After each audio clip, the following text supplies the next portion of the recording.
now be an opportunity for silent prayer or meditation.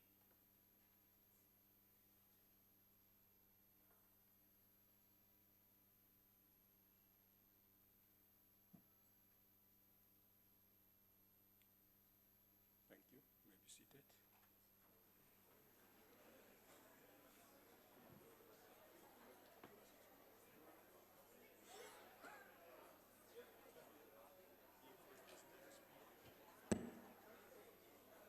The first item on the order paper is a motion in the name of the Chief Whip of the Majority Party. Honorable Chief Whip. Thank you, Deputy Speaker. I move that this House notes the resolution of the 23rd of February 2016, which established an ad hoc committee on the appointment of board members to the National Youth Development Agency. That also the House notes the Joint Rule 138.5, which provides that an ad hoc joint committee ceases to exist when it has completed the task for which it is established, and that the committee has ceased to exist on 24th May 2016 after it completed its task for which it was established and reported to the Assembly.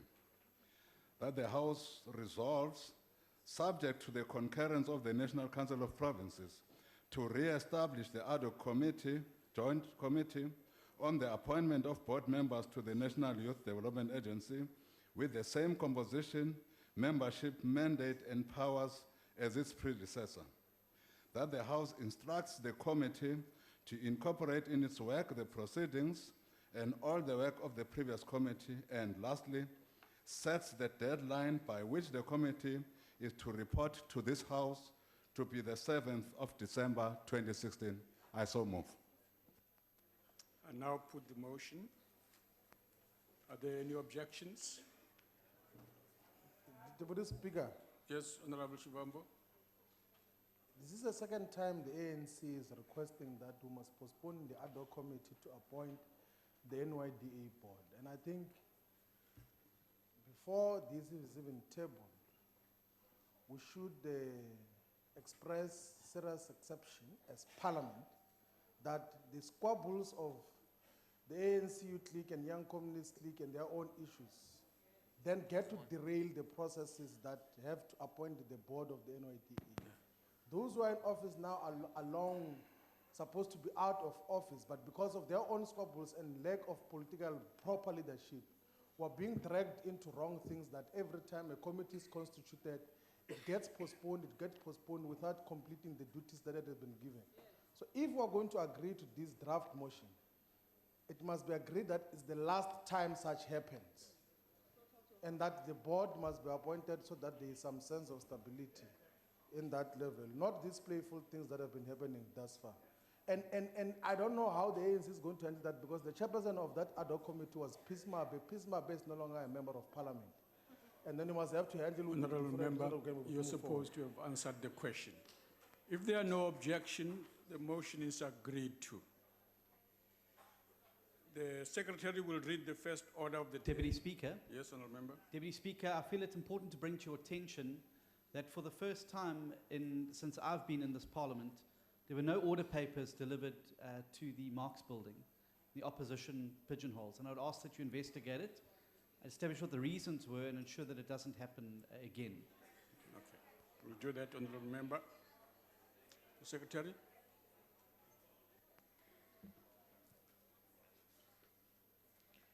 Consideration of Mineral and Petroleum Resources Development Bill. Report of Portfolio Committee on Mineral Resources thereon, and the President's reservations on constitutionality of bill as submitted to him. The Honorable the Minister of Mineral Resources, Msebenzi Zwane.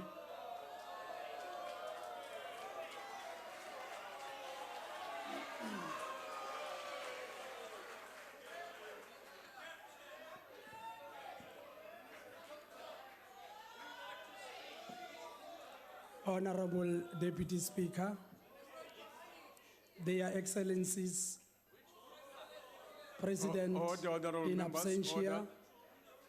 Deputy President, honorable ministers and deputy ministers, honorable chairpersons and members of the Portfolio Committee on Mineral Resources, honorable members, fellow South Africans. When I assumed duty as a Minister of Mineral Resources in September last year, I made a commitment that as a department we would do everything in our power to mobilize for the swift processing of the Mineral and Petroleum Resources Development Amendment Bill. Deputy Speaker. Yes, Honorable Mbate. Thank you very much, Deputy Speaker. Honorable Minister, please take your seat. Must take his whiskey there. Deputy Speaker, I just want to query something. This man, Honorable Member, what's your point? What are you raising I on? would like What's- to know if the Gupta has a session with Honourable Parliament, Member. because this man is not supposed to speak here. Honorable Member, that's not a point of order. Take your What seat. is the point of order then? That's not a point of order. Take your seat. Deputy Speaker, Yes, Honorable Member. there is an issue that Zwane was appointed by Honourable Gupta, so Member. that issue is sub judice. Honorable, Why should it be addressed by Gupta agents here, please? Honorable Shivambu, take your seat. And address the But it's member. sub judice. The court is still ruling on this man and now is addressing us on issues of the law. No, Honorable Member, Is please. it allowed to be addressed by people who are appointed in such a Honorable way? Member, you know you are wrong. Take your seat. Go ahead, Honorable Minister. Thank you, Honorable Deputy Speaker. This followed numerous engagements which I had with our key stakeholders in mining and upstream petroleum, who expressed a need for a stable and predictable regulatory framework. Indeed, it is our duty to create legislation that would stand the worst of times and the best of times. We debate this bill on the back of recent commemoration of the birth of Comrade Oliver Reginald Tambo, one of the greatest stalwarts of our movement. We are spurred on by his words when he said, open quotes, "The fight for freedom must go on until it is won," close quotes. We believe that this freedom includes the economic liberation of our people through meaningful economic transformation. The President of the Republic of South Africa, His Excellency, Mr. J.G. Zuma, had referred the bill back to Parliament in order to establish that the issues he had raised would pass the constitutional muster. The concerns raised by the President are indeed genuine and required further affirmation from the legislators. This is a demonstration of the President's commitment to driving a constitutionally inspired transformation and development of the economy. The bill we brought to Parliament for amendment sought to, amongst others, achieve the following: improve the ease of doing business, address the shortfall identified in several court rulings, such as the Bengwenyama case on constitutional of communities, the Mawetsi case on effective date of right, improve regulation of social and labor plans to optimize the impact of the mining industry to development, and consolidate these into district municipalities, integrated development plans. Introduce a credible and orderly means of state participation in the development of the nation's petroleum resources. To provide for an integrated licensing regime for the granting of rights, issuing of water use licenses, and approval of environmental authorizations. To provide the regulation of associated minerals, provide for designation of minerals as strategic for the purposes of supporting local beneficiation and industrialization.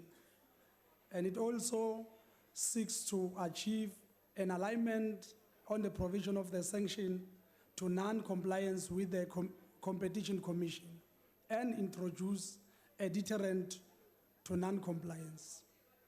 These and other amendments came from the benefit of having implemented the MPRDA for 14 years, during which we obtained important lessons.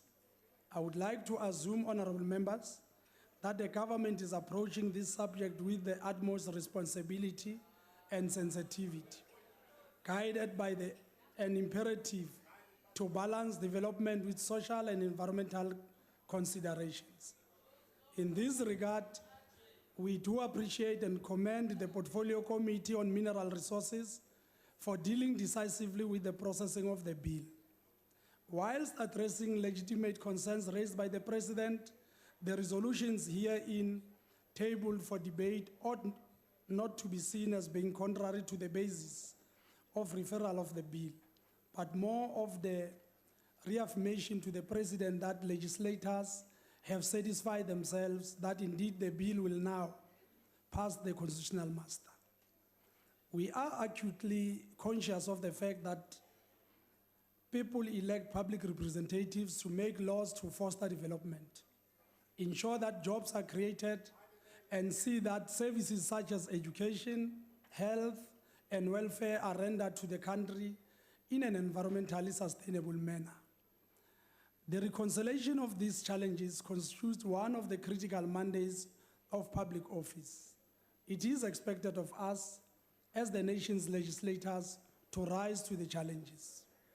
Honorable members, you are well aware that the MPRDA has vested the country's mineral resources in the hands of the state.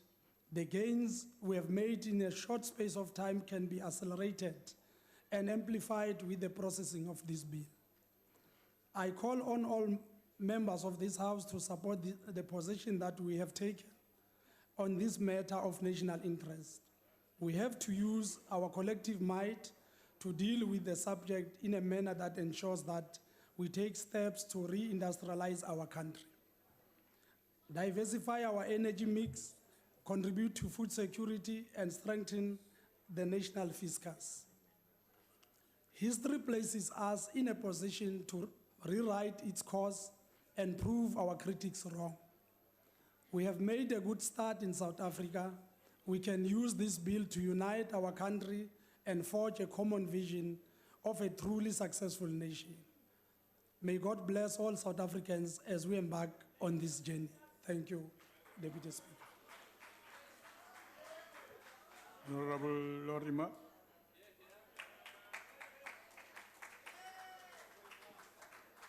Thank you, Deputy Speaker. The Fourth Parliament passed this bill 2.5 years ago. We warned then that it should not do so, that the bill was gravely flawed. And here it is, back again with very few of its flaws fixed. Opinion in the mining industry is divided on this bill, but before the ANC gets excited, there are not some people who support it and some who oppose it. Everybody opposes it. The division is that some think this bill is so bad that the current uncertainty is better than the certainty of a bad bill.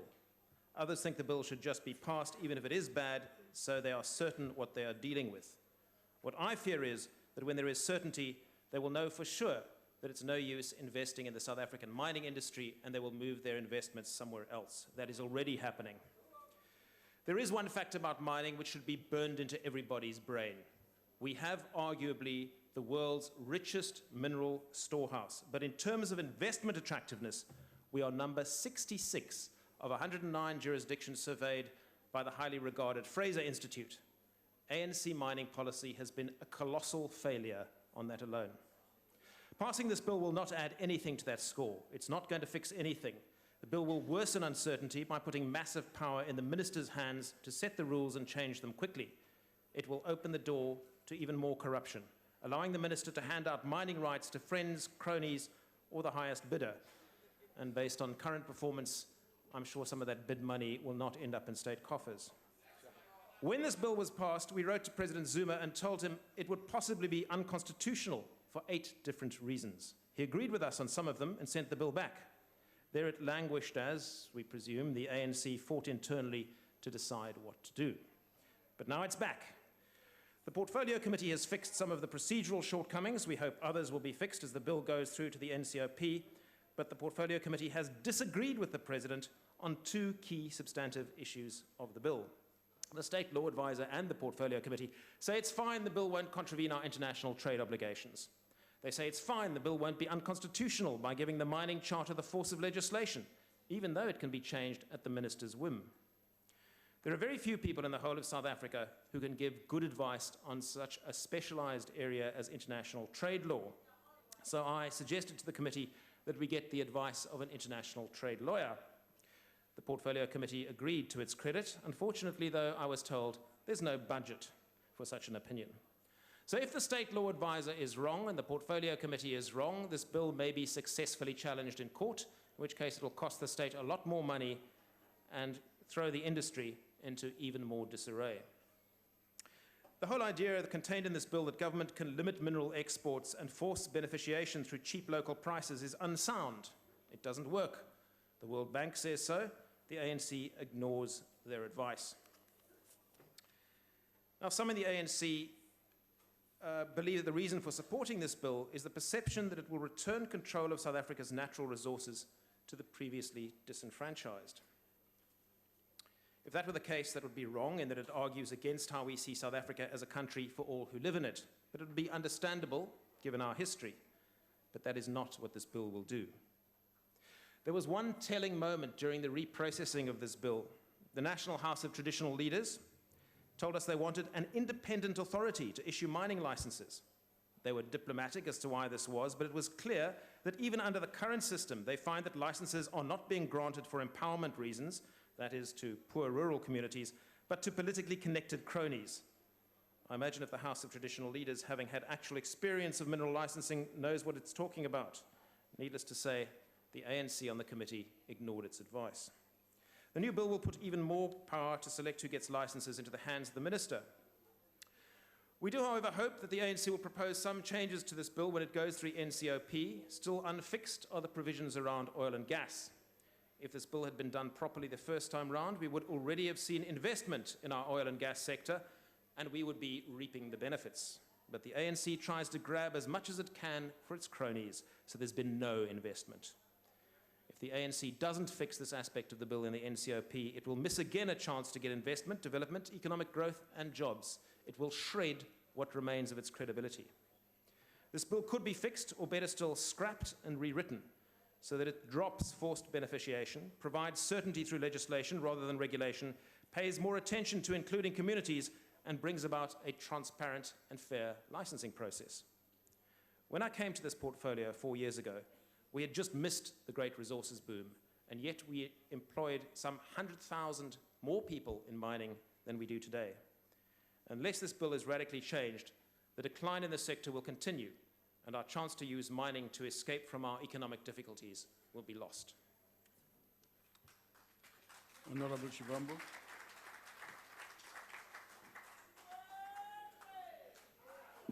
Thank you, Deputy Speaker. You know, the Minerals and Petroleum Resources Development Act, when it was first enacted, it basically took ownership of all mineral rights from private companies to the state and gave those rights to individual mining private companies based on licenses which had conditions. Now, the amendment which was passed by the Fourth Democratic Parliament, the amendment bill which we're dealing with now, was basically dealing with the petroleum sector to say that in all the new petroleum processes and businesses, the state must have a degree of ownership and control. But also it was beginning to say that the Minister of Mineral Resources, if that person is a regional person, unlike the current one, can then determine the amount of minerals that can be exported from South Africa so that we give space for the local beneficiation and industrialization of mineral resources.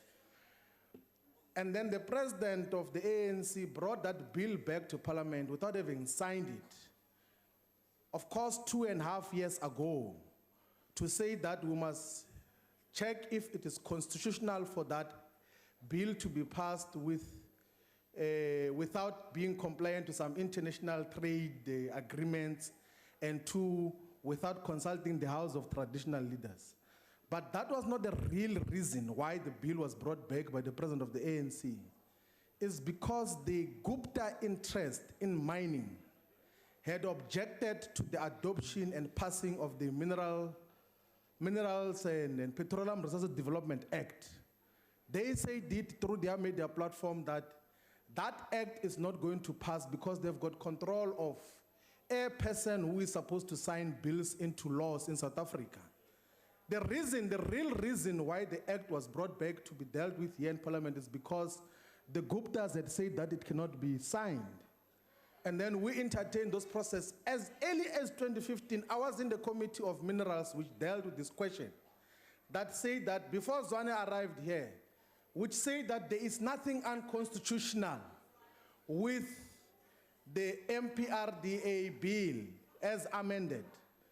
But we're only coming back now to pass an act, and we've waited for 2.5 years without proper legislation that guides the mineral sector. Honorable Shivambu. This is the capture that we're talking about, yes. Hold on, take your seat. Yes. What are you raising, Honorable Member?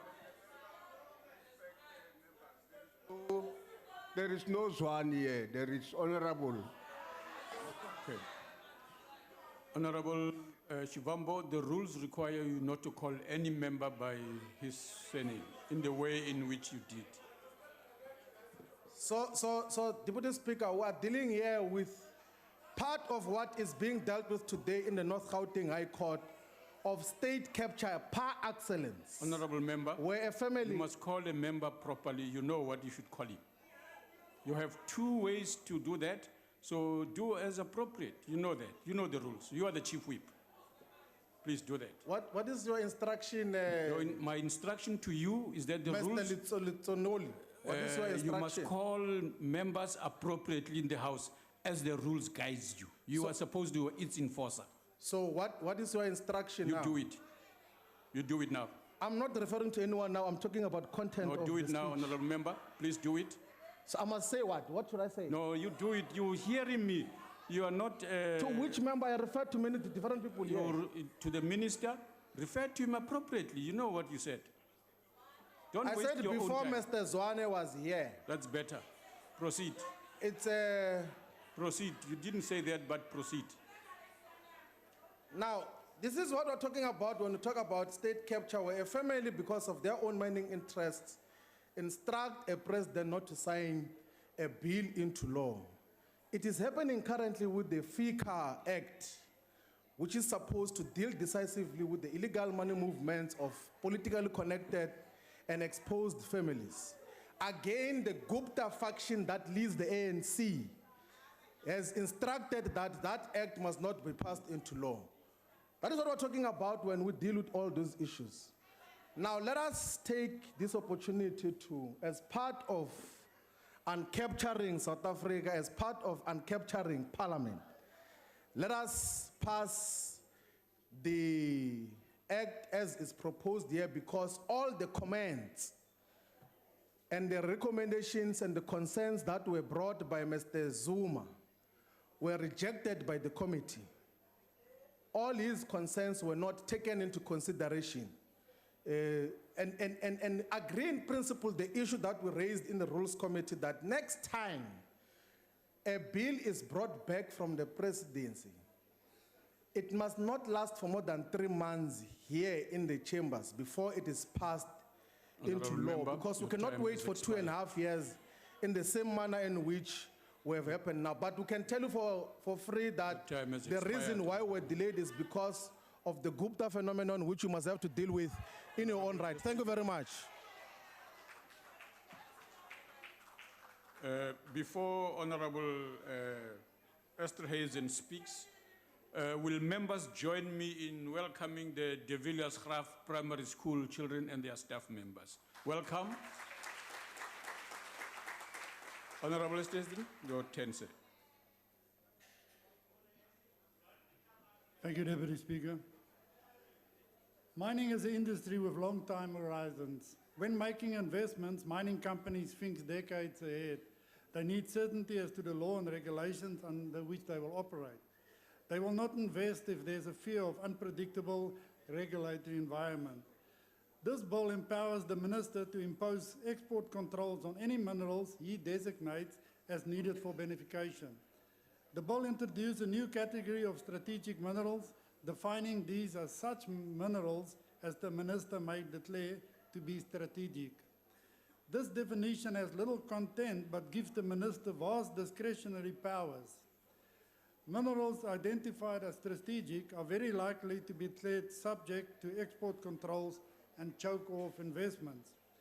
The bill also creates a number of extraordinary new offences and penalties: mining without mining right or approval, environmental management programs. Mining companies now face fines of up to 10% of annual turnover, plus the value of the previous year's export, or prison terms for directors for up to 4 years or both, for such vague offences as failing to promote economic growth. It's astonishing that such penalties can even be considered when government policy for the past 20 years has severely been hampered economic growth. The President believes, and rightly so, that the bill should have been referred to the National House of Traditional Leaders. This bill will seriously harm this country's great mining potential and, even more important, cause the loss of many more jobs. Parliament in this must follow its mandate to represent all South Africans, including the millions of poor people who rely on government to hold the departments and the executive to account and adopt laws best suited to this country's needs. And this bill doesn't do that. The IFP cannot support it. Thank you. Honorable Kubisa. Thank you, Honorable Deputy Speaker. The 2002 Mineral and Petroleum Resources Development Act aimed to give effect to the Freedom Charter, making the state the custodian of the country's minerals. Based on the premise that South Africa's minerals wealth belongs to all her people, the Act empowers the state to allocate prospecting and the mining licenses for limited periods. Despite the noble intentions, the Act has not succeeded in the expected redistribution of mineral wealth, and policy uncertainty at the political level has contributed to an industry that is not performing at optimal level. In the context of the mining industry that is struggling to regain momentum after crippling strikes and failing commodity prices, it is imperative and desirable to clarify legislation to attract investments. The National Freedom Party takes note of the report of the Portfolio Committee on Mineral Resources in response to the concerns raised by the State President on the amendment bill and accept the recommendation that the bill be passed. We do have, however, not believe that the proposed amendments in the bill are sufficient to address the numerous deficiencies in the Act. We would have liked to see the amendment go further than the current bill proposes. Among the aspects which we believe warrant closer scrutiny and clarity is the level of ministerial discretion and the current wording of the beneficiation clauses. In particular, we're concerned about the ministerial discretion in setting terms for beneficiation with no clear objective and measurable criteria. Terms such as, quote, agreed price, unquote, is vague. It creates uncertainty and might invite potential for corruption, as there is no indication between whom such agreement is to be reached and what criteria are to be used. The National Freedom Party believes that the amendments contained in the bill fall far short of the concerns voiced by the mining communities. And these included loss of land, lack of consultation with communities, their exclusion from royalty payments made by mining companies, and lack of compensation for the negative environmental and health effects of mining. Considering all the deficiencies in the current Act and the proposed amendment contained in the bill, National Freedom Party suggests that the entire bill should be rewritten. It is our responsibility as the legislature to develop and promote legislation which is as inclusive as possible, with the intention to maximize benefit for our people in a fair and equitable manner. Neither the existing Act nor the proposed amendment discharge this duty adequately in our view. And for this reason, we say the bill should be subjected to further legal scrutiny. Thank you. Honorable Dudley.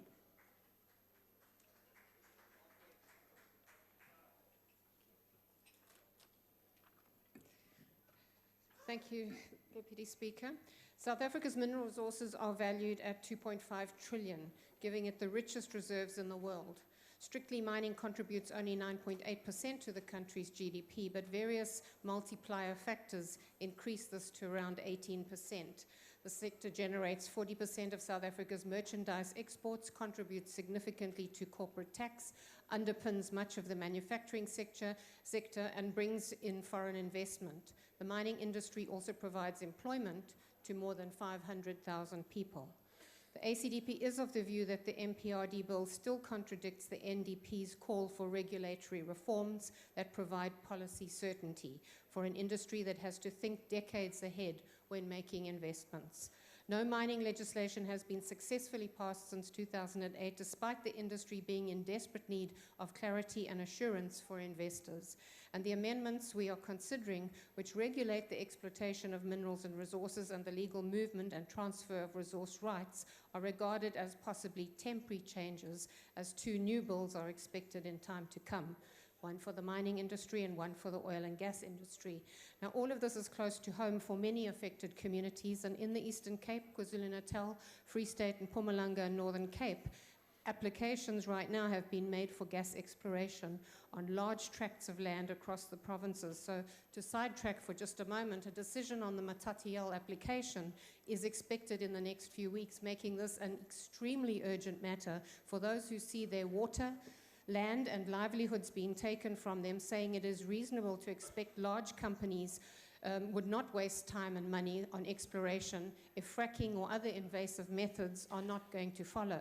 Matatiele, for example, has chosen agriculture and tourism as their economic activities of choice, and fracking will destroy both. South Africa is a water-scarce country, and people fear that what little water we have will not only be used up on this water-thirsty procedure, but it will be irreparably polluted, placing livestock, produce, babies, and whole communities at risk. Our major water catchment areas, which are all under application, once polluted, will negatively affect the entire country. The ACDP has requested an urgent debate on this matter, but has heard nothing to date.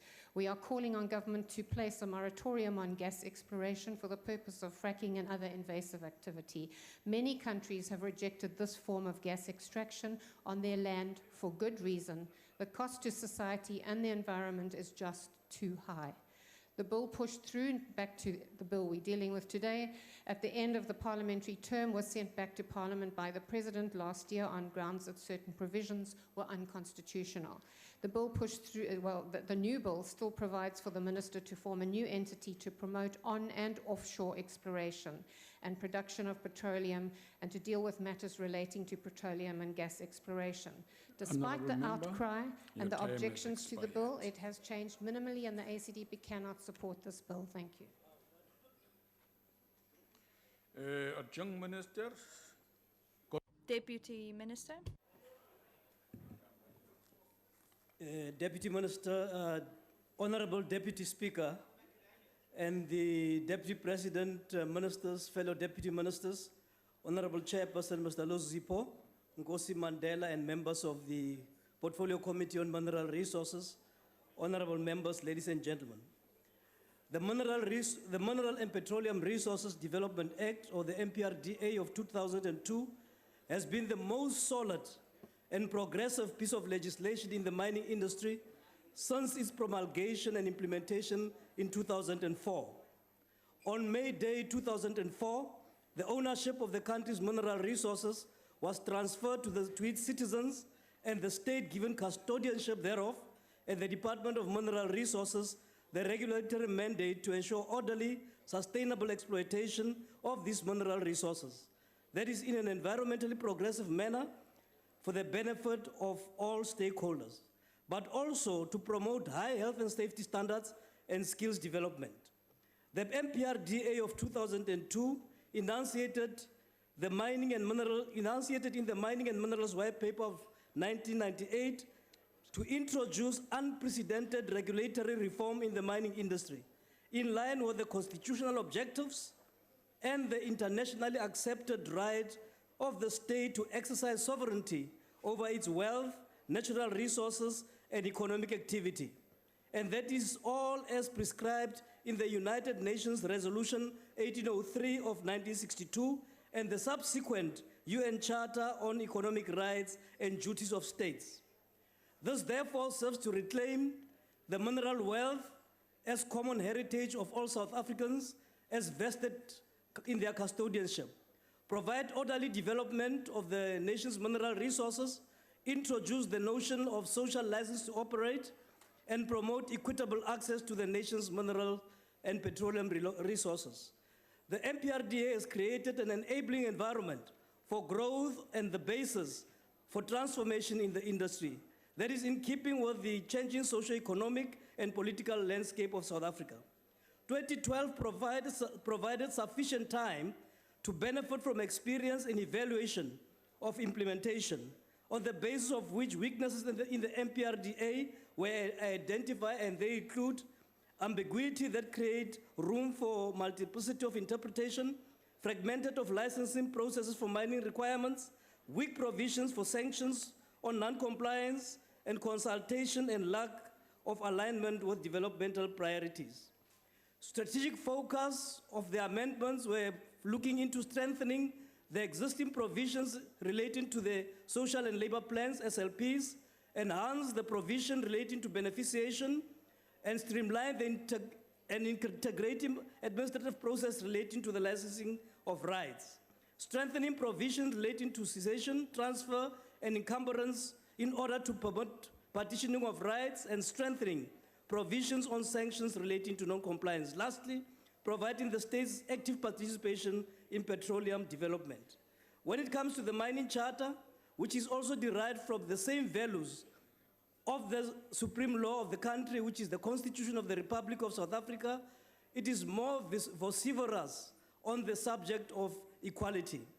The mining charter seeks to achieve the 6 objectives that promotes equitable access to the nation's mineral resources to all its South Africans, and substantially and meaningfully expand opportunities for historically disadvantaged people, including women, to enter mining and mineral industry to the benefit from exploitation of the nation's national resources, and also to utilize existing skills base for the empowerment of those who were disadvantaged before, and to expand the skills base thereof, promote employment and advance social economic welfare of the mining communities and major labor sending areas, and to promote beneficiation of South African mineral resources. Beneficiation is central to this law, and I must say it's also part of the African Union's program of the African Mining Vision. We are going to do it without any hesitation. The major regulatory reform introduced by the MPRDA, which is consistent with the prevailing doctrine of a democratic state, have not been without challenges. For instance, the Agri-SA case against us against the Ministry of Minerals and Energy, that the MPRDA was expropriatory, was unsuccessful in the Constitutional Court of the land, with the judgment that affirmed the ownership of both minerals and petroleum resources to the people as a whole. This is one of the major victories of the democratic government least celebrated, but very significant to the partial implementation of the Freedom Charter. 10 years later, the law was amended to deal with some deficiencies derived from our lessons of history and some other legal challenges encountered during the transformation period. Regrettably, these amendments were highly contested to the extent that the President, as mandated by the Constitution under Section 84, subsection 2, referred the bill back to Parliament in 2015. It must be noted that when such bill is referred back to Parliament, Parliament is only obliged to deal with those aspects that were sent back by the President and nothing else. In considering the bill that was presented to him, Honorable President Zuma referred the bill back to Parliament on 4 grounds, 2 substantive and 2 procedural. As we debate in this August House today, the substantive issues and 1 procedural matter have been dealt with. The one that is outstanding is the consultation with the provinces as well that the NCOP will do. The matter of definition of the Act seemingly conferring unfettered powers to the minister is not true. In the main, it is uncommon it is not uncommon for legislators to delegate amendments of subordinate legislation to the executive. This is a well-entrenched practice within the Republic that none of the legislators here in present can claim oblivion to or about.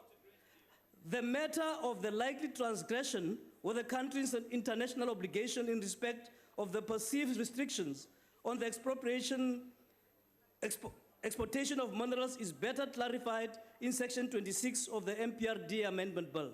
None of the holders of the mining right are subjected to these restrictions, but those who would have to secure minerals on the basis of the provisions of Section 26 proposition, only those will apply.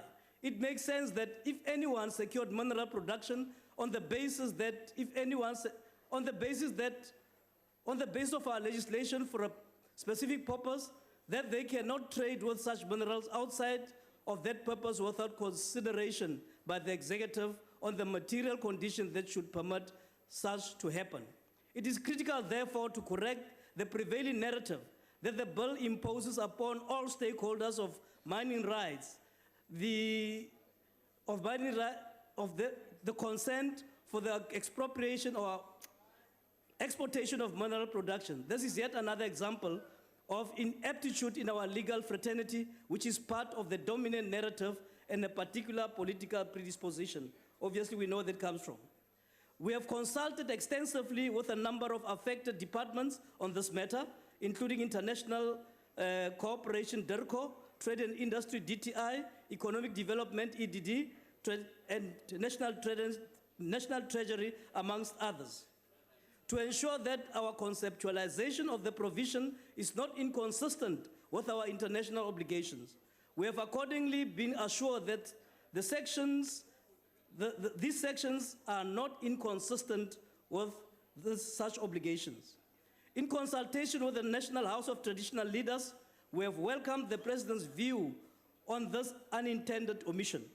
The House of Traditional Leaders has since considered the bill and made their contribution to the Portfolio Committee on Mineral Resources, which duly considered these contributions. Mine is just to express our highest appreciation to the House of Traditional Leaders on their consideration and due submission to the committee. Lastly, the President correctly raised a matter of highly compressed consultation with the provinces in the NCOP. Once this bill has been concluded, once this House has concluded its deliberations this afternoon, the bill will be referred to the NCOP for further processing.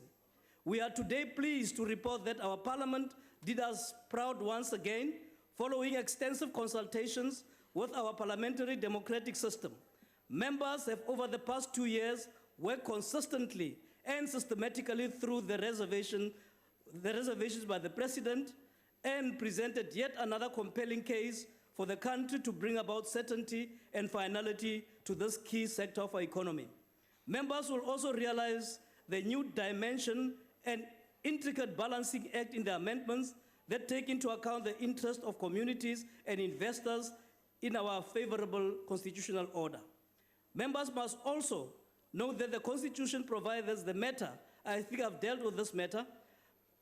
Members must also note that this matter has been raised in all international platforms of major jurisdictions like the Mining Indaba PTAC, and we have assured them that we'll pass this act by the end of by November. We want to thank all members from all political parties for their due diligence on this matter. Thank you very much. Honorable Lozipo, Chairperson of the committee. Oh, sorry, Honorable Schmidt, my apologies.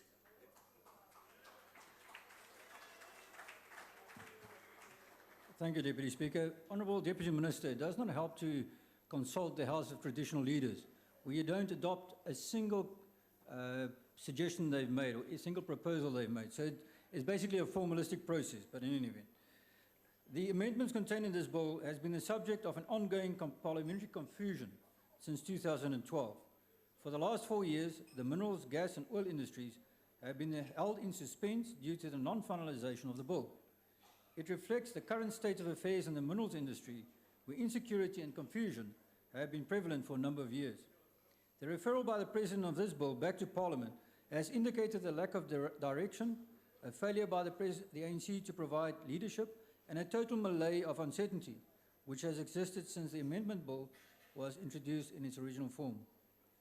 Mining, oil and gas companies have unsuccessfully been warning against the undesired consequences of a bill that creates more uncertainty rather than less. The indications that these warnings have realized are evident in the falling production figures, with the de facto withdrawal of a major oil company from our shores and the closure of other mining operations. It has taken approximately 2 years to finalize the amendment bill after it was referred back to Parliament.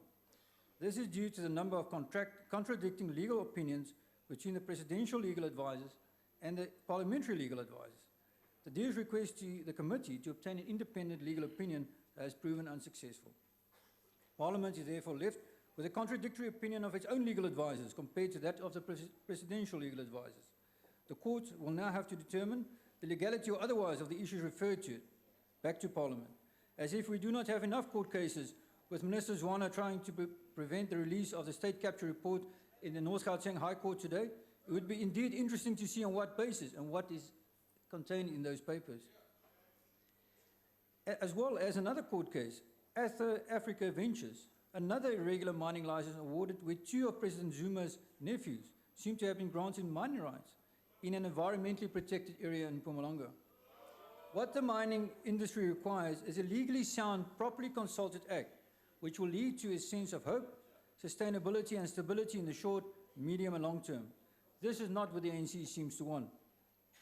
Whilst the bill was referred back on the basis of 4 different issues, the Portfolio Committee only agreed with 2 of the issues, all procedural in kind. These related to the lack of proper consultation and the failure to consult with the House of Traditional Leaders. The other 2 substantive matters dealing with the constitutionally or provisions of GATT and the elevation of the mining charter to legislative status were not agreed to, effectively disagreeing with the President. Is it a sign of the things to come? The mining industry, inclusive of the oil and gas industries, require a stable, long-term regulatory framework that allow investors to invest for up to 25 years and longer. Anything less defeats the object to ensure mining investment and development in the minerals economy, an issue which in itself has gone underground, excuse the pun, since the mining Pekisa a year ago. Why then do we expect positive results from an improved minerals economy when the basics for mining growth are not being adhered to? I thank you. It's your turn now, sir.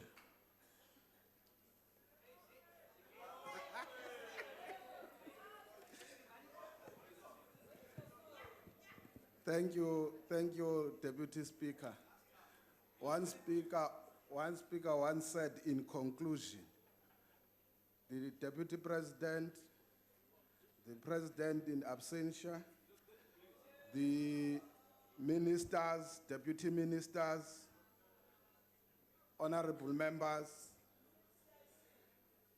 it is with great humility and appreciation to stand in this House to present a bill that requires consideration by this august House. I will not be doing justice if I fail to acknowledge the work done by my fellow colleagues in the Portfolio Committee.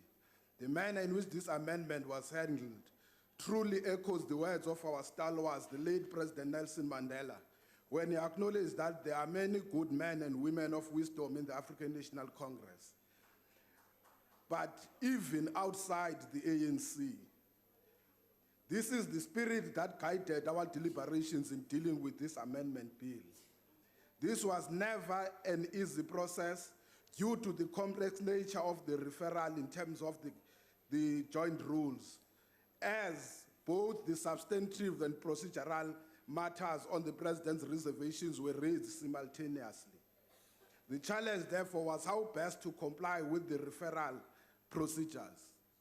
With due respect, I think we must also acknowledge that this was unprecedented and therefore nowhere blame can be placed except on the fact that we had to comply with the joint rules of Parliament.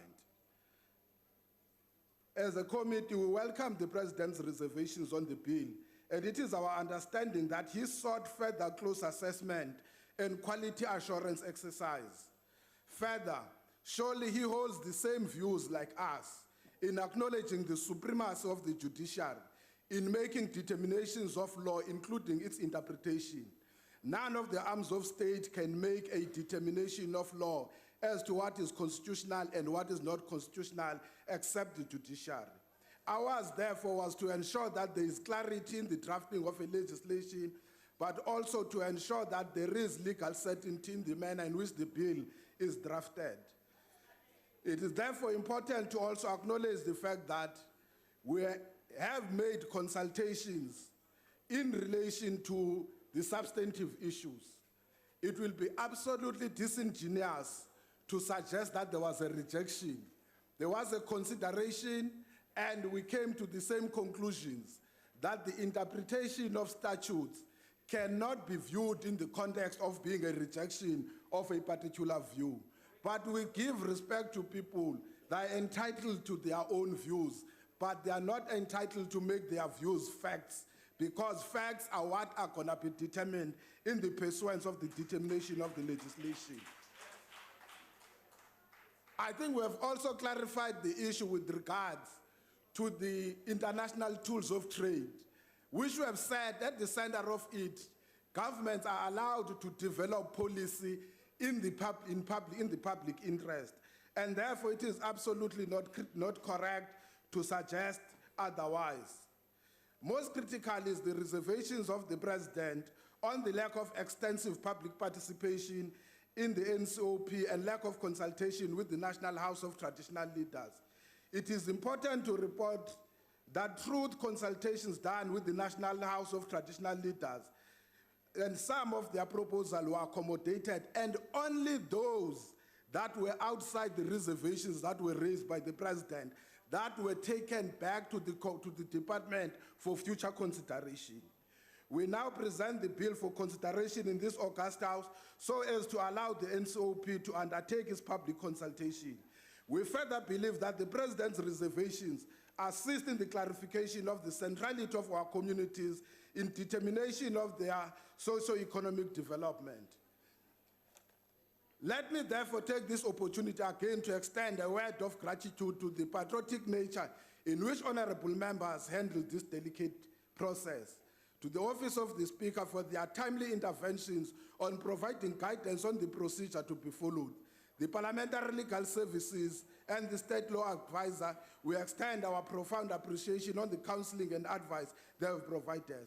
Once they say you cannot praise the fish for swimming, most words also goes to the Department of Mineral Resources and its officials on providing clarity on the contents of the bill, as well as in the accommodation of the proposal from the National House of Traditional Leaders. Honorable Shivambu, I'm sure Honorable Steenhuisen won't like it, my homeboy, won't like it when you say this bill was referred back on the basis of the Guptas. I'm sure we are not suggesting that the Democratic Alliance has been captured by virtue of agreeing with the Guptas on not passing this bill, because I saw you conspiring, speaking with him. I thought maybe you're reminding that what I'm saying also refers to you. I hope that is not what you are suggesting. But by the way, I can count how many members. It started with Honorable Malema. It then had Honorable Dlamini. We then had Honorable Makause. We then now currently have Honorable Mukwena. From that period of 2014 to now, none of them, and I will not say something simple because it's public posturing, none of them have ever complained in the committee about the slow pace, because they understood the reason why there was a slow pace. It was nothing else based on the joint rules of Parliament that were intervening. And for the record, we should appreciate the support that you are giving to the bill, which is correct. It's in the best interest of the country. But I don't think I will be making a mistake to state that those issues that you are raising are completely irrelevant to the passing of the bill as to why the bill was referred back. And we are to concentrate on what is in the interest of the country. Lastly, Deputy Speaker, let me just say two quotes. That leaders think and talk about solutions, Followers think and talk about the problems. That's Brian Tracy. But it's important that one anonymous person once said this: a murderer, open quote, a murderer will kill you. A thief will steal from you, but you will never know where you stand with a liar, close quote. Thank you very much. Honorable members, that concludes the debate. The motion is that the report be adopted and the bill as amended agreed to. Oh, yeah. Okay. Chief Whip, I'm reminded I'm taking your job, sir. Please, what's your pleasure? Thank you, Deputy Speaker. I move that the report be adopted, the Minerals and Petroleum Resources Development Amendment Bill as amended, and the President's reservations be referred to the NCOP for consideration. I so move. Are there any objections to the motion? There's an indication that there is a motion. Let's ask.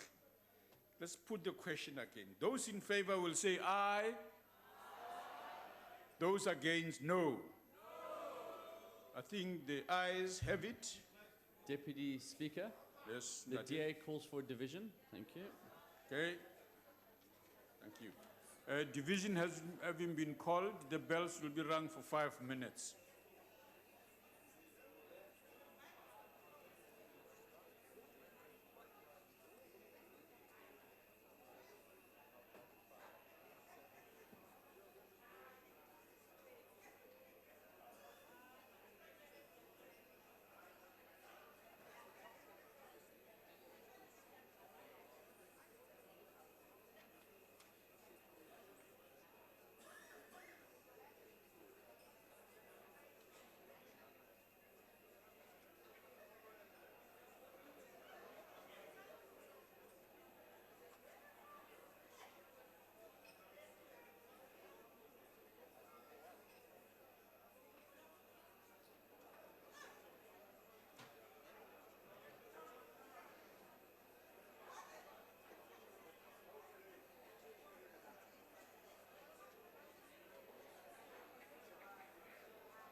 Order.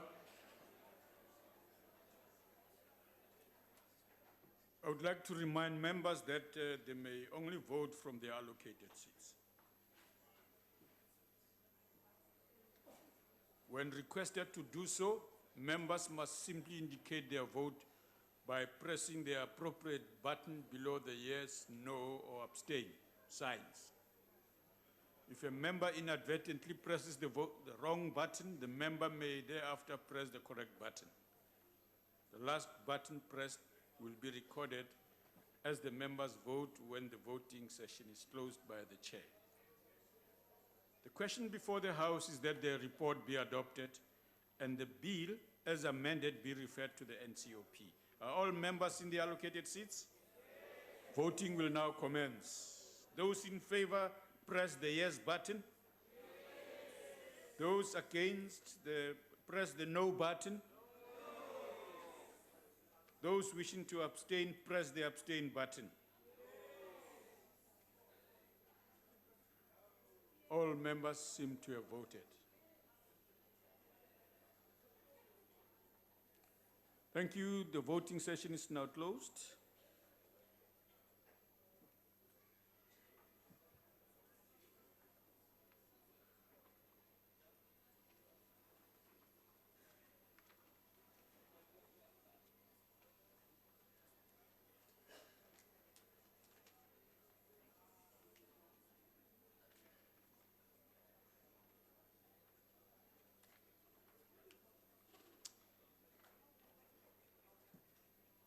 The result of the division is as followed: yes 198, no 81, abstain 1. The question is accordingly agreed to. The Mineral and Petroleum Resources Development Bill as amended and the President's reservations will be referred to the National Council of Provinces for consideration.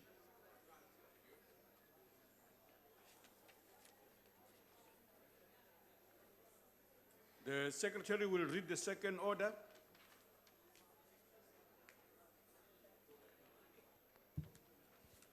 Consideration of request for approval of Paris Agreement on Climate Change in terms of Section 231(2) of Constitution.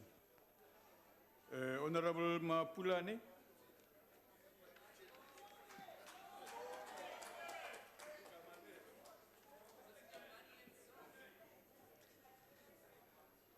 Thank you, Honorable Deputy Speaker.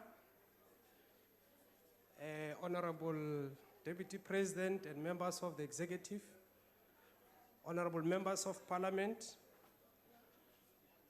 after receiving a report from the Department on Thursday, the 20th of October 2016, the Portfolio Committee on Environmental Affairs unanimously resolved to recommend to this House the immediate ratification of the UN Paris Agreement. The Paris Agreement was adopted on the 12th of December 2015 at the 21st session of the Conference of the Parties to the United Nations Framework Convention on Climate Change, which was held in Paris from the 30th of November to the 13th of December 2015. This landmark agreement, which signaled the beginning of a fundamentally new course in the decades-old climate change efforts, was adopted after 4 years of intense negotiations, which was mandated by the Durban platform adopted during the COP17 in Durban here in South Africa.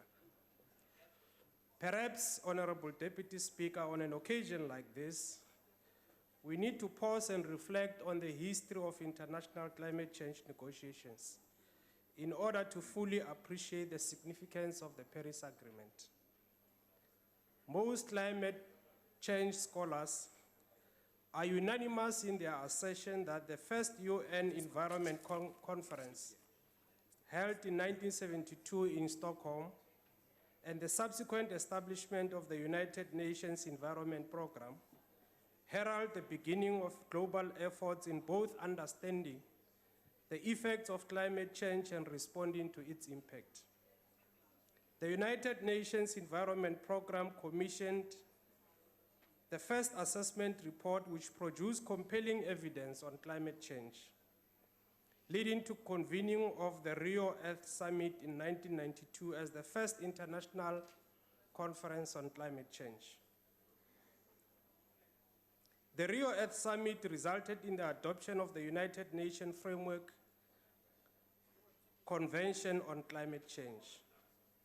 Of course, South Africa did not participate in that conference, the Rio Earth Summit, due to a successful campaign by the People's Movement, the African National Congress, for apartheid South Africa's international isolation because of its pursuit of racist policies of apartheid colonialism.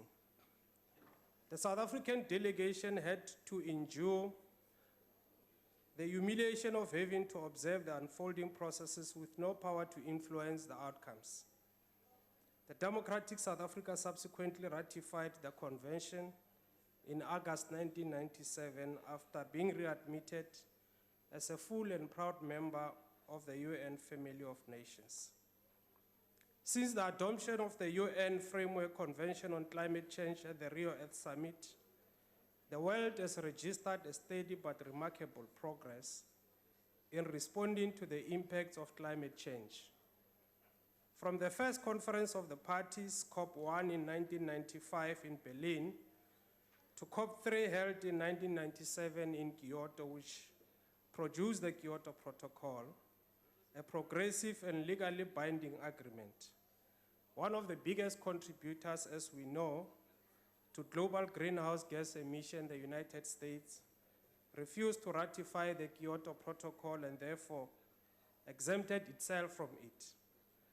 After years of failure by the parties to negotiate a universally binding agreement, the world's expectation therefore shifted to South Africa in 2011, Durban COP17, to deliver a credible climate change deal that will move parties towards an inclusive, legally binding treaty. South Africa did not disappoint in this regard. The 2011 Durban COP17 marked a particularly important turning point in international climate change negotiating process, when parties to the convention committed themselves to a new universally binding agreement by 2015 to be operationalized in 2020 at the end of the second commitment period of the Kyoto Protocol. The 2015 Paris Agreement therefore represents and was in fact the fulfillment of the commitment of the Durban Platform. To date, 87 of the 197 parties to the convention have ratified the agreement, surpassing the double threshold of 55 countries, accounting to 55% of total greenhouse gas emission. The Paris Agreement will therefore come into force this Friday, the 4th of November, 2016, 30 days after the double threshold was reached.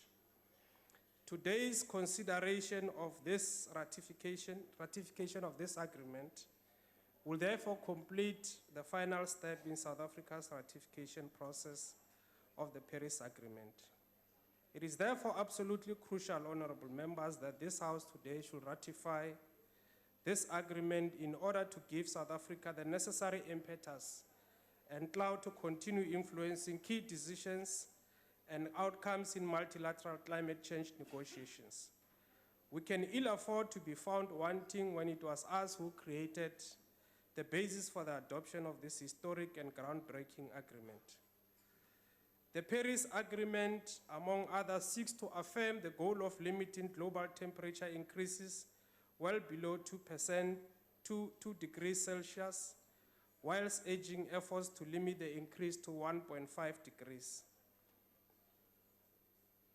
The president of the host country in France, President François Hollande, succinctly summed up the historic significance of the Paris Agreement when he remarked at the end of the conference in that, open quote, "In Paris, there has been many revolutions over centuries.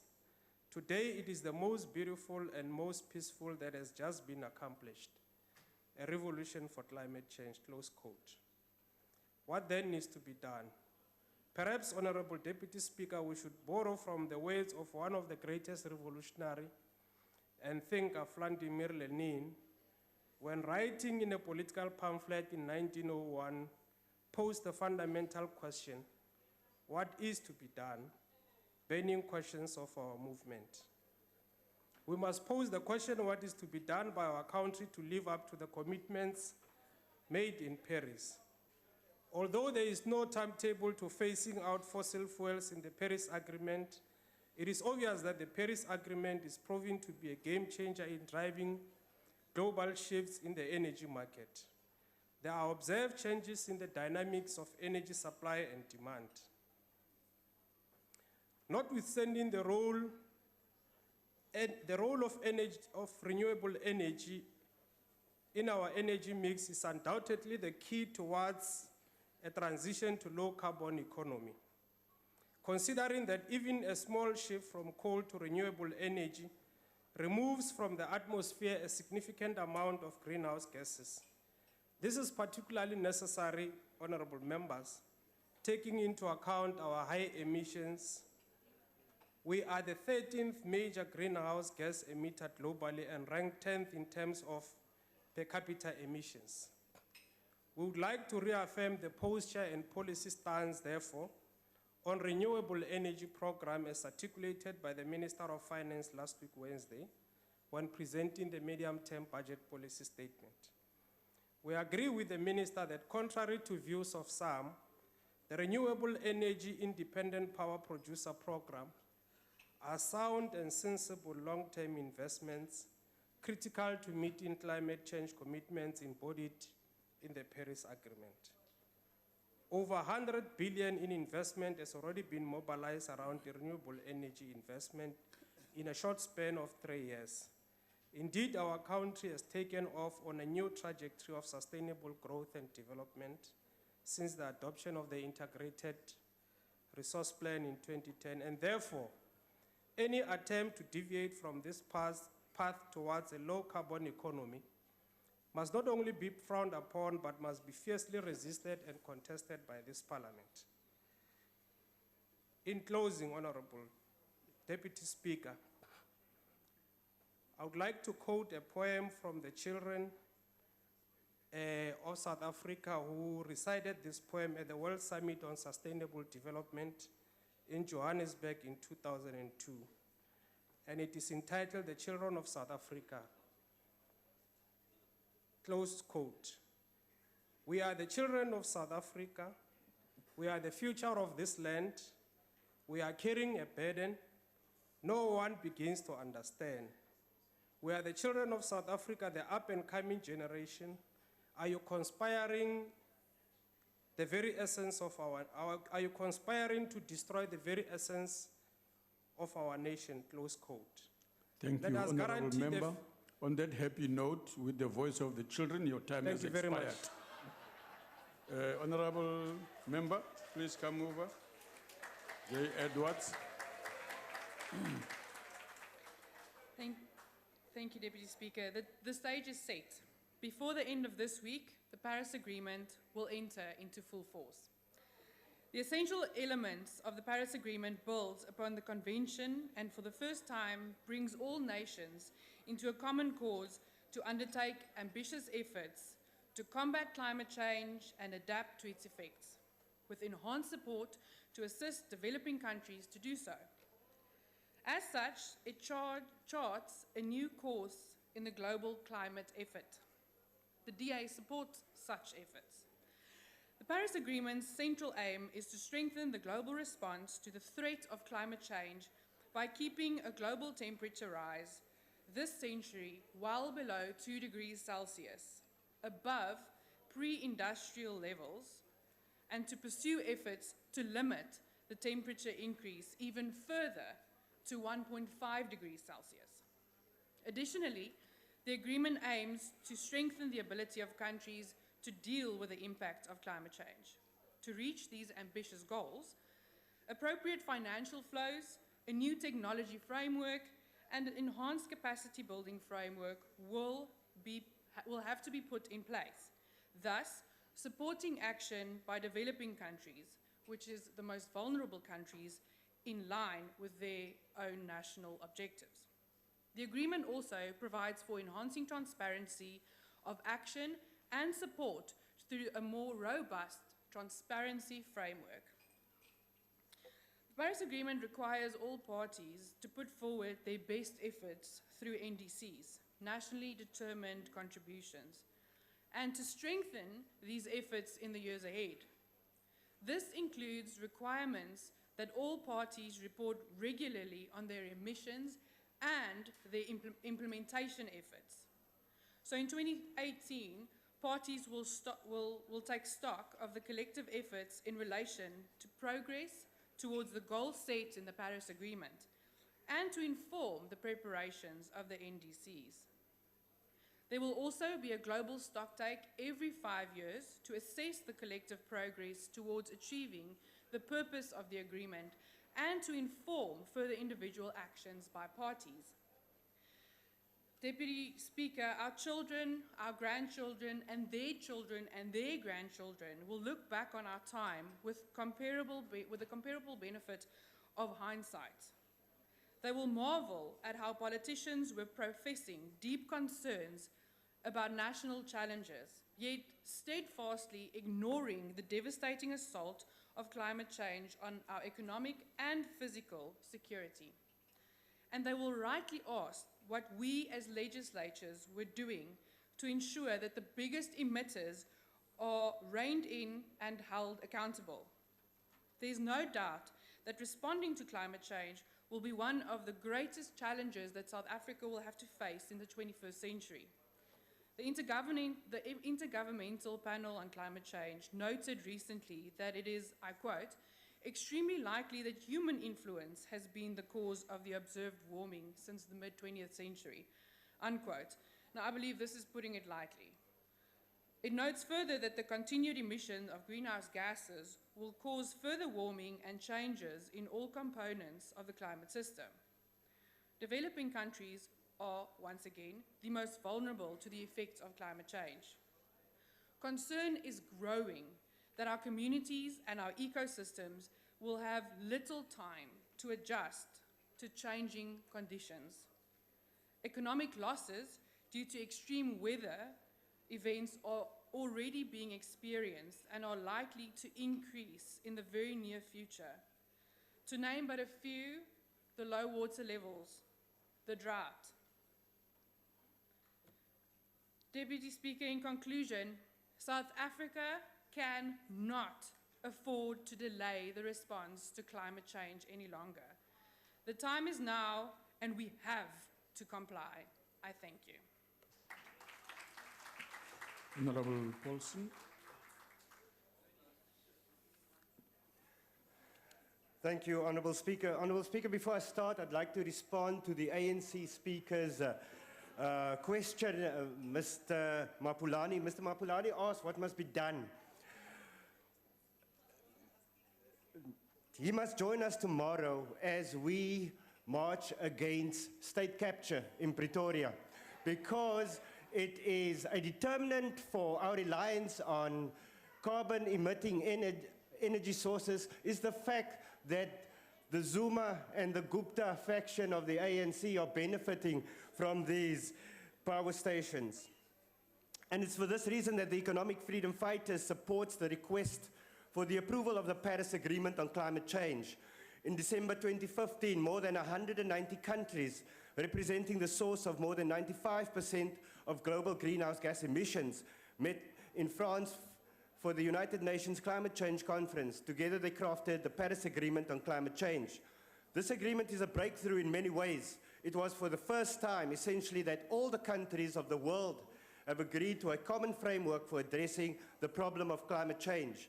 It acknowledges that reducing emissions requires that countries transform their economies, even as they strive for economic growth, which historically has gone hand in hand with energy production and its byproduct, carbon pollution. As we approve this agreement, we also need to ensure that our developmental path does not compromise our ability to mitigate against the impacts of climate change. It is for this reason that the EFF has consistently called for a rethink in the way we do development. The EFF has always advocated for a move from carbon-emitting energy sources, such as our over-reliance on coal, to more renewable, environmentally friendly ways of generating our energy needs, such as wind and solar power. We want our ecological infrastructure maintained in such a way that we can, as a nation, appreciate the critical importance of our surroundings. The state must invest in the maintenance of our wetlands, most of which are critically endangered. We must invest in the protection of our biodiversity in such a way that also improves social well-being. We must say no to nuclear energy, which has been promoted vigorously here by Zuma and his Gupta-appointed ministers. We must together rethink a future we are going to bestow on our children, free of carbon emissions, full of sustainable development ideas. The Paris Agreement on climate change is a good framework to take us to that future, and we support it as the EFF. And we call on all South Africans to join us tomorrow in Pretoria as we march on state capture, and I hope to see Honorable Mapulani there as well, and all those ANC members and ministers here who are opposed to state capture. Thank you very much, Speaker. Honorable Singh.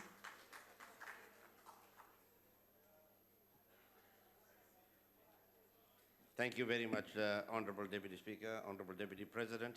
I really thought we were talking about a Paris Agreement today, not a Pretoria Agreement. But having said that, Honorable Deputy Speaker, it gives us pleasure as the IFP to support this agreement, albeit the fact that the Minister has already signed on behalf of the country and the people of South Africa, and we certainly applaud that particular step. The Paris Conference on Climate Change, we believe, has marked a very important step in global action against climate change. For the first time, this universal and legally binding global deal on climate was adopted by the 190-odd countries around the world.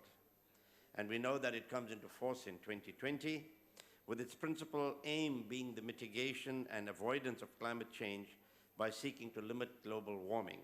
And Honorable Edwards gave us the figures of 2 degrees against pre-industrial temperature levels. Climate change is indeed a global crisis that requires a global response. Each country has their part to play in this global response, as it requires collective action in terms of emissions, control regulation, if it is to succeed. We in South Africa are already noticing the effects of climate change, where we are ravaged by drought, brought about by too little rain. Temperatures are changing, and who would have thought that the temperature in Durban is sometimes colder than the temperature in Cape Town? It's unheard of when we find the seasons changing the way it does, but that's the way things are. Limiting the increase in warming to 1.5 degrees Celsius or less would be a good start, and we look forward to South Africa taking the required steps in terms of its National Climate Action Plan in order to assist in achieving this goal. Carbon emissions tax and the benefits of regulating South Africa into a low-carbon economy must be vigorously pursued. We must protect and even establish new forest and conservation areas. On Sunday evening, Deputy Speaker, National Geographic premiered an environmental documentary titled Before the Flood, in which the topic of climate change is thoroughly explored. I urge all members to watch this documentary. It not only explores climate change, but also provides suggestions that we implement in our ongoing efforts to mitigate against the same. We support the ratification of this agreement, and we support all efforts aimed at reducing global warming and climate change. Thank you, Honorable Deputy Speaker. Thank you, Honorable Member. Honorable Shivambu.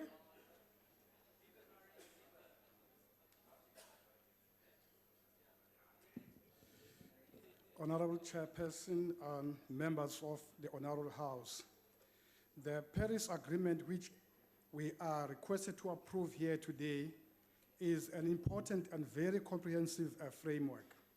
It will guide international efforts to limit greenhouse gas emissions and to meet associated challenges posed by climate change.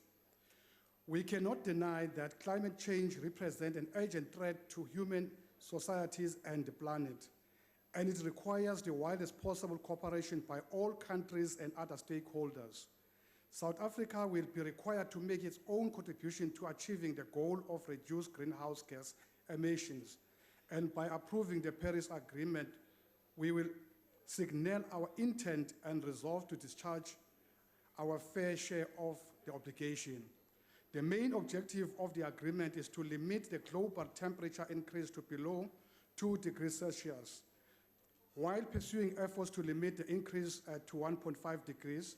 The recognition of the 1.5 degree target is of central importance to South Africa as an African and developing countries, because as the current drought is proving, we are extremely vulnerable to climate change.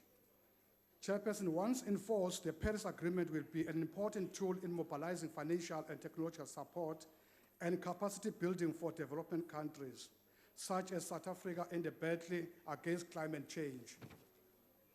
South Africa is already acting on climate change, and we are witnessing progress and significant investment in renewable energy, public transport, energy efficiency, waste management, and land restoration initiatives.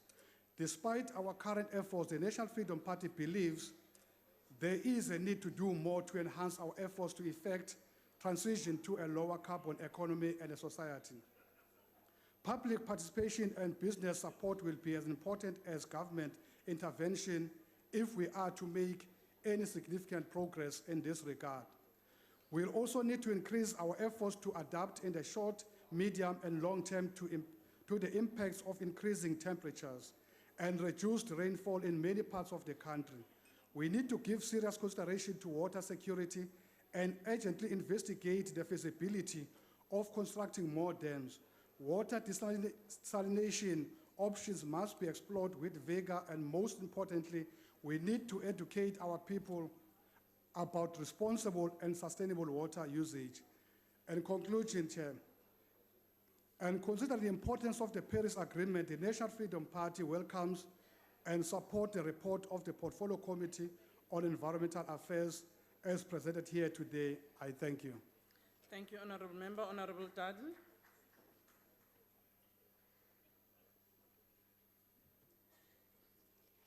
Thank you, Chair. Today's debate is the consideration of the request for approval of the Paris Agreement on climate change, which the ACDP will support.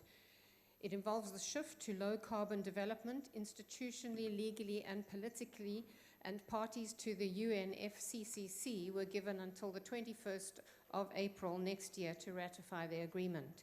As we understand it, South Africa is required to make an analysis of our climate change legislation and regulations in order to make changes necessary, but we will be able to communicate legislative peculiarities and make reservations on aspects of the Paris Agreement that are either contentious or inconsistent with South African law, whilst developing solutions for those challenges. The ACDP is concerned that the Paris Agreement does not place enough focus on the sustainable use of natural resources, and it is not clear whether it will take us forward sufficiently in reaching the goal of sustainable development on the continent. The impact of this new climate deal for African climate policy making and implementation remains unexplored. Finance and the capacity to mobilize investments supporting sustainable development are, of course, the key to implementation of the new climate change deal. Climate models suggest that most African countries will experience higher temperatures for a number of years and a significant reduction in their average rainfall. A stronger emphasis on the impacts of climate change on developing countries combined with proposed solutions, particularly on the African continent, is essential. While the ACDP does not buy into the scaremongering and exaggerated global warming campaign, we do recognize that industry and transport does cause pollution dangerous to the environment and human life, and we welcome moves to reduce pollution. The slight warming of the 20th century was no different from the past warming periods in the last few thousand years, except that in the past temperatures were in fact rather higher.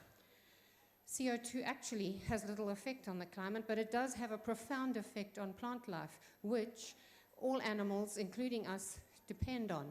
There has in fact been a greening of arid regions, notably in Africa's Sahel region, which lies between the Sahara Desert and Senegal to Sudan. While the world has experienced extreme weather systems, A remarkable feature of the Earth's climate is its stability. Although we can never make exact predictions about its likely behavior, some aspects, like global temperatures, have remained remarkably constant for long periods. Gigantic vested interests, financial and ideological, in promoting global warming are a concern, but they do not deter us in our commitment to being good stewards, responsible for leaving an inheritance for generations to come that will be a blessing and not a curse. The ACDP, as I said, will be supporting the signing of the Paris Agreement. Thank you. Thank you, Honourable Member. Honourable Makubele.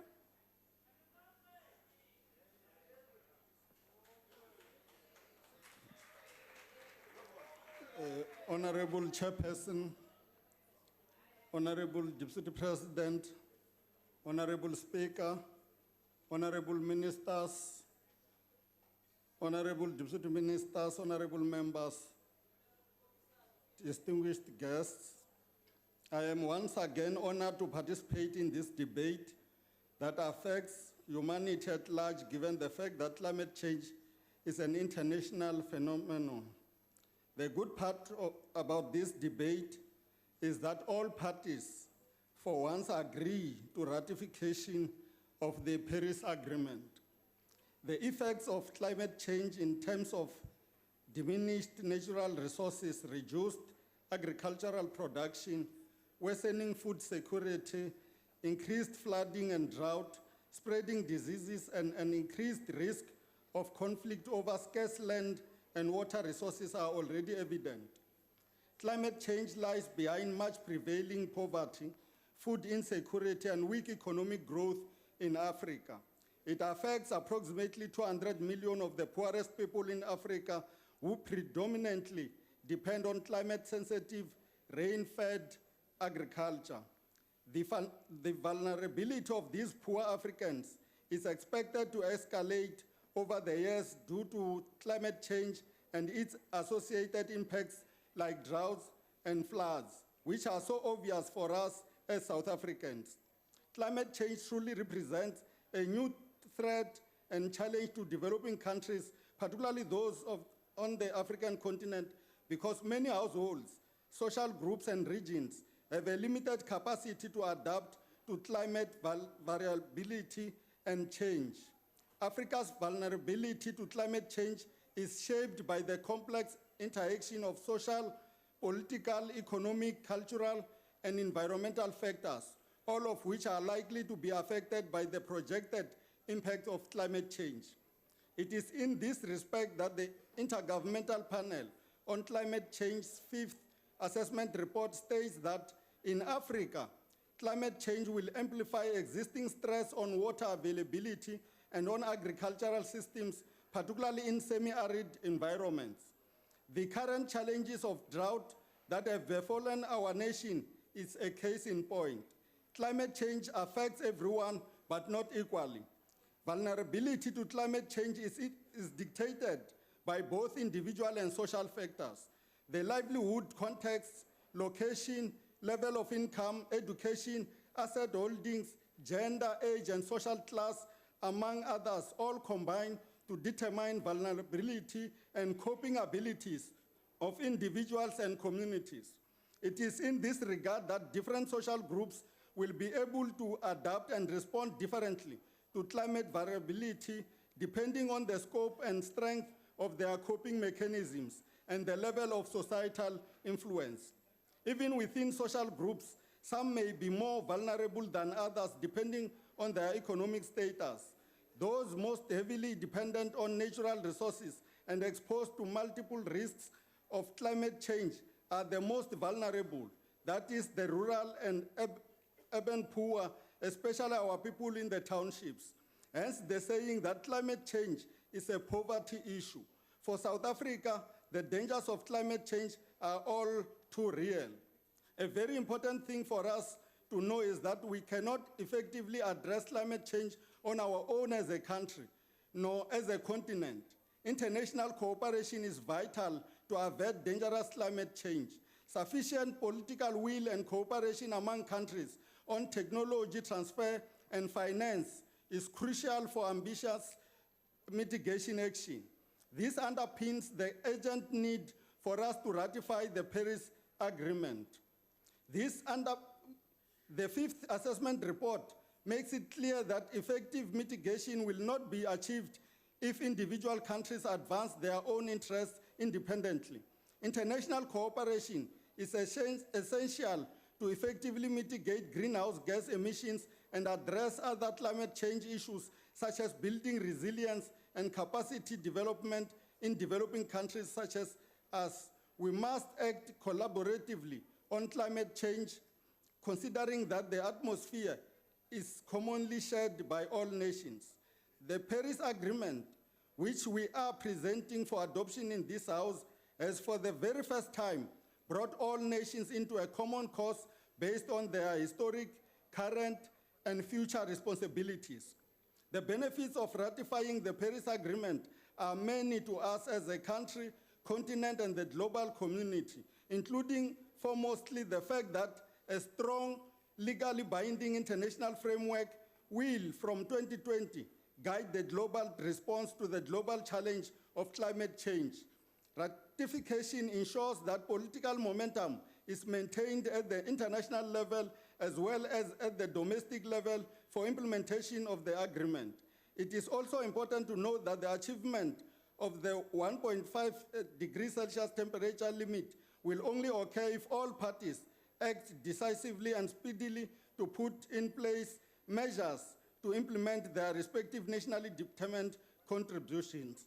Another significant benefit of ratifying the Paris Agreement is that the agreement will mobilize multilateral effort to achieve the global adaptation goal, which will certainly raise the profile and importance of support for developing countries in adapting to the impact of climate change. The Paris Agreement has opened up opportunities to developed and developing country parties in various ways at differentiated levels. It is important for developing countries to have a better understanding of the key opportunities that the Paris Climate Agreement offers. The agreement expressly recognizes the rights of vulnerable populations, which is very important considering the extent and level of climate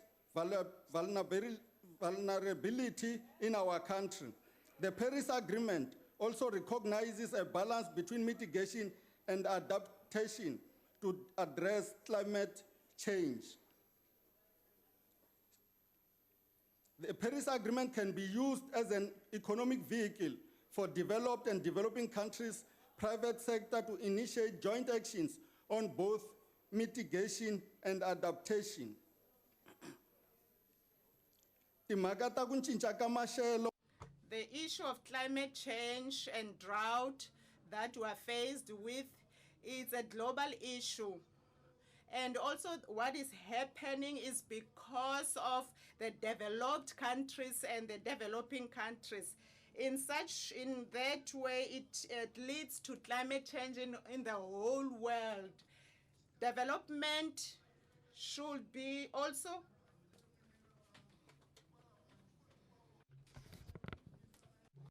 Therefore, all countries must pull together in order to make sure that the environment is clean and people are enjoying good life. Animals should not be in the same shelf with people in terms of suffering because of the air that has been polluted and all the fires. The Paris Agreement. Honorable Hadebe.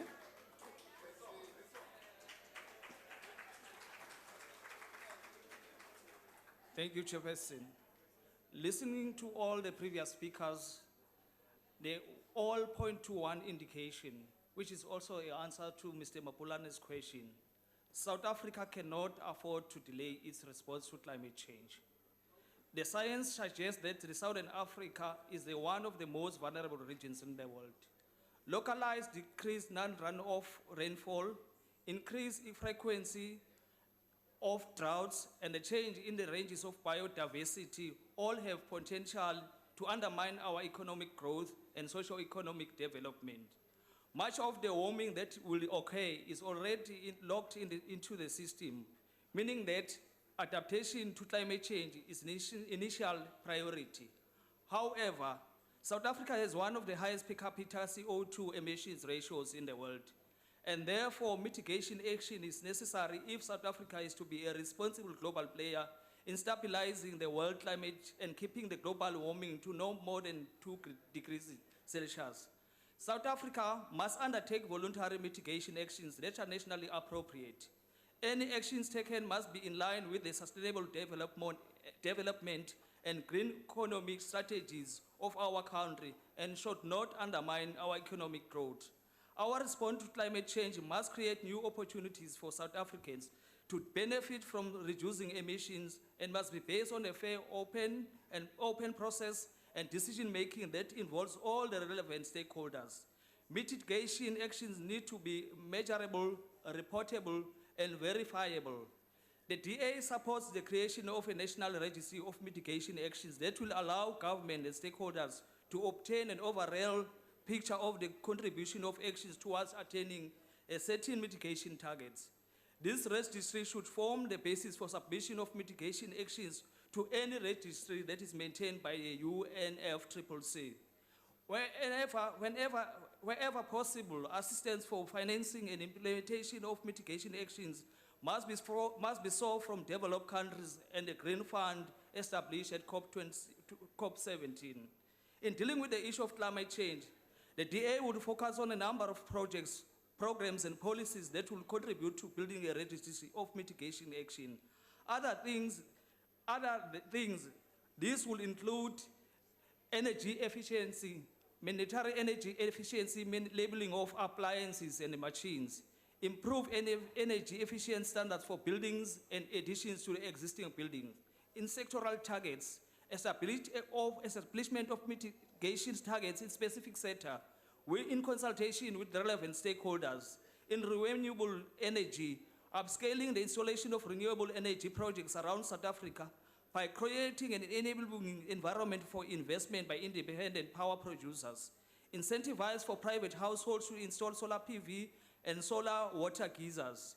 In transport, improve public transport to reduce individual car journeys. Carbon capture and storage.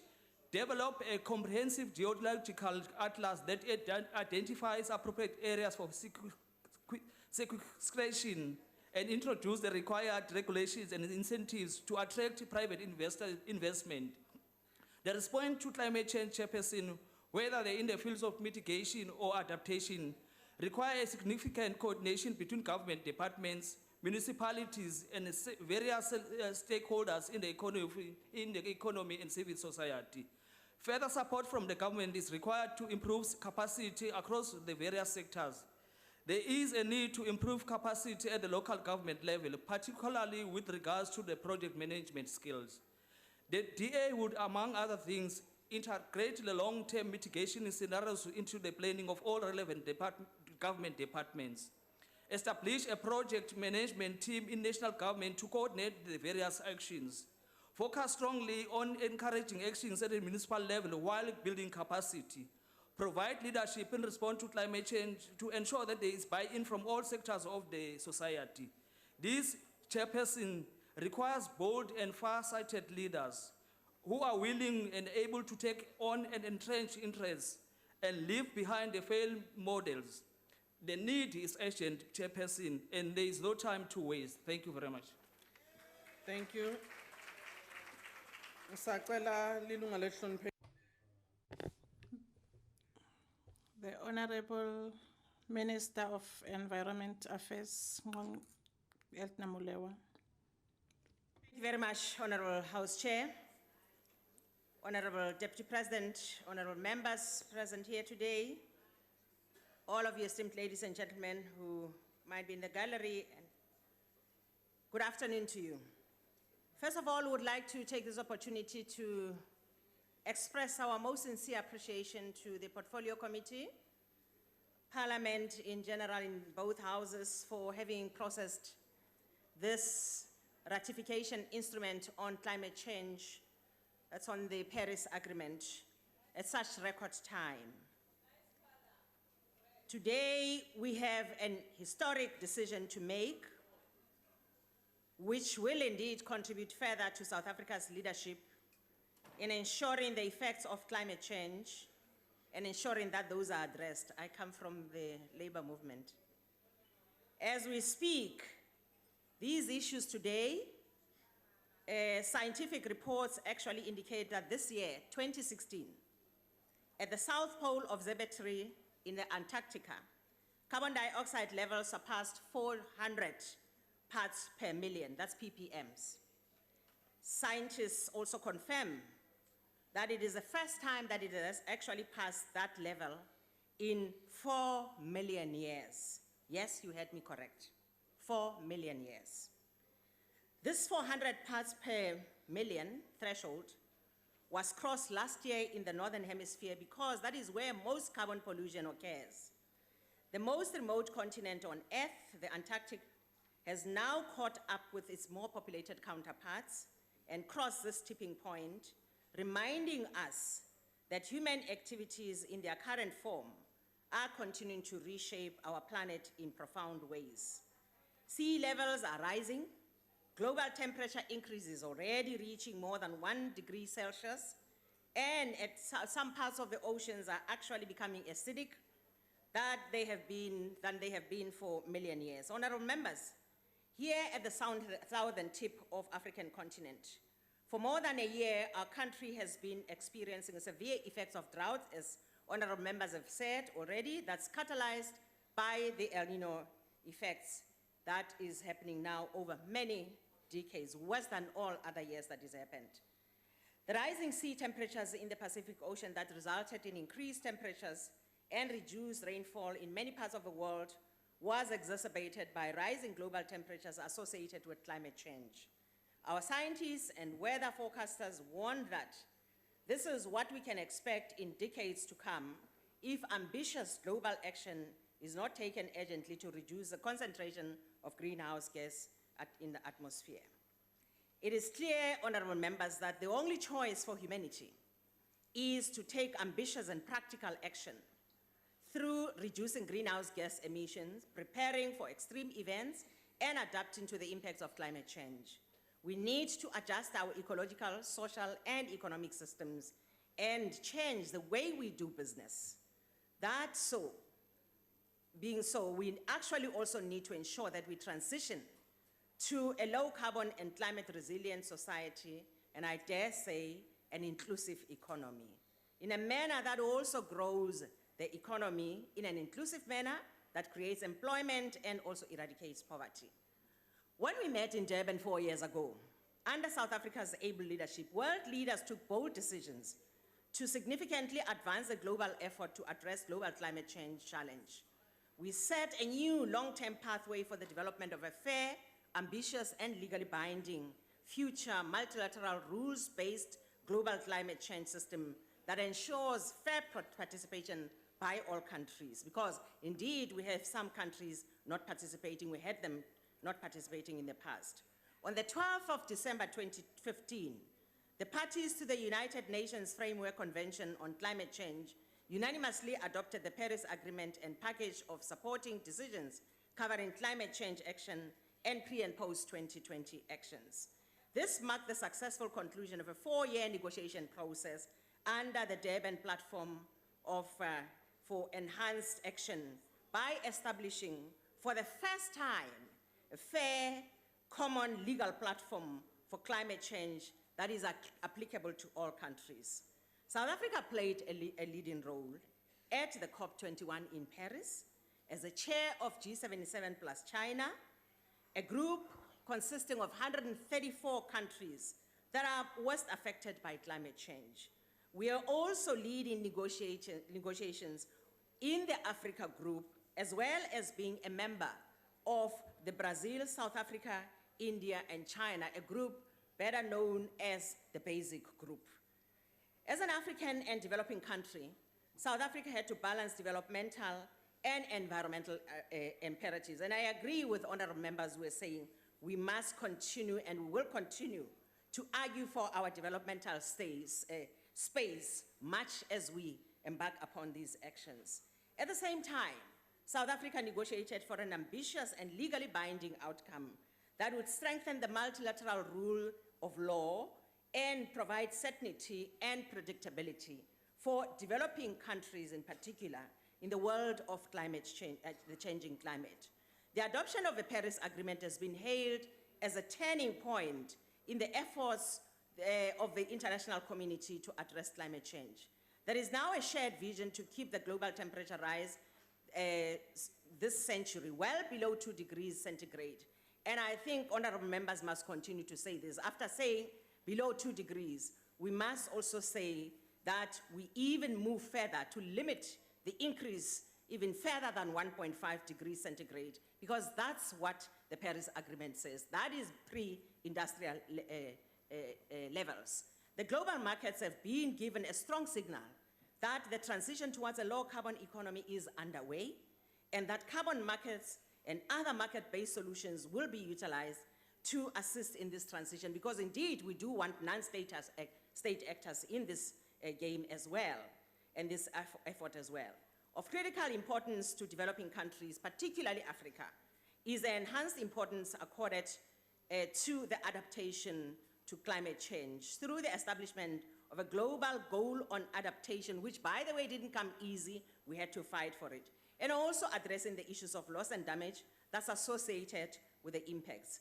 On the 22nd of April, South Africa signed the Paris Agreement, as honorable members have said, joining 175 world leaders in this historic event in New York.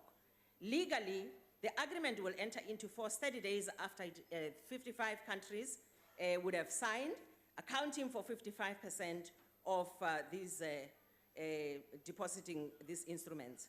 With unprecedented speed, the double threshold was reached on the 5th of October this year, and the Paris Agreement will enter into force, as honorable members have said, on the 4th of November 2016. This means that the first session of the Conference of Parties, serving as a meeting of parties, that is what we call CMA1, will take place in Marrakesh in conjunction with the 22nd Conference of Parties and the 12th meeting of parties of Kyoto Protocol. Fellow members, South Africa has a constitutionally prescribed process to follow Section 231, subsection 2 of the Constitution of the Republic of South Africa to ratify international agreements that involve legal commitments. All the necessary work has actually been done, would like to inform you, and concluded to ensure that South Africa is able to ratify this Paris Agreement. Cabinet has announced after its meeting on the 20th of October that it's bringing this instrument here for ratification. On the 27th of October, NCOP has already given approval for ratification. Once the National Assembly does so, which I believe and hope that it will do today, as I've already heard, this instrument of ratification will be deposited in the UNF Secretary General's office in New York. Our aim is to deposit our instrument before COP22. By this morning, ladies and gentlemen, and honorable members, 86 parties had deposited their instruments of ratification with the UN Secretary General's office. And honorable members, let us as South Africa add to this growing number as a demonstration of our commitment to action, to combating climate change, and to ensuring that the world that we bequeath to our children's children is a world that is climate safe and climate resilient. Let us move together, and as we do so, we will continue to engage honorable members, those who may not have quite read our climate change response policy, because I've heard several of us on this podium not even quite understanding, and some will really just get to read this together with you. What is South Africa doing? We are on renewable energy, we are on transport, we are on energy, in particular, the integrated energy resource, as known as IRP. It involves energy that's coal, it involves renewables, it involves even nuclear. So let's settle for that. It's not either or, it's all of them. Thank you, Honourable Member. I thank you. Your time is up. That concludes the debate. Are there any objections to the approval of the Paris Agreement on climate change as it appears on the order paper? No objections, agreed to. Thank you, honorable members. Honorable Minister, as your team Actually, as the team from Parliament were debating here, I heard other members already saying you now have got your speech for Morocco when you go to the meeting. I hope you will take some notes of what the honorable members raised here as important pointers. The Secretary will now read the third order for the day. Consideration of budgetary review and recommendation report of Portfolio Committee on Basic Education. I now recognize the Honorable Chief Whip of the Majority Party. House Chair, I move that the report be adopted by this House. Thank you very much. There are declarations that have been requested. I now recognize the DA.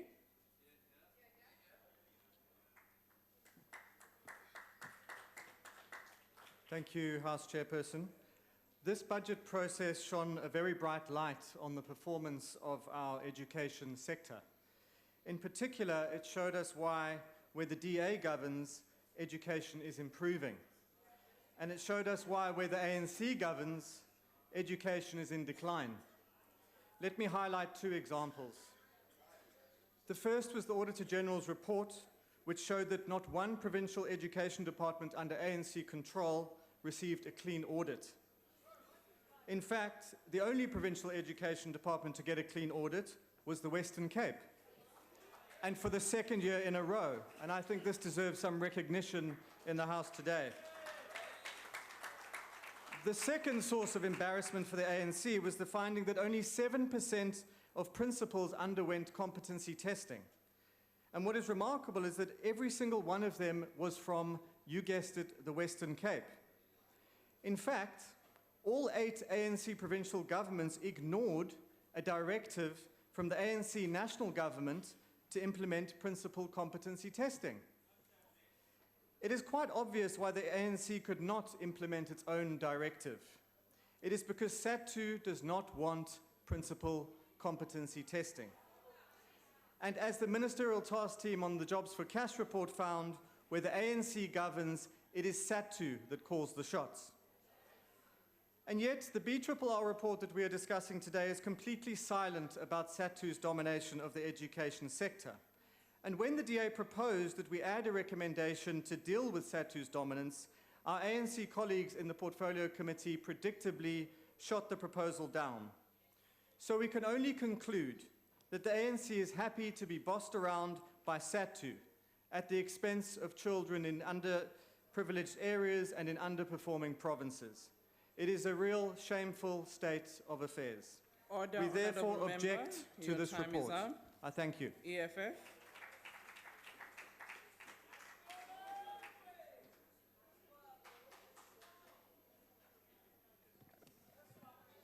Thank you, House Chair. The Economic Freedom Fighters rejects the Portfolio Committee on Basic Education Budgetary Review and Recommendation Report. We do so because we firmly believe that this department has no plan, no vision, and no strategic leadership to sort out the problems facing basic education in this country.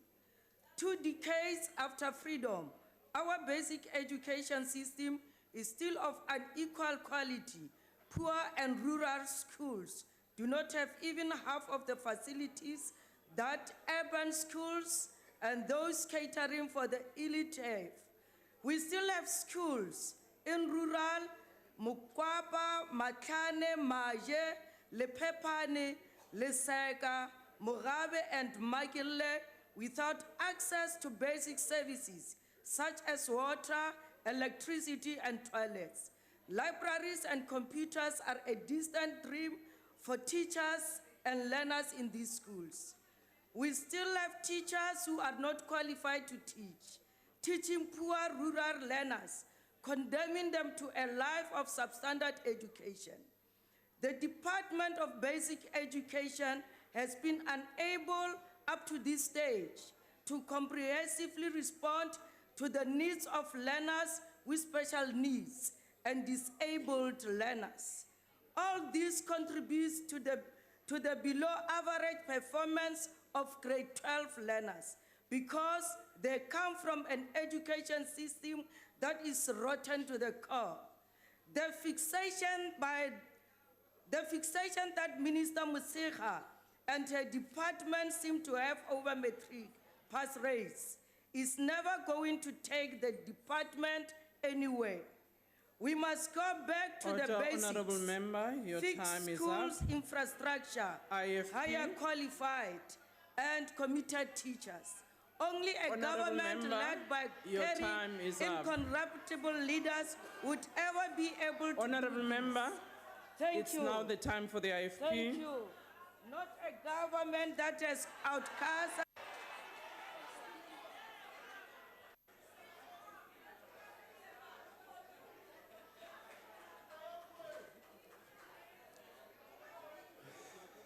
Thank you, Honorable House Chair. The IFP will support this review.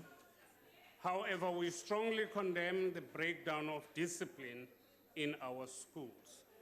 In this declaration, only 2 manifestations of the lack of discipline will be cited. During the recent oversight visit to schools by the PC on basic education, principals from Eastern Cape in the south to Limpopo in the north deplored with one voice the scourge of teenage pregnancies, even in primary schools. In KZN alone, 10,213 learners fell pregnant in 2014 and 9,135 in 2015. Although there is a slight decrease from 2014 to 2015 in KZN, if we take South Africa as a whole, a survey by Stats South Africa points in a different direction with unprecedented figures of 68,000 pregnancy cases in 2011, 81,000 in 2012, and 99,000 in 2013. Equally shocking is the number of schools where principals complain about the scourge of drug abuse. This is quickly becoming a national trend since it has become prevalent in both urban and rural schools. Principals concede that they lack the capacity to deal with this scourge. They, of necessity, appeal to the police for assistance since drug abuse is also a crime. Unfortunately, even the police have very little to offer as a solution. No wonder there is such a high rate of dropouts. I thank you. Thank you. NFP.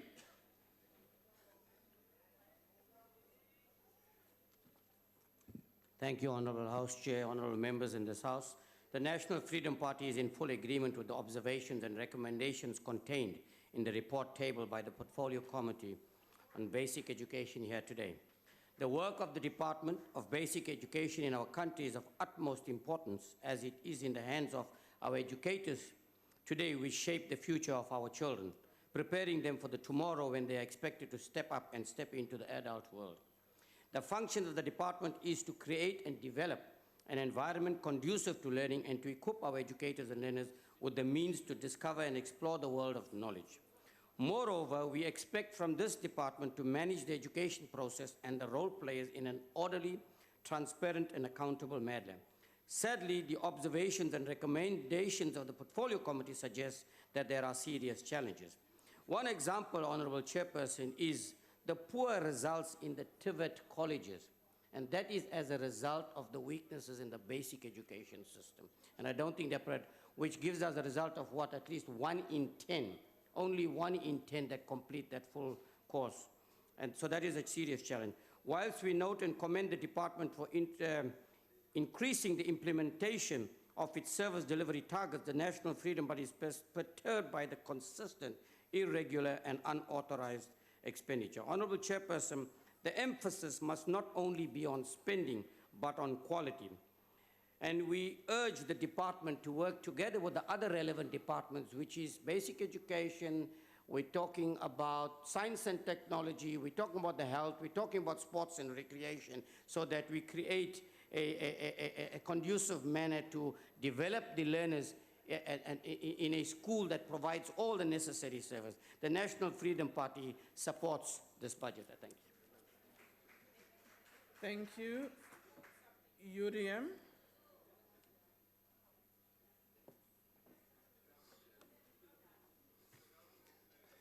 It's simple. Mud schools must fall. It looks certain that in the Eastern Cape, mud schools will never be eradicated, at least not in the immediate future. Most of the unsafe places of teaching and learning are found in the Eastern Cape. Government agencies tasked with hiring contractors to eradicate mud schools in the Eastern Cape are giving tenders to companies that were either not registered or been suspended by the government construction watchdog. Now, what I'm getting to here is that basically, whereas it is time for education, proper education to be offered in an environment which is conducive to teaching as well as learning, what is happening in the ever poorer province of Eastern Cape is that our government of the day is not giving that to the pupils who deserve that. Time and time again, teachers are out of school long before the break is on. Time and time again, the mud schools are a threat to the very existence, let alone teaching of the children. Time and time again, teachers are caught up by other students and the media doing funny things to children, right under the watchful eye of education. So there is very, very little hope of improvement of education for the kids down in the Eastern Cape. This is where I come from. So we want to say, as much as the budget, yes, it is needed, but lots of improvement when it comes to the management of education is of critical importance down in the Eastern Cape. Thank you. Thank you, ACDP.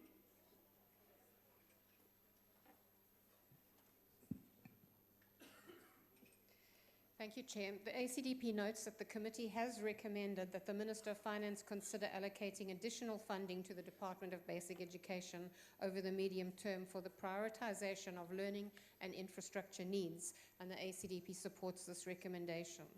As all schools must be compliant with new infrastructure norms and standards by November 2016, the ACDP calls on the department to strengthen their monitoring capacity in this regard. We welcome calls for the Jobs for Cash interim report by SACE to be made available to the Portfolio Committee after endorsement by the Council by the 15th of November. This is an issue that has caused great concern. The ACDP is pleased to see the committee is insisting on the strengthening of the internal audit unit to ensure that it effectively carries out its functions. We agree that future quarterly reports must include inclusive education, the percentage of grade R practitioners with NQF levels 4, 5, and 6, and teacher absenteeism. Of course, without effective mechanisms in place to track teacher absenteeism, no progress can be made in this regard. The ACDP adds its voice to calls for interventions in respect of inclusive education, including increasing the number of adequately well-resourced full-service schools, providing effective training and development of educators, and addressing infrastructure challenges. Very importantly, urgent steps must also be taken to resolve the issue with unions in respect of the appointment of principals on the basis of competency assessment and the signing of performance agreements. The Education Department will have to ensure that there are sufficient teachers to effectively implement the introduction of African languages in affected schools and must prioritize teacher training and development throughout the system in order to produce the quality of education required. Education, of course, accounts for 40% of public sector employment and takes the largest share of provincial budgets. The ACDP Thank notes... you, Honourable Member. Your time is up. And we will support this report. Thank you. AIC.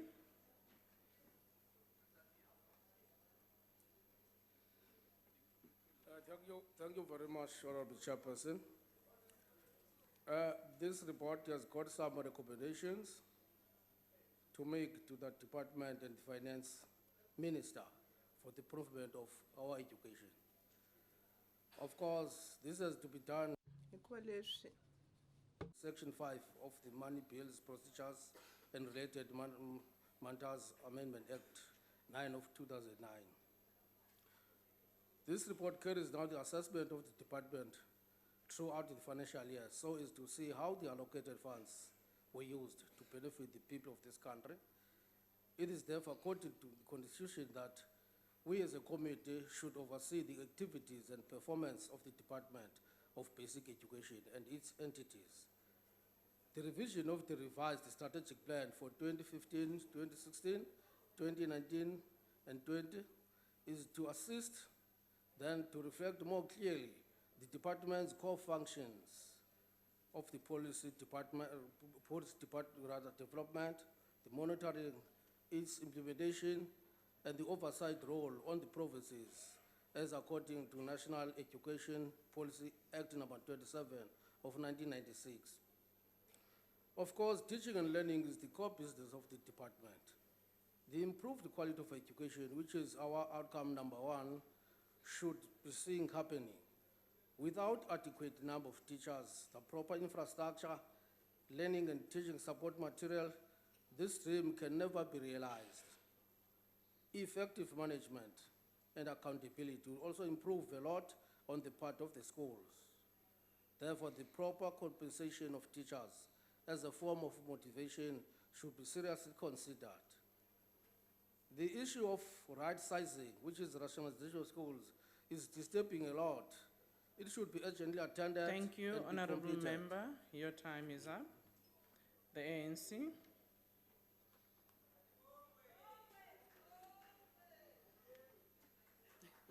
Chairperson, thank you very much.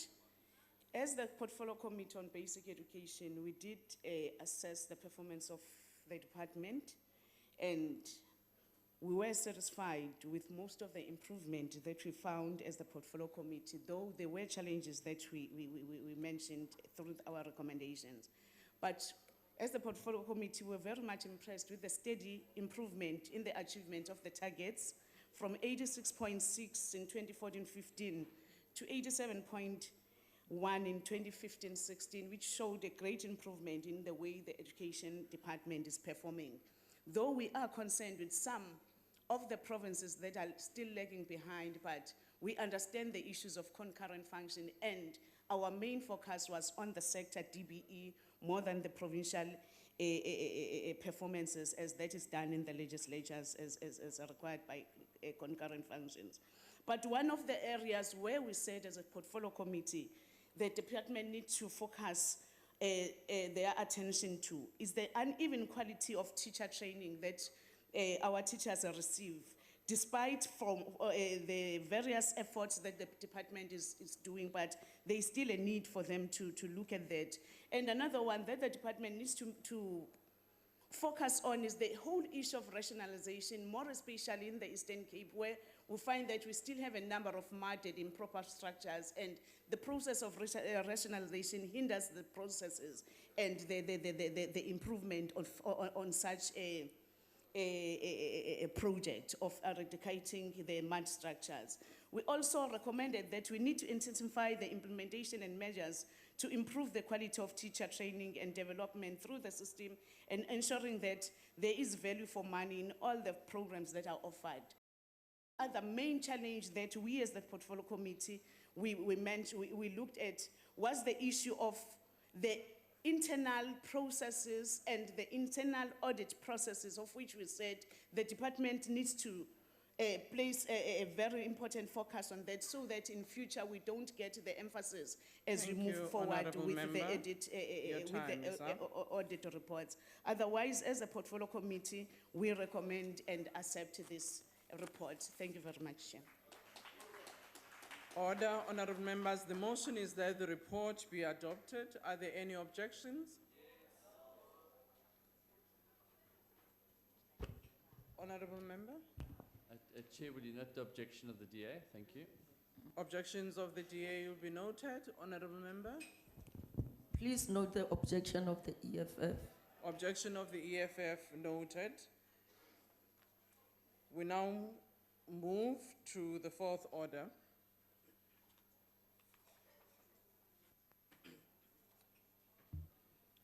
Consideration of budget review and recommendation report of Portfolio Committee on Cooperative Governance and Traditional Affairs.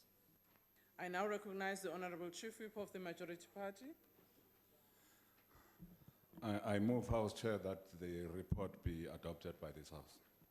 Thank you. I've noted that parties would like to make declarations. DA?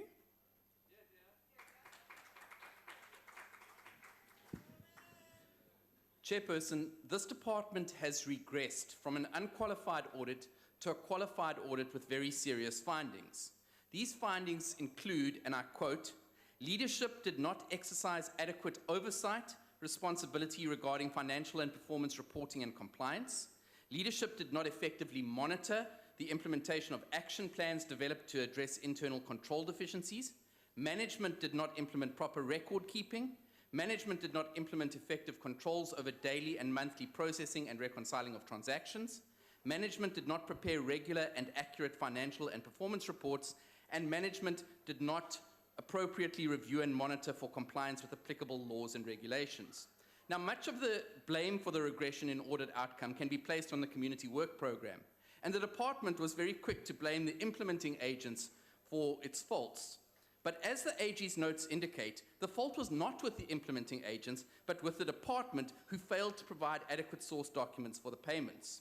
So the question is, what has changed since the last audits? Well, for starters, we have a new minister, if you can call a two-minute noodle a minister. A minister who has been so spectacularly unimpressive. Order, Honourable Member. If I may hear very well, there's something you said before the minister. 2-minute noodle, can you please repeat? Sorry, Chair, was a point of order called? No, I was just asking because I didn't hear very well. Yes, Chair, I called the minister a 2-minute noodle.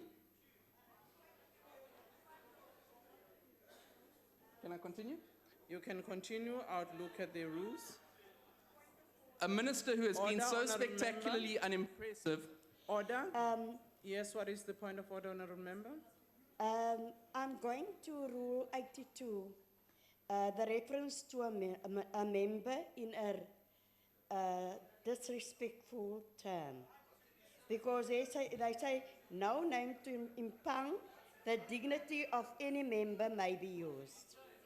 And a person can look at that rule. And then the other is also unparliamentary in Rule 84. Thank you. Order, Honourable Member. I will come back to that issue. You can proceed. Chair, I happen to quite like 2-minute noodles. A minister who has been so spectacularly unimpressive that his department has gone backwards in just 6 short months. A minister who has consistently denied his involvement with the Guptas, despite increasing evidence to the contrary.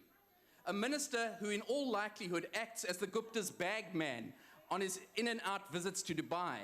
And a minister who in discussion with a known Gupta affiliate talks about permitting the use of municipal assets as collateral for debt financing. Chairperson, this is nothing less than state capture at a local level. Now, while the DA supports the budget review and recommendation report, Honourable Member, your time is up. we have grave misgivings over the minister's performance, ability and integrity and the department's inadequate financial control. EFF.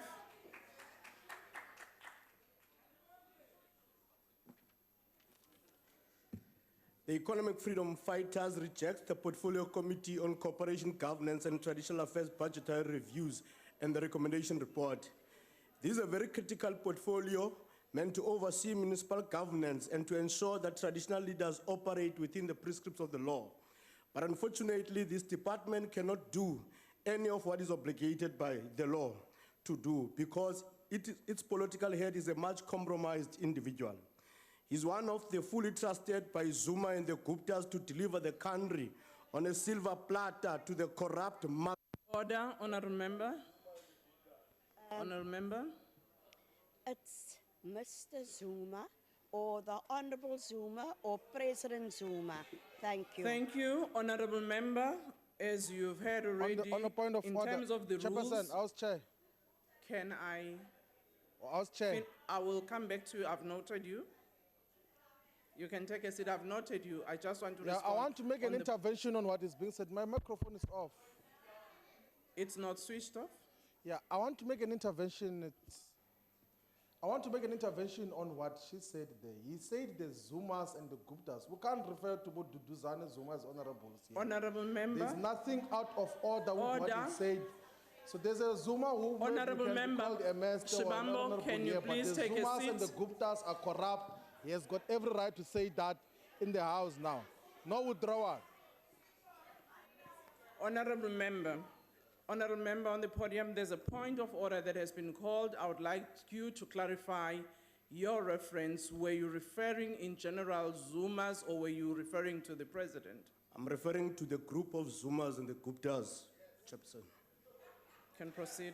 Mr. Van Rooyen was going to be used by this corrupt mafia to capture the treasury.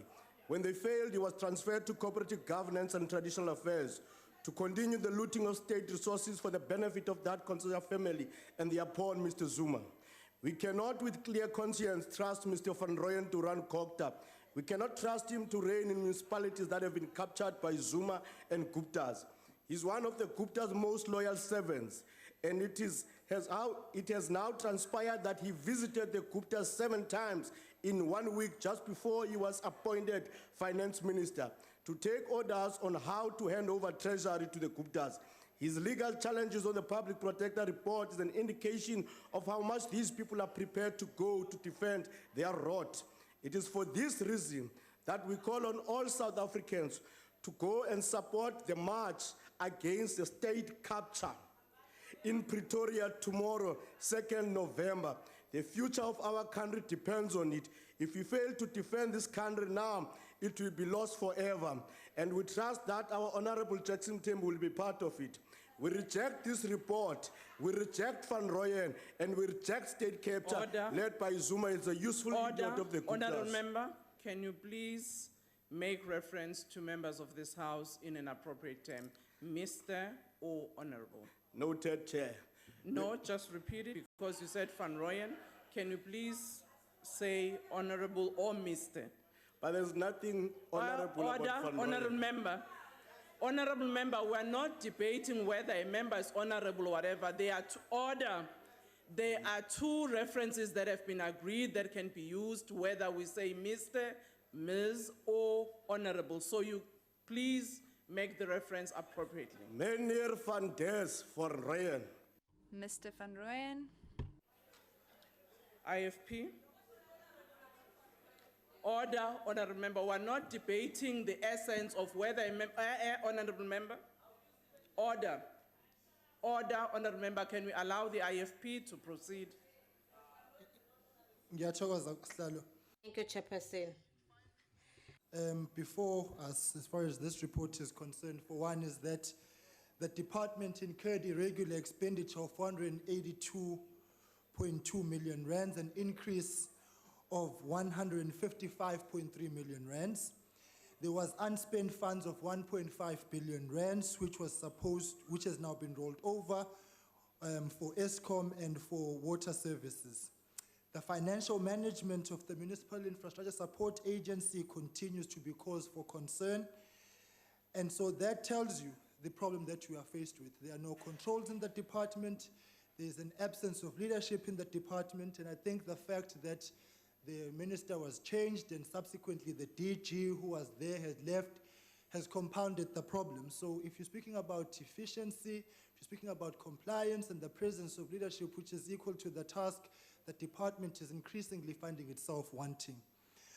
The CRL Rights Commission continues to do good work, and we want to applaud them, and they do so on a shoestring budget, and we want to applaud the initiative which they launched last week with the Konrad Adenauer Stiftung, because that's the only way now which they can find funds. They're not getting any joy from the department. We want to warn the Municipal Demarcation Board to desist from politically motivated redemarcations which are pursued by the board, because in the end they result in chaos, as we saw in Vuwani, and destruction to property. We emphasize that the redemarcation process must be done to enhance development and not for questionable political bias. Traditional leadership remains an integral part of our governance system in this country, and every effort, of course, must be made to ensure that it's sustained as we continue with the process of nation building and social cohesion. The recreation of the department falls squarely on the shoulders of the minister, who has failed outright and most dismally to provide the necessary leadership to rescue the department.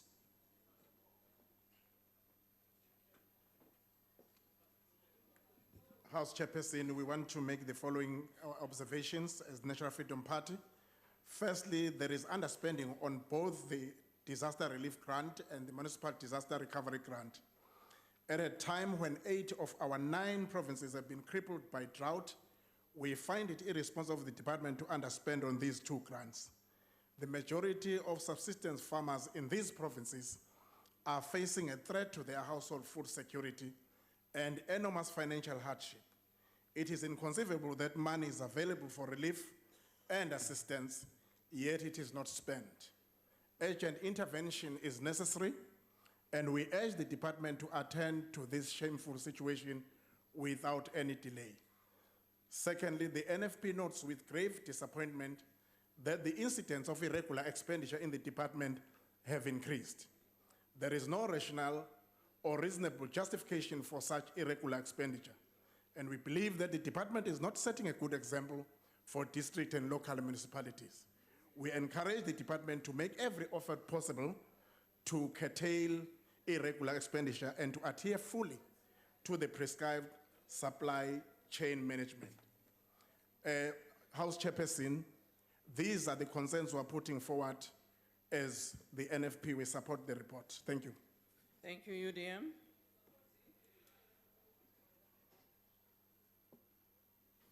Honorable Deputy Chair, thanks for the opportunity.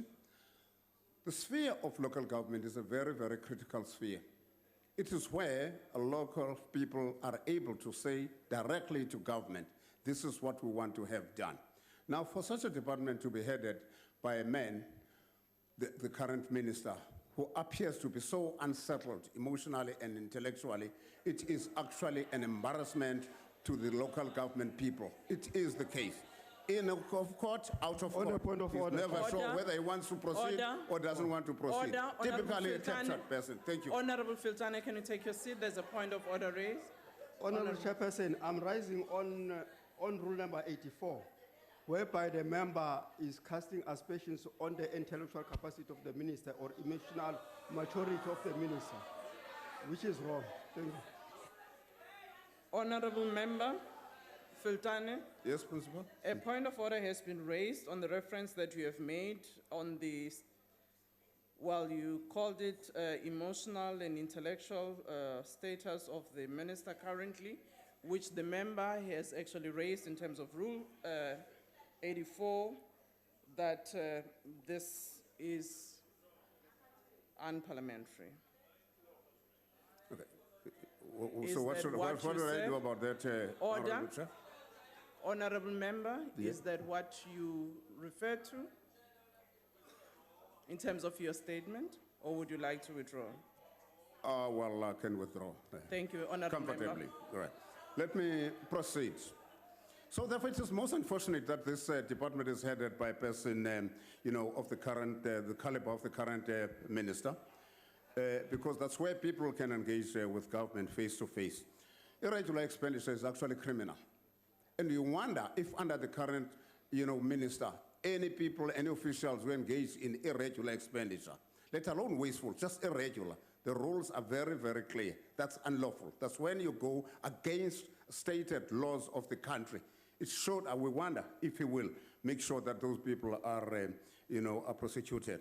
Now, lastly, under expenditure is another critical element. Right where I come from in Baraworth, there was rampant, irregular and wasteful expenditure. And it's only now that 2013, 2014, people are beginning to, to be prosecuted. And we hope that he is going to support that, as is the case in BCM as well, and in so many other local government, locations around the country. But we do support the budget because we believe that it will help. It is intended to help people, let alone the mess that is happening. Thank you. ANC.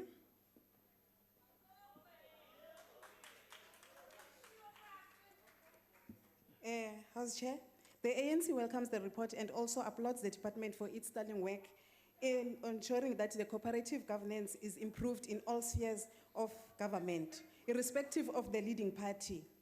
As we are committed to create a better life for all, we note that the progress made to improve performance in all key performance areas through implementation of the back-to-back basics program. We are very encouraged by the acknowledgement of the challenges in areas such as service delivery in municipalities, record management administration of the CWP, inadequate support to the traditional councils and dysfunctional traditional councils. We also welcome the commitment by the Minister and his department made to address these challenges and report on regular basis on the progress made in that regard.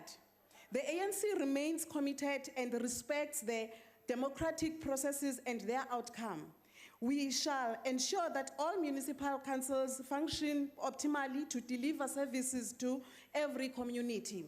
We condemn the unfortunate incidents which occurred in metros such as Nelson Mandela, Johannesburg, and Tshwane, which disrupted business of councils. We shall work closely with the Minister in intensifying the implementation of back-to-back basic program in all municipalities in the country, especially those facing serious challenges, even if they are not led by the ANC. The ANC supports this budget. The motion is that the report be adopted. Are there any objections? No objections agreed to. Honorable members, order. There was a point order. Chairperson, please Yes. note the objection of the EFF. Thank you. The objections noted, the report approved. Order, honorable members. There was a point of order raised earlier and in consultation with the table which was in relation to Rule 82, subsection 3 on the reference to member in respectful terms. We will consult the Hansard and look at whether the point of order that was raised should be sustained and come back and report to the House. Thank you very much. The motion on the order paper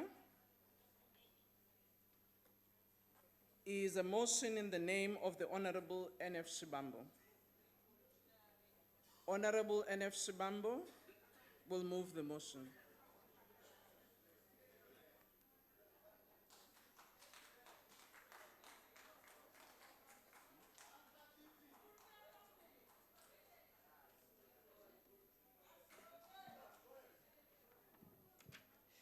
Thank you very much, House Chairperson. I move that this House must note that Advocate Thulisile Madonsela finished a 7-year term of office of the Public Protector of South Africa on the 14th of October, 2016. Further note that during a tenure as Public Protector, the Office of the Public Protector received heightened attention and high approval by members of the public in South Africa. That the heightened attention and high approval was due to the reality that her office treated all matters brought to her attention without fear or favor, and that the reports of the Public Protector were mostly endorsed by the courts and set lucid judicial jurisprudence that assisted in clarifying the powers of the Public Protector. Recognizes that Advocate Madonsela has received many domestic and international honors for the role she played as Public Protector in South Africa, which include 3 honorary doctorates. Acknowledges that Rule 62(2) of the National Assembly rules empowers the National Assembly by a resolution to invite any person to address the House, that must resolve in terms of Rule 62(2) that this National Assembly must invite Advocate Thulisile Madonsela to address the National Assembly on a date to be agreed upon by the Program Committee, but before the end of the annual session of 2016. That the address must specifically focus on Advocate Thulisile Madonsela's experiences during a tenure as Public Protector and lessons that should be applied to all public representatives, public servants, and the public in the provision of quality services for all. I so move, House Chairperson. I now put the motion. Are there any objections? Yes, Honourable Member. We are objecting and indeed would like to make our own declaration on the matter. Are there any other parties wishing to make declarations? ANC?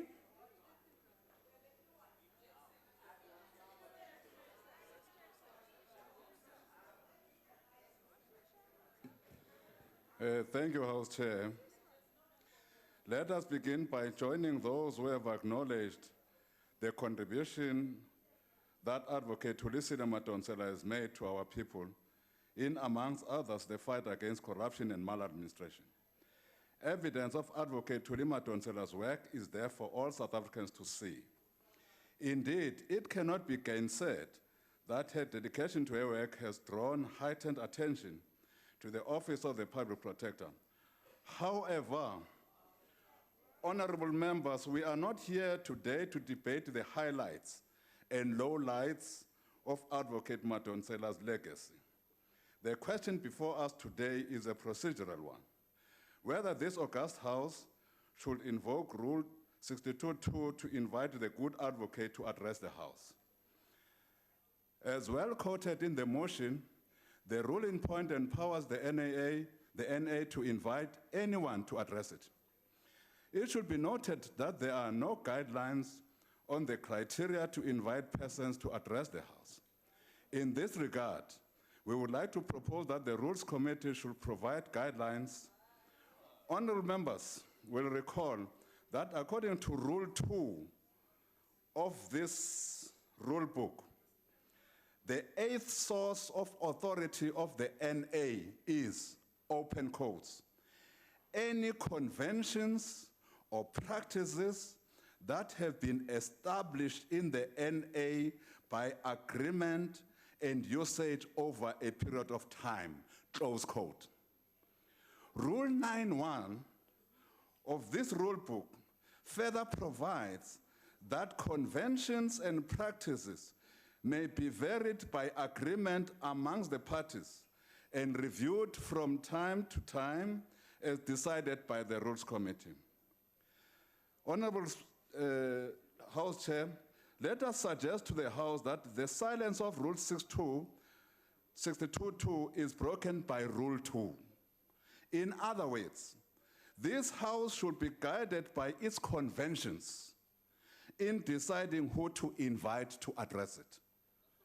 Going through the records of the NA reveals that amongst invitees to address the House have been Mr. Kofi Annan, former UN Secretary General, Mr. Yasser Arafat, former President of the Republic of Palestine, former President Nelson Mandela, former President F.W. de Klerk, Justice Pius Langa, former Chief Justice, and Justice S. Ngobo, former Chief Justice. It seems to me, indeed, also the House, that the House has in the past invited people by virtue of the offices that they had previously held. In other words, invitees have hitherto been former heads of state, former heads of institutions of global governance, and former heads of the judicial arm of state. In this regard, former heads of Chapter 9 institutions have never been invited to address the House.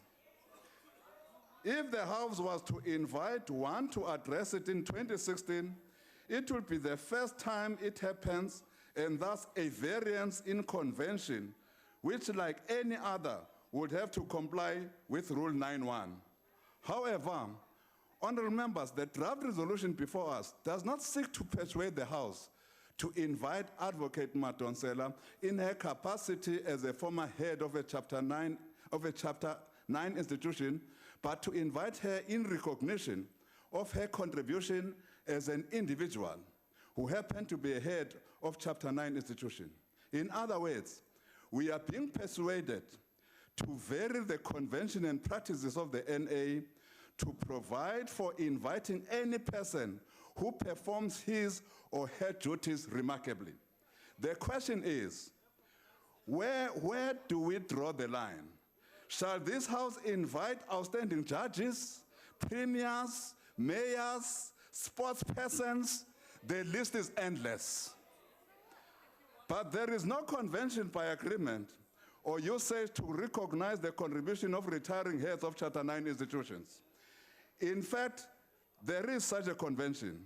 The NA has since establishment of the Office on Chapter 9 institutions in the Office of the Speaker been holding farewell functions in honor of retiring heads of Chapter 9 institutions.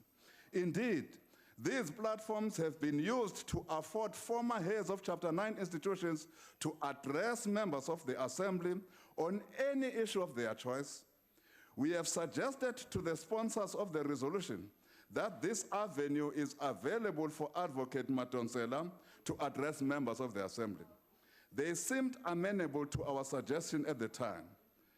House Chair, when all is said and done, the question is whether to vary or not to vary the NA convention and practices. In this regard, we stand unpersuaded that there is a necessity to vary convention. In our view, there are no compelling circumstances to invite a former head of Chapter 9 institutions to address the House when there is an avenue that can be used to achieve the same results. We do not see anything fundamentally flawed with only inviting former heads of arm of state and former heads of structures of global governments to address the House. We again make the proposal that Rule 9.1 be invoked for the Rules Committee to consider extending invitations to other individuals who have made notable contributions to society. Until then, we believe that the farewell function in honor of Advocate Thulisile Madonsela, organized by the Office of the Speaker, is sufficient recognition of her remarkable contribution to our people. The ANC opposes the draft resolution. Thank you, House Chair. Honorable Breitenbach.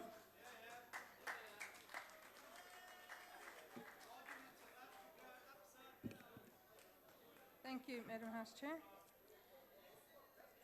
I'd like to, at the outset, take issue with the Honourable Mthembu's interpretation of the rules. As you're all aware, the previous convention was for members' business to be placed before House business until the new rules came out in May this year. And it's very clear, Honourable Mthembu, that the rules trump conventions always. And the rule is very clear, and there are new rules that were negotiated and printed in 2016, that 62.2 says the National Assembly may, by resolution, invite any person to address the House. So I'm afraid your argument holds no water whatsoever. It is somewhat churlish of you to pursue that argument.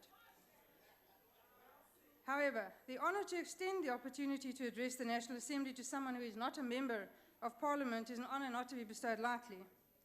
The test, in our view, must be whether the status, dignity and gravitas of the person to be invited will add value not only to the discussions of this House, but also to our constitutional democracy. Judge Madala, as quoted by the Chief Justice in the Nkandla judgment, said certain values in the Constitution have been designated as foundational to our democracy. If these values are not observed and their precepts not carried out conscientiously, we have a recipe for a constitutional crisis of great magnitude. You may want to take note, Honourable Mthembu. In respect of the protection of our constitutional democracy, Chief Justice Mogoeng found that the Public Protector is one of the most invaluable constitutional gifts to our nation in the fight against corruption, unlawful enrichment, prejudice and impropriety in state affairs, and for the betterment of good governance. You may want to hear her on that. It cannot be denied that the person of Thulisile Madonsela gave meaning to the potential of the Office of the Public Protector as an institution paramount to our constitutional order. It is for this reason that she was vilified by many in the ANC who do not espouse the foundational values of our Constitution and rather see the levers of state power as a means to enrich themselves, their friends and their families. Perhaps that's why you don't want to hear. This is an ongoing battle, and the possibility of what Judge Madala called a constitutional crisis of great magnitude will not be averted for as long as the Guptas, the Zumas, the Van Rooyens, the Zwanis, and more recently the Abramses are to be found amongst us. Ms. Madonsela, during her tenure as Public Protector, acted as both moral compass and beacon of hope to South Africans. Therefore, she, if granted the opportunity to address Parliament, will definitely be able to add value to the national conversation. The dignified and authoritative way in which she performed her duties without fear, favour or prejudice also serves a recommendation for an invitation to be extended to her. The Democratic Alliance wholeheartedly supports this motion.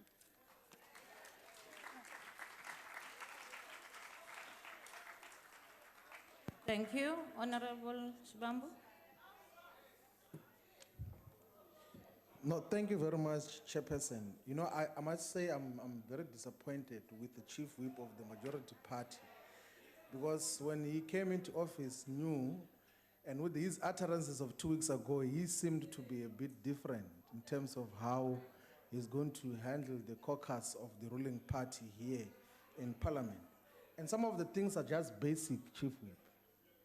The resolution that you have had for a very long time, says that we are inviting the former public protector to address specifically to focus on her experiences during her tenure as a public protector.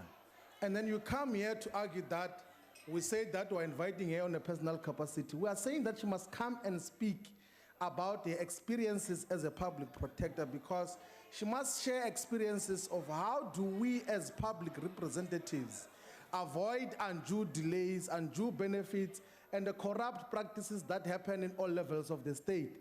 What is wrong with just listening to a person who has gained experience? I mean, what kind of a political party is that which refuses proudly to listen to a person who has gained experiences on a specific field, which will be very invaluable in terms of how we take our governance issues forward? So I think those are some of the basic things. And also, don't be arrested that it never happened before, therefore it cannot happen moving forward. When Judge Pius Langa addressed the National Assembly, that had not happened before. Why can't we do that with the head of a Chapter 9 institution to say that we're doing it for the first time as the 5th democratic parliament? What is wrong with doing that? Let's be sensible and invite Advocate Thulisile Madonsela to come and address the House. If we disagree with her, we'll tell her that we disagree with her. If we can take lessons, we'll say that we have taken lessons from what she has got to learn as a public protector of South Africa. If Busisi Wamkwebana does better as a PP, when she finishes a term of office, by that time the EFF will be government. We're going to invite her as well to come and share experiences. There won't be a problem in terms of how. So it's a sensible, basic logic that we must apply to, and then we'll take it from there. Thank you very Let's much. vote correctly on this motion, because we're going to vote expired. that we invite Thulisile Madonsela to come and address the House. Thank you very much. IFP.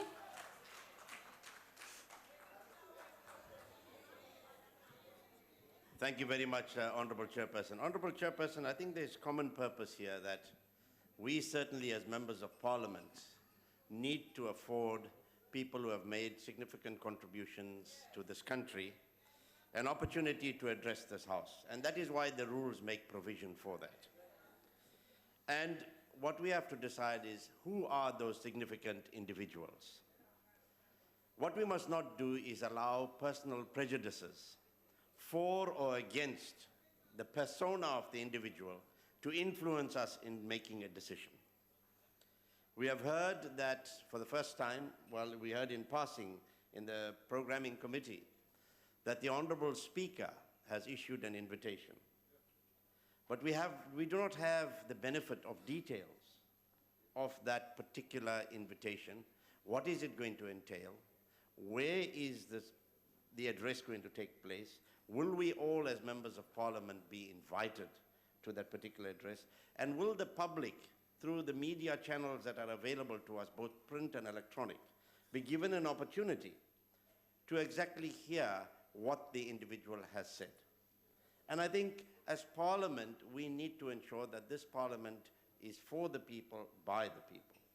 It's on the approach that I think there is going to be some disagreement on whether the public protector as a persona is invited to this podium to address us, or whether we do it in another forum but achieve the same objective.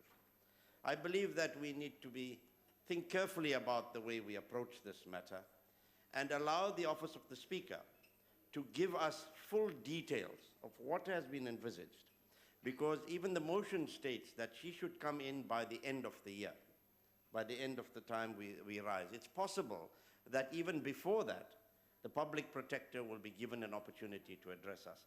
So I think let us get more details from the Office of the Chief Whip and the Office of the Speaker, so we can take an Your informed decision time has on this matter. expired. Thank you. You very much.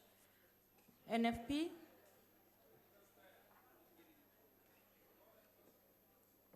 House Chairperson, thank you very much. As National Freedom Party, we are agreeing with the expression that is given forth by the sponsor of the motion, of the draft resolution as such.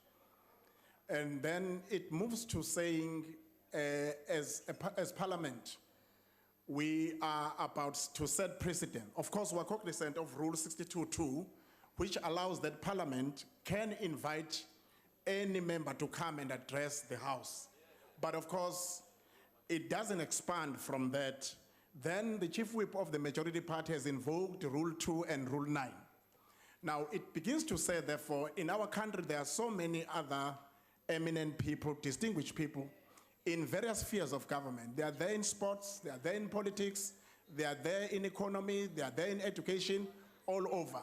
Now, if Parliament were to move towards this direction, which I believe, therefore, the speaker, the sponsor of the motion wants us to set a precedent that a person who's distinguished, a person who is eminent in our country should be given an opportunity to come and address the House. I believe, therefore, this should be subjected to the rules of Parliament, and it's good that the Speaker has already begun some spade work to say she is inviting on behalf of this Parliament. Perhaps it would be proper for us as Parliament to be privy to the whole motion given by the Speaker with regard to the invitation of the Public Protector. I believe all of us are moving towards the right direction, and of course we concur with the sponsor of the motion, but I think Parliament should be given some space to say how do we do it, because there are so many people who are distinguished who should be allowed to come and address Parliament. I think we should be moving towards that direction. Thank you, Chairperson. Thank you. Honorable Member UDM. Thank you, Honorable Speaker. Today, unlike 7 or even 14 years ago, South Africans of all social and economic backgrounds can associate with the Office of the Public Protector. This due to the outstanding work done by the outgone Public Protector, Advocate Thulisile Madonsela.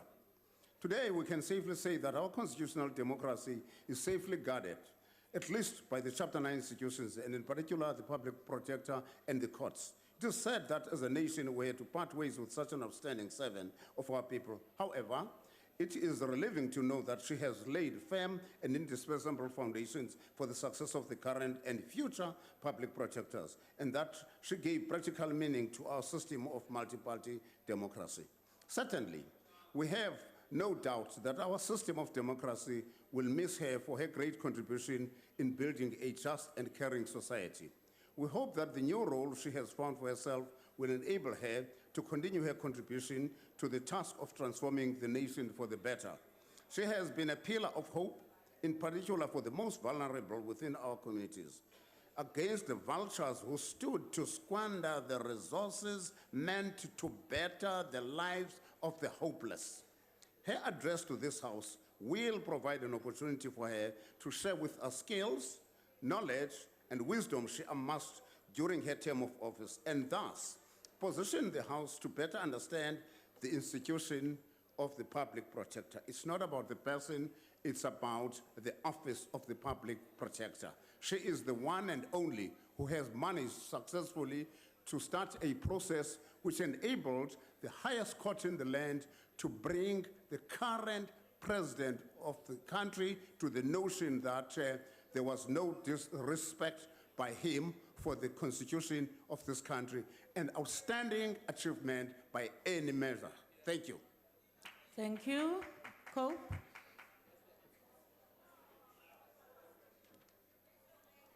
Thank you very much. I support the invitation. Those who say no do not want the truth, they don't want democracy. What South Africans face today is both painful and was unexpected, we must say, at least 12 years ago. South Africa has become a dictatorial state. Hence, to have his dictatorship for example, implemented, Mr. Zuma does a number of things. Number one, he destroys Chapter 9 institutions. Number two, he appoints ministers and deputy ministers with a very clear mandate to kill. For example, he himself in Johannesburg at the amphitheater, he stood up and said, remove the police in this particular fashion. Let us, I emphasize, have the force instead of police as service. That is the first one. Number two, he has put into service a minister now called Kele, who went out and said the police must shoot to kill. He, at some stage, it is unfortunate, put in Mbalula, who said, shoot, go out and shoot. I suppose people remember Honorable this. member. Order. Now all these things, he Order, said, honorable member. shoot the bastard. Honorable Madisha, you have 1 second left and there is a point of order. Can I hear the point of order? Reference point 82, reference to a member in respectful terms. It is honorable. Thank you. Honorable Madisha, in your speech, you referred to a minister Mbalula just as Mbalula. Can you? Honorable, he said, shoot the bastard.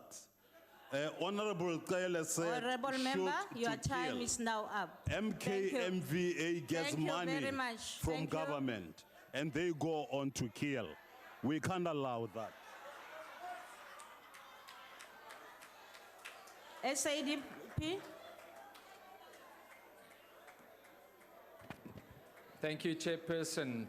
Chairperson, the ACDP supports this motion, but we were interested to hear from the Chief Whip about the invitation from the Speaker.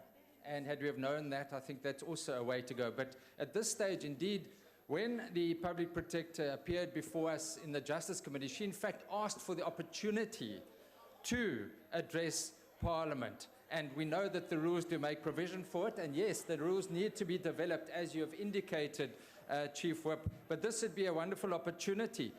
And it's regrettable that even in the Justice Committee, rightly or wrongly, due to time constraints in the program, she was not able to present her annual report when she was scheduled to appear before it.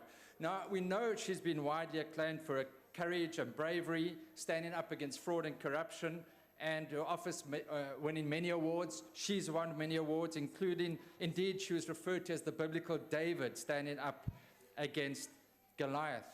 So it would, in our view, be very helpful for her to make some concluding remarks on her tenure, on the high standard, on the cooperation with Parliament, on some of the challenges she experienced, on the financial challenges.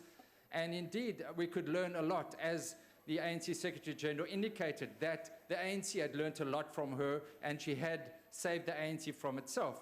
So it would also be an opportunity for us all to learn from her and to learn from other Chapter 9 institutions that are struggling with this issue. Indeed, the question was raised, why should Chapter 9 institutions have to account through the ministers? And maybe that is something, Chief Whip, we need to look at when we are looking at the rules. The whole issue of Chapter 9's accounting to Parliament via the ministers of the particular departments. So in our view, Chairperson, we believe that this is a sound resolution, but we're also mindful that we are developing the rules in this regard going forward as to who should be invited to address us. We believe this is a worthy candidate and we can all learn from that. Thank you very much. Ahang? Honorable Chair, I really don't know what the ANC is afraid of, because Thulisile Madonsela is a special one. She stood firm against all odds when she was pursuing the issue of Nkandla. And I think she really needs to come in.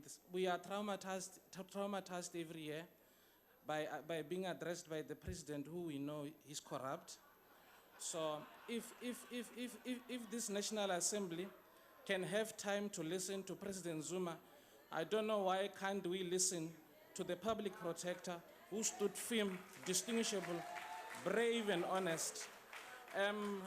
But it's very clear that the ruling party is not prepared. Order, Chairperson. This side. What's the point of order, honorable member? I'm rising on the basis of Rule 84.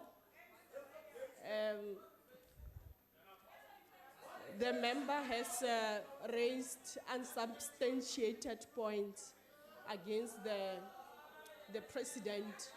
So I think that you must make a ruling on that matter. Thank you. Thank you, honorable member. I will look into that. House Chairperson. Thank you. House Chairperson, if I may address you, I think Rule 84 is the incorrect rule to rise on. But in deliberating on the matter, I would point your good self to the Squire's judgment in assessing whether what the Honourable Palmer said is factually based and backed up by court. I said I'll look into the matter. Actually, Rule 84 is about unparliamentary and unacceptable language.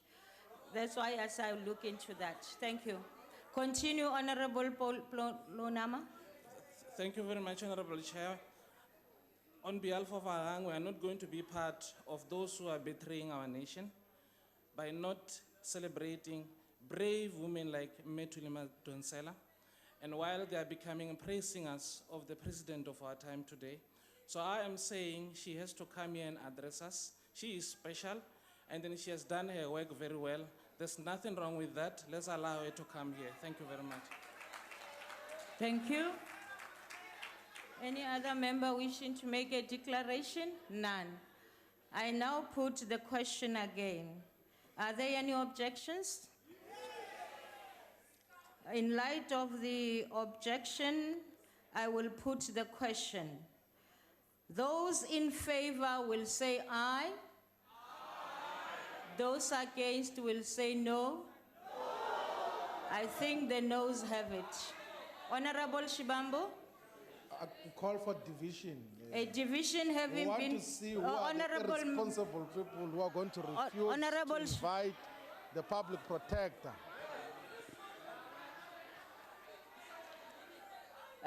The division having been called, the bells will be rung for 5 minutes.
Order, honorable members.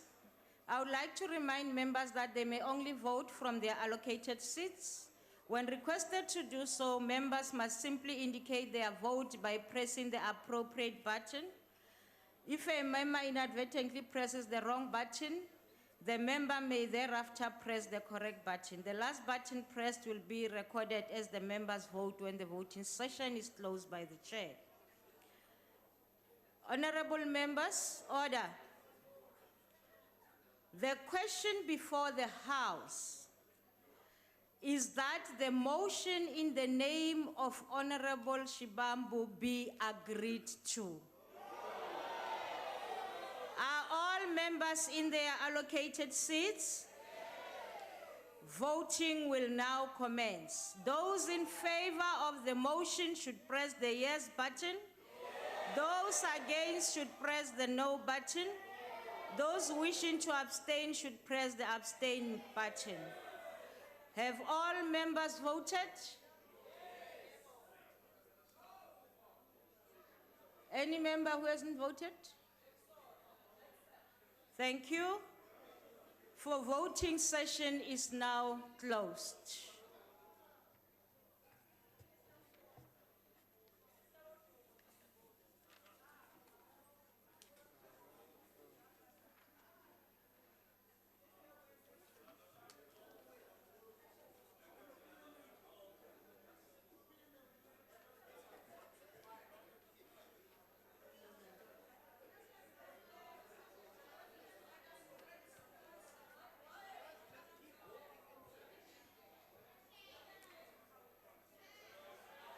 Thank you very much. Order, honorable members.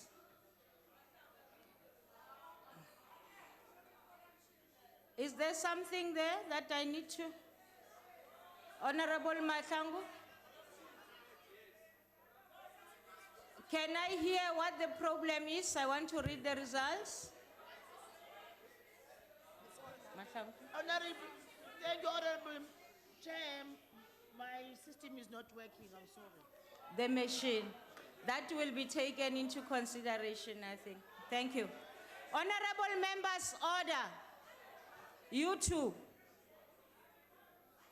Honorable members, is that a problem with the machine also? Please, is noted. Honorable members, the results are in. I can't hear you. Honorable members, these are the results. Those in favor, the yes, 89. The noes, 183. Abstain, 8. So the motion is not agreed to.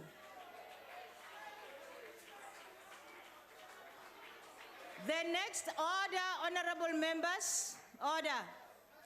The next item on the order paper is a subject for discussion in the name of Mr. M.A. Lama on reviewing South Africa's relationship with the International Monetary Fund, IMF and the World Bank. Honorable Toyama. Order, honorable members, order. Order, honorable members. Can we listen to the honorable member on the podium? Honorable Chair. Continue, honorable member. Chair, Honorable Deputy President. It's gone. Honorable Chair, honorable members, for Africa and South Africa in particular to claim its economic independence must negotiate the terms of their economic development from the international financial system, the World Bank and the IMF be made more democratic and accountable. With the developing countries unable to deal with their debts, it's more urgent now for South Africa to lead a campaign for IMF and the World Bank to scrap the debts in poor countries. We must be wary of covert or overt methods of economic colonialism. A country that cannot a country cannot ascertain its sovereignty or identity Honorable without members. economic freedom. Honorable Tloyama, Kanyani Pap. Honorable members, the noise levels are too high. Just a bit. Please, let's listen to the member on the podium. Continue, honorable member. Thank you very much, Honorable Chair. A country cannot ascertain its sovereignty or identity without economic freedom. With these two institutions, IMF and World Bank, undermining the integrity of domestic foreign policy formulation and ambitiously promoting the interest of international financial and corporate capital, South Africa must take necessary steps to escape this economic dungeon. Honorable Chair, our country is very much in the hands of international capital. Most of our democratic dispensation misfortunes came as a result of this illegitimate economic domination, propelled by IMF and international financial subsidiaries. We are forced, Honorable Chair, if not a matter of life and death, to deal accurately with these international hyenas, professional thieves. Otherwise, our achievement will only be symbols like flags and statues, while our assets, money, is somewhere else.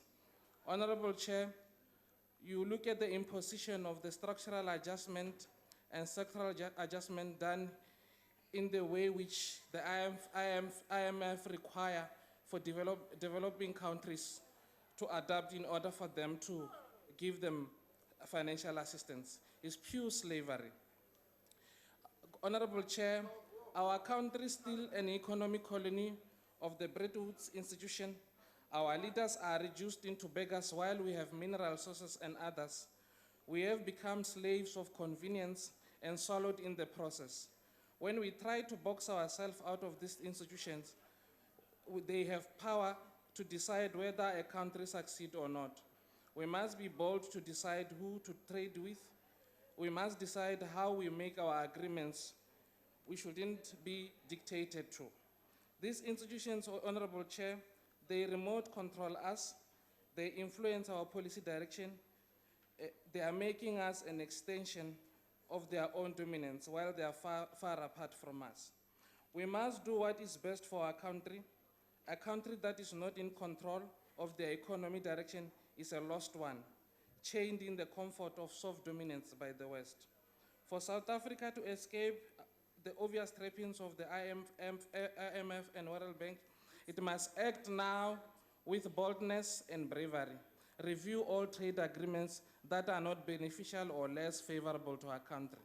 If South Africa continues with these neoliberal policies with blind loyalty, then we must declare that our democracy means being a client state, or to be frank, a big market to the West through IMF or World Bank. While our people are suffering, not benefiting from these microeconomic policies inspired by structural adjustment of IMF. Finally, for us to succeed, we need bold leadership who are willing to pay the ultimate price to radically make South Africa a country for our own, a country that serves people, so that at the end we can deliver to all the promises of our people. I really urge honorable members to look into this so that we can save our country. It can become better than other African states that we have seen come before our democracy. Thank you, Honorable Chair. Thank you. Honorable Khadebe.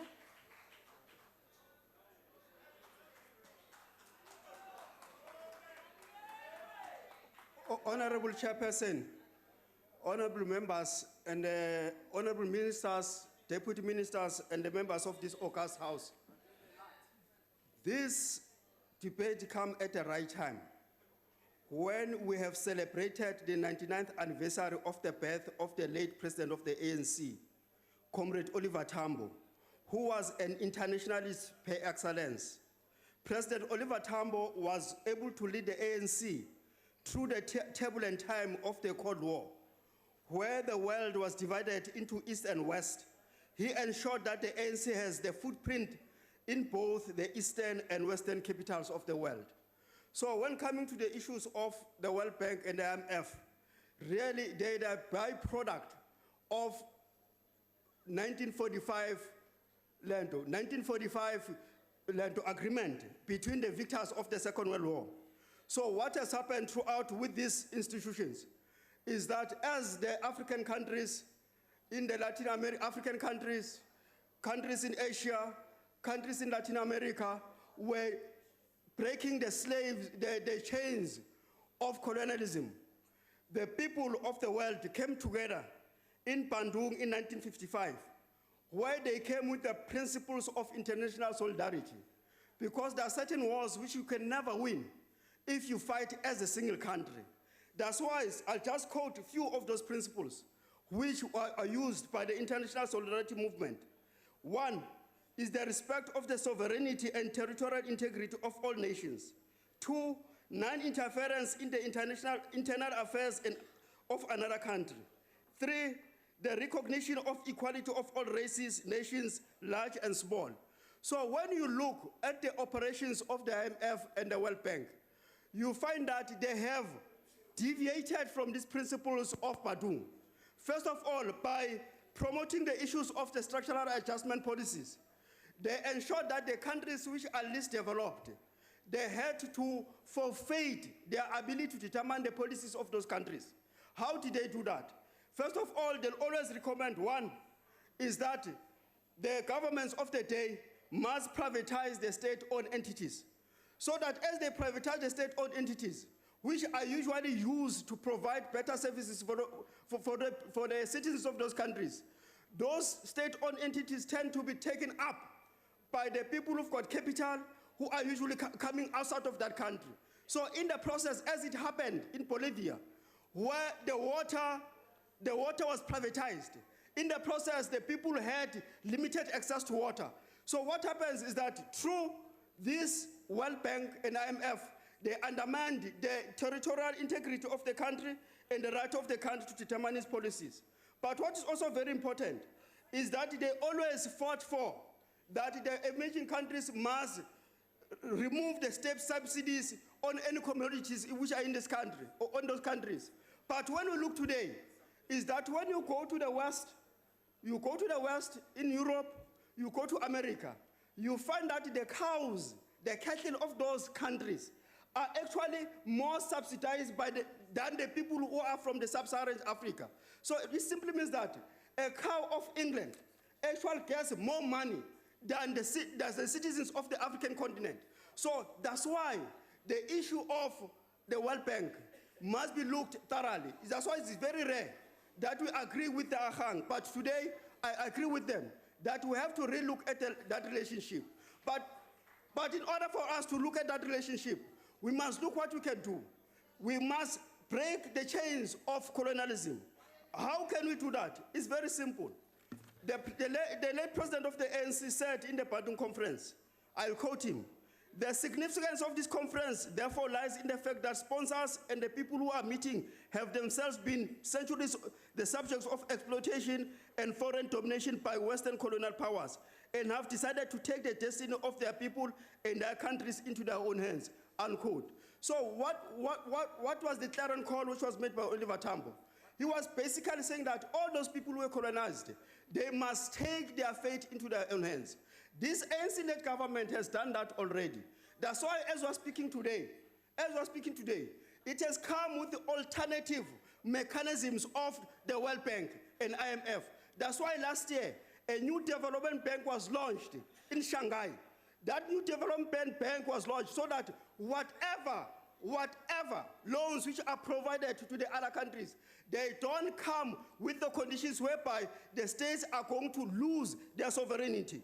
But what is also important is that on the issue of financing, we supported, this ANC-led government has ensured that the fora, like the TICAD, that is the Tokyo International Conference on African Development, was taking all the African countries on board so that whatever development which is taking place in those countries must come with the permission of the resident governments.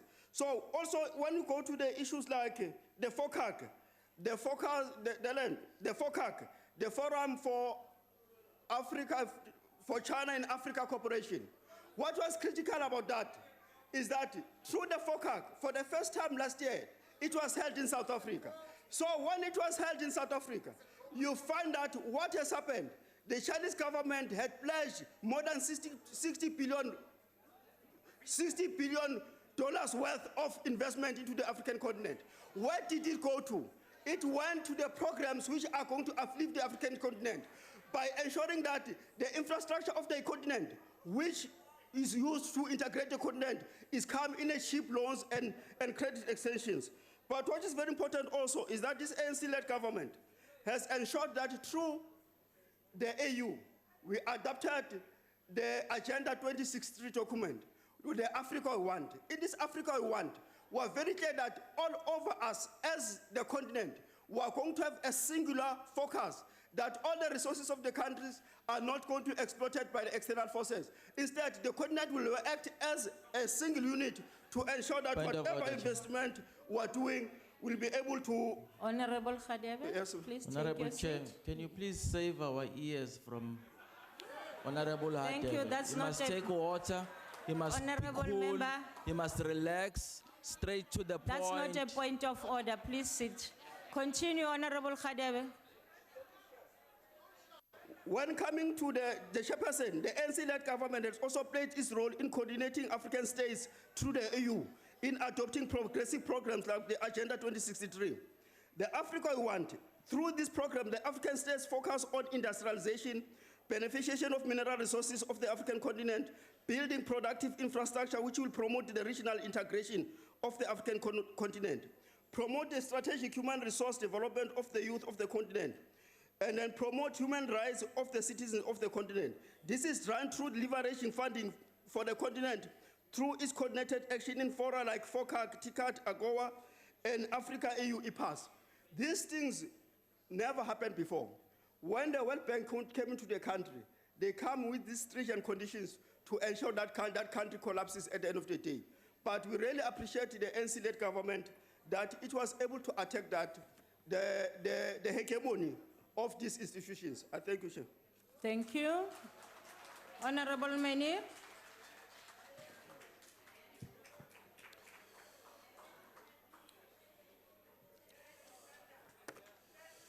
Chairperson, the fact that we are here today to debate a motion entitled Reviewing South Africa's Relationship with the IMF and the World Bank is testament to the complete irrelevance of a gang South Africa. We are in deep economic trouble. Economic growth has been revised down to 0.5%. Inflation is outside the target range at 6.1%. National debt exceeds 2 trillion. Ratings agencies are circling us like sharks, and 8.9 million people do not have jobs or have given up looking for jobs in South Africa. And that is not to mention the fact that National Director of Public Prosecutions, Sean Abrahams, recently whipped out his pea shooter, took careful aim, fired, and promptly hit himself and this economy in the foot. And yet, the best the honourable member can come up with is to call for a debate on South Africa's relationship with the IMF and the World Bank, which is a debate you would expect to take place in a country like Venezuela. It's the kind of debate boardroom communists like the Honourable Buti Manamela, who effortlessly glides between the Politburo and the boardroom with a copy of Das Kapital in one hand and a Havana cigar in the other, dressed in a Gucci suit, sporting the mandatory red tie. It's the kind of debate that he relishes.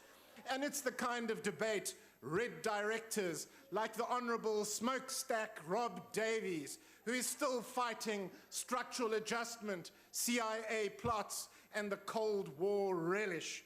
But it's not the kind of debate that is going to do anything to help the 8.9 million people who do not have jobs or who have given up looking for jobs in South Africa. And Speaker, while I'm dealing with the boardroom communists, let me remind the people who are struggling to put bread on the table that those two ministers disgracefully helped themselves to approximately 3.7 million rand to buy themselves new ministerial cars. But this motion does give us an opportunity to think about our place in the world. On a point of You order, see- can you sit, Honorable Menir?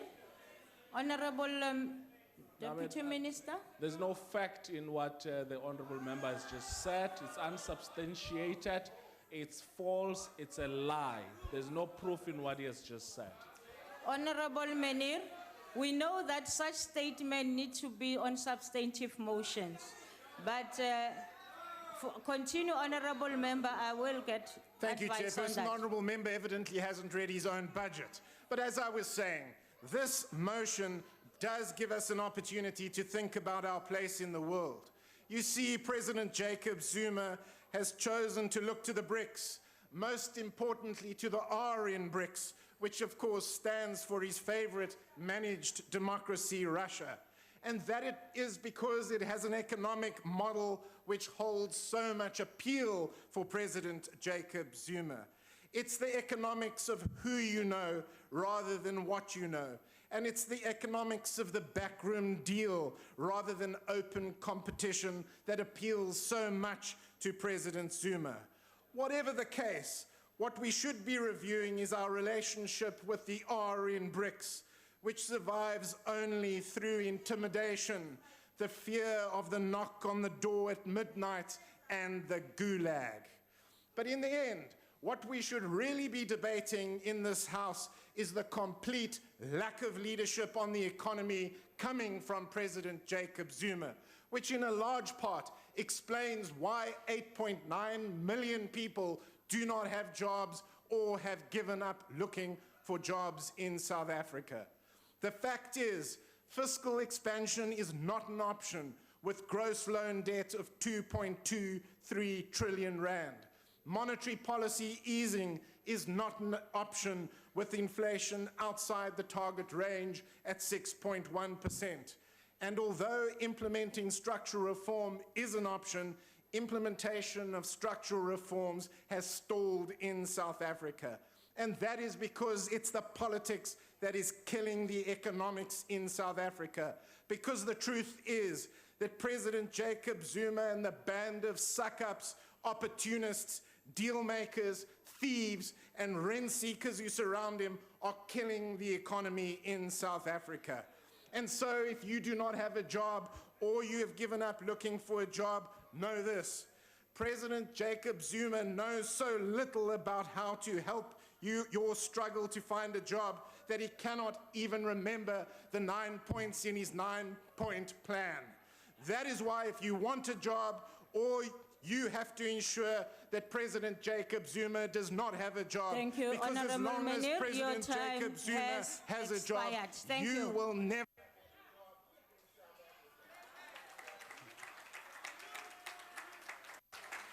Honorable Lowe? Thank you, Honorable Chair. While a debate on the relationship with the IMF and the World Bank may appear to be of very little material consequences, there is, however, a much deeper and a more subtle ideological substance that require considerations, particularly in the light of the EFF's vision of economic development of an industrial economy. The following are worth noting, Chair. Proposals such as how to deal with tax avoidance decisively, or how South Africa can fund fee-free quality higher education through pension funds, where the state is used as an instrument of capitalist class rule and revamped structural adjustment programs, the National Treasury, with the support of the IMF and the World Bank, is implementing through the facade of fiscal consolidation.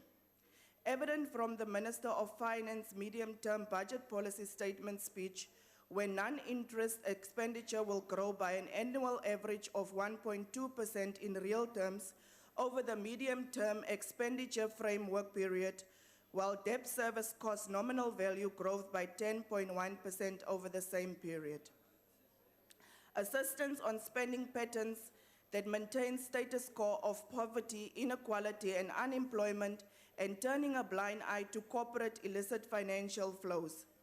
when South Africa have more than 8 million people unemployed, more than 12 million living in poverty and social conflict, that has consolidated inequalities that could lead to civil war if not addressed decisively.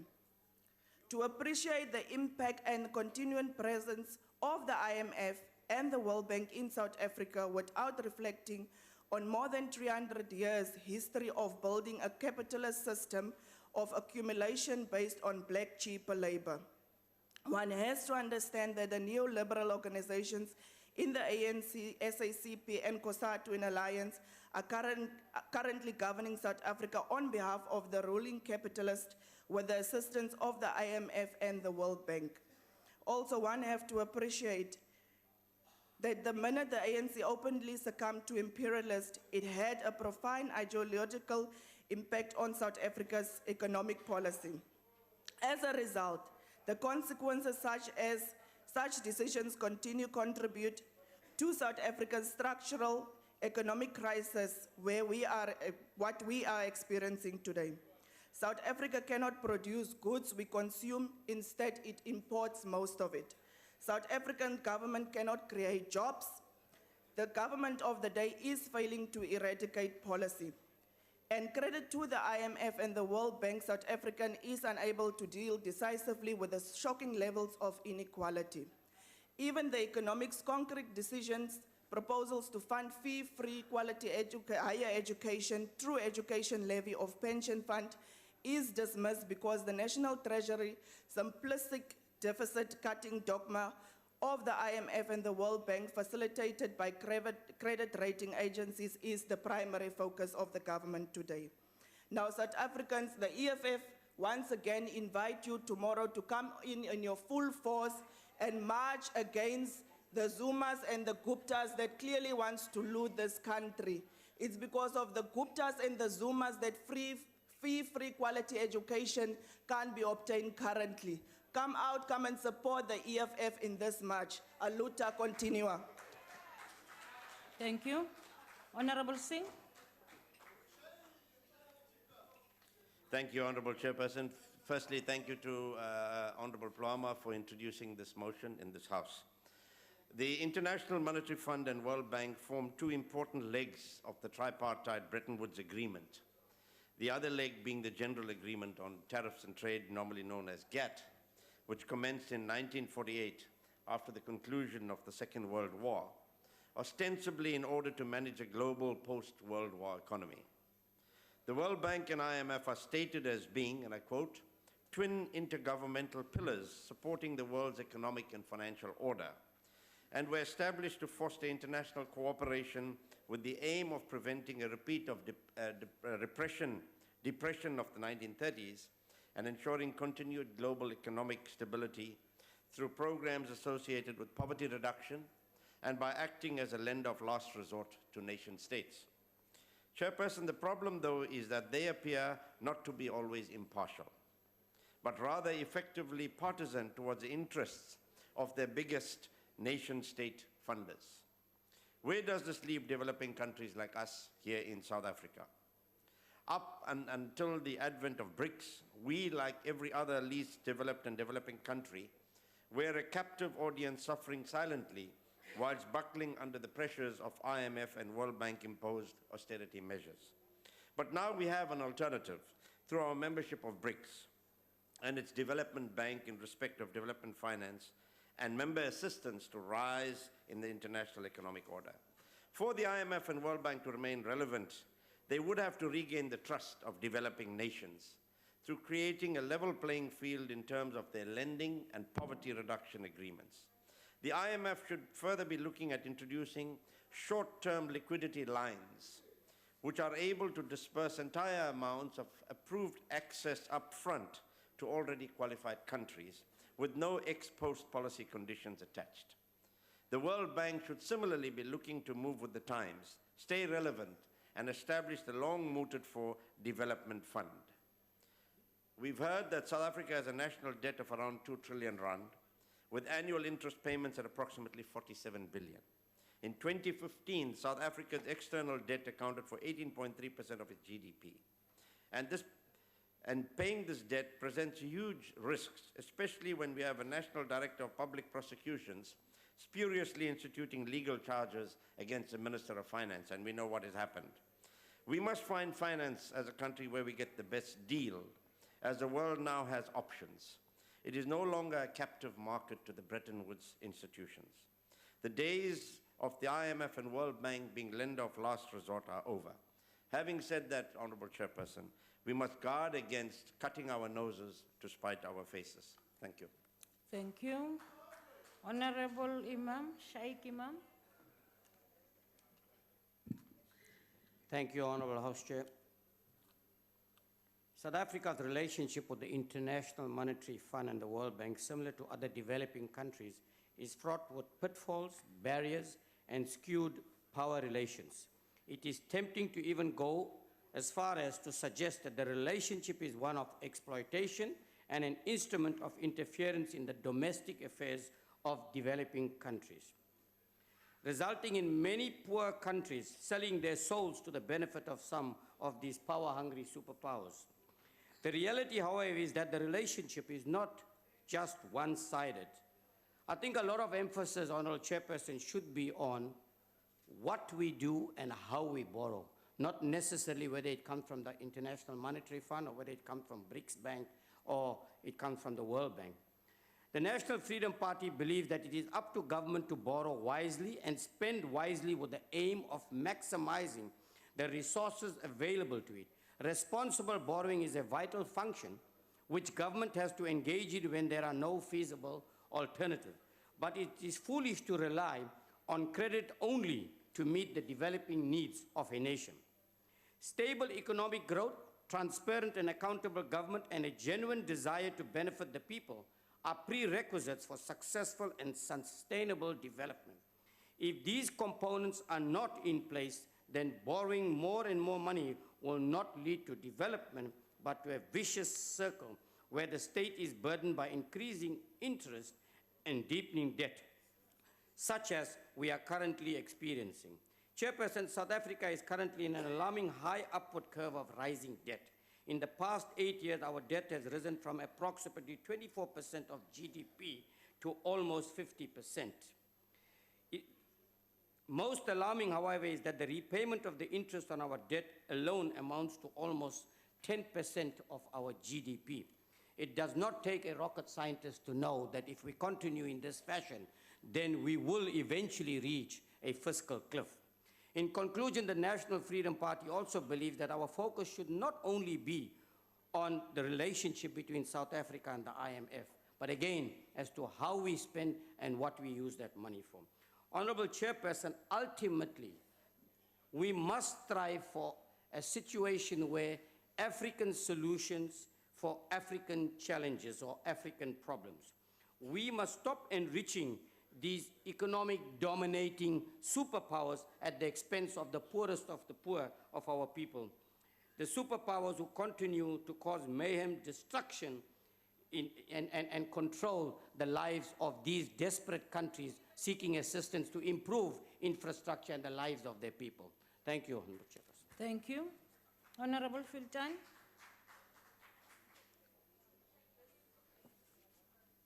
To be or not to be is the question. South Africa's peaceful transition is one of the most remarkable political feats of the past century. The consistent and sound budgetary policies that our country has had has been able to tap into the international bond markets with reasonable sovereign risk spread. In 2012, in the Open Budget Index prepared by the International Budgetary Partnership, ranked South Africa second amongst 94 countries. In 2014 and 2015, however, our ratings were downgraded by most rating agencies, citing poor growth prospects and rising government debt since 2009, as well as high deficit on the current account. Given the real GDP growth that has been significantly revised downward, the ongoing weakening in growth, the weak investment sentiment, amid policy uncertainty, resulting in high unemployment rates and a plunge in commodity prices, as well as compounding domestic problems, all call for an urgent intervention. Government must focus on doing what the National Development Plan has identified as critical factors for the success of our country. Amongst these is the provision of a focused leadership that is able to articulate the vision, set a clear path towards its realization, and lead in the practical implementation of the program derived from the vision. We need sustainable policy consistency. We need leadership that will build and sustain strong institutional capacity at technical and management levels. We need a leadership that will ensure efficiency in all government spending and ensure responsibility and accountability at every sphere of government. Such intervention shall enable the country to use its available resources wisely and avoid the pressure of borrowing externally. Furthering our external debt will certainly invite further downgrade, which will trigger a sell-off of government bonds and ultimately send South Africa cap in hand to the IMF with its structural adjustment. Our relationship with the IMF and the World Bank, including all other external bodies, be they economic, financial, and otherwise, must be pursued in a manner that seeks to reduce our dependence on the global financial institutions and others. Truth is, as we debate today, we have no alternative as yet of these two powerful institutions. Accordingly, we must, as a country, conduct our relationship with the IMF and the World Bank in such a manner as to sustain the integrity of our domestic policies and protect our sovereignty. I thank you, Chair. Thank you. Mhlomphehi Swart. Honorable Swart. Thank you, Chairperson. The ACDP understands the concerns expressed regarding the World Bank and the IMF, and in the main, it seems that loans are given under very strict conditions which seem to impact on the sovereignty of nations. Examples are to offer loans to poor countries, but only if those countries privatize their state enterprises, which some might say is not a good thing, others might say is a good thing. Loans are always conditional and can keep countries in a cycle of poverty, particularly where they are unable to service their debts. Should there be a default on debt payments, then access to international funding becomes a nigh impossibility to obtain. But there is, of course, always a positive side.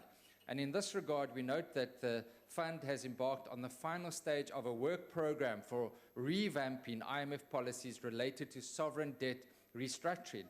This will facilitate sovereign debt crisis prevention and is crucial for the frontier markets in this SADC region who are issuing sovereign debt in the international market. We also know that in the beginning of April, the World Bank said it would provide guarantees of 11 billion rand for loans by international commercial banks to stop Eskom's power transmission infrastructure. Also, we know that the World Bank is collaborating with the African Union and the regional economic communities to develop a set of harmonized standards to support interoperations between national identification systems and mutual recognition of identification documents, where we've got 37% of the population of sub-Saharan Africa without identity documents. Now, it's interesting that our finance minister, in his recent, on the 8th of October, address to the 34th meeting of the IMF's Finance Committee on behalf of SADC countries, urged the fund to continue its efforts to support growth and boost resilience in small states and countries in fragile situations, including through capacity building and providing adequate financing. He also reiterated support for developing strong mechanisms to help deal with illicit financial flows, which have robbed the region of much-needed resources to finance development. Now, to conclude, it's always important to review one's relationship with such world bodies, as in the case of the IMF and World Bank. But in our view, we believe there are sufficient steps are being taken place at an international level to revamp the IMF policies, and we saw that with the programs to revamp sovereign debt restructuring. I'm sure there are many other areas for reform and improvement which can hopefully be implemented after discussion and negotiation. I thank you. Thank you. Mhlonishwa, Liz.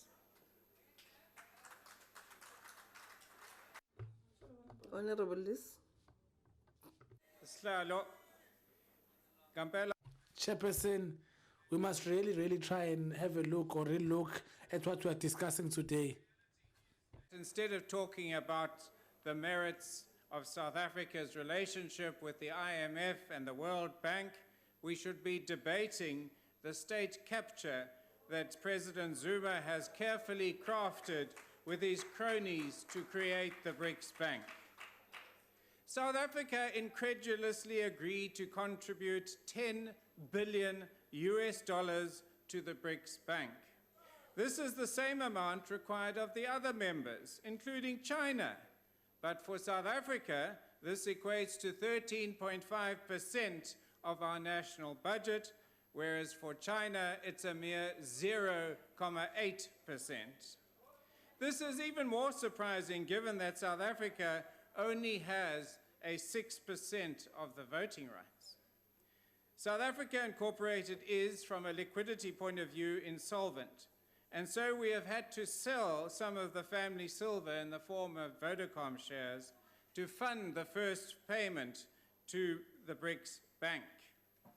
There was a time in December 2015 when it seemed that President Zuma's motivation for establishing the BRICS Bank was just a way of finding a job for Finance Minister Nana when he was dumped for opposing President Zuma's very close friend and corporate warlord, Dudu Mnyeni.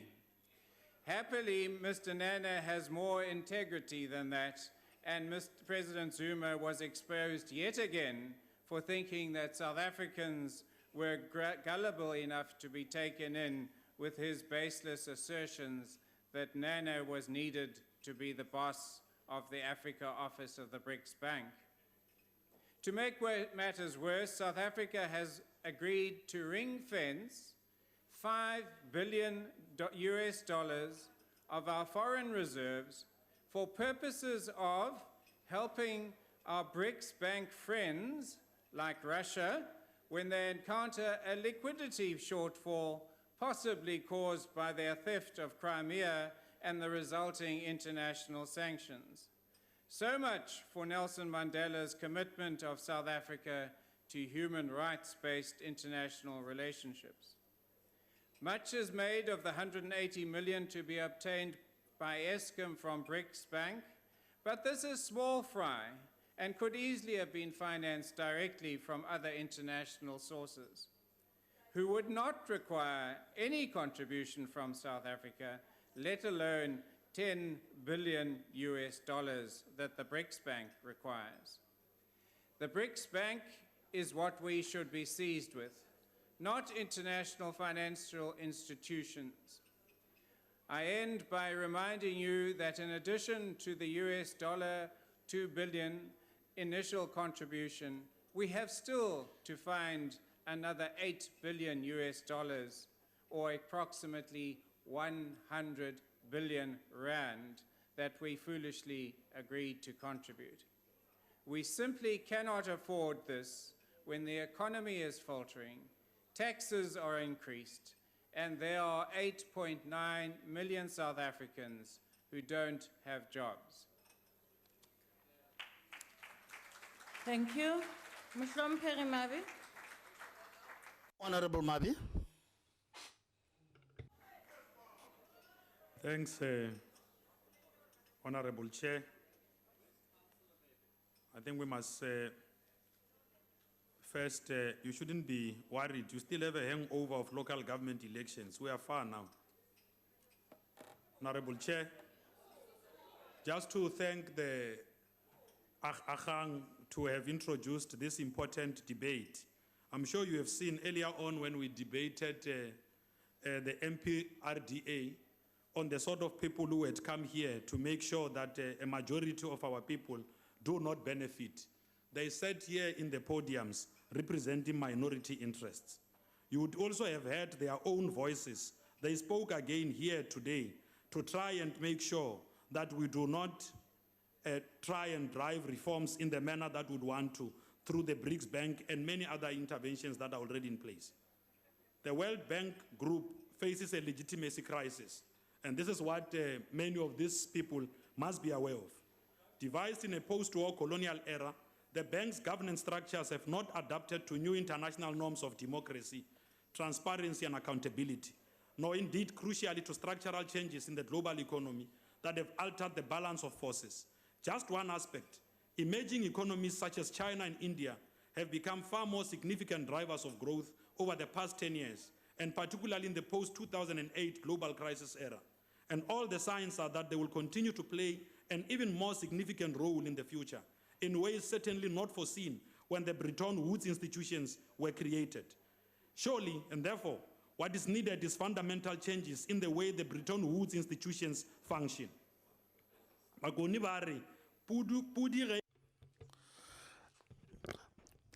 In African, they say people blame other things when they fail to do certain things.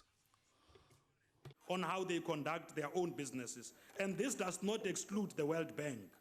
The discussion is not new. For the issue of what has been termed the voice has been on the agenda of nearly every annual meeting of the World Bank and the IMF. Calls have come for the democratization of the international financial institutions.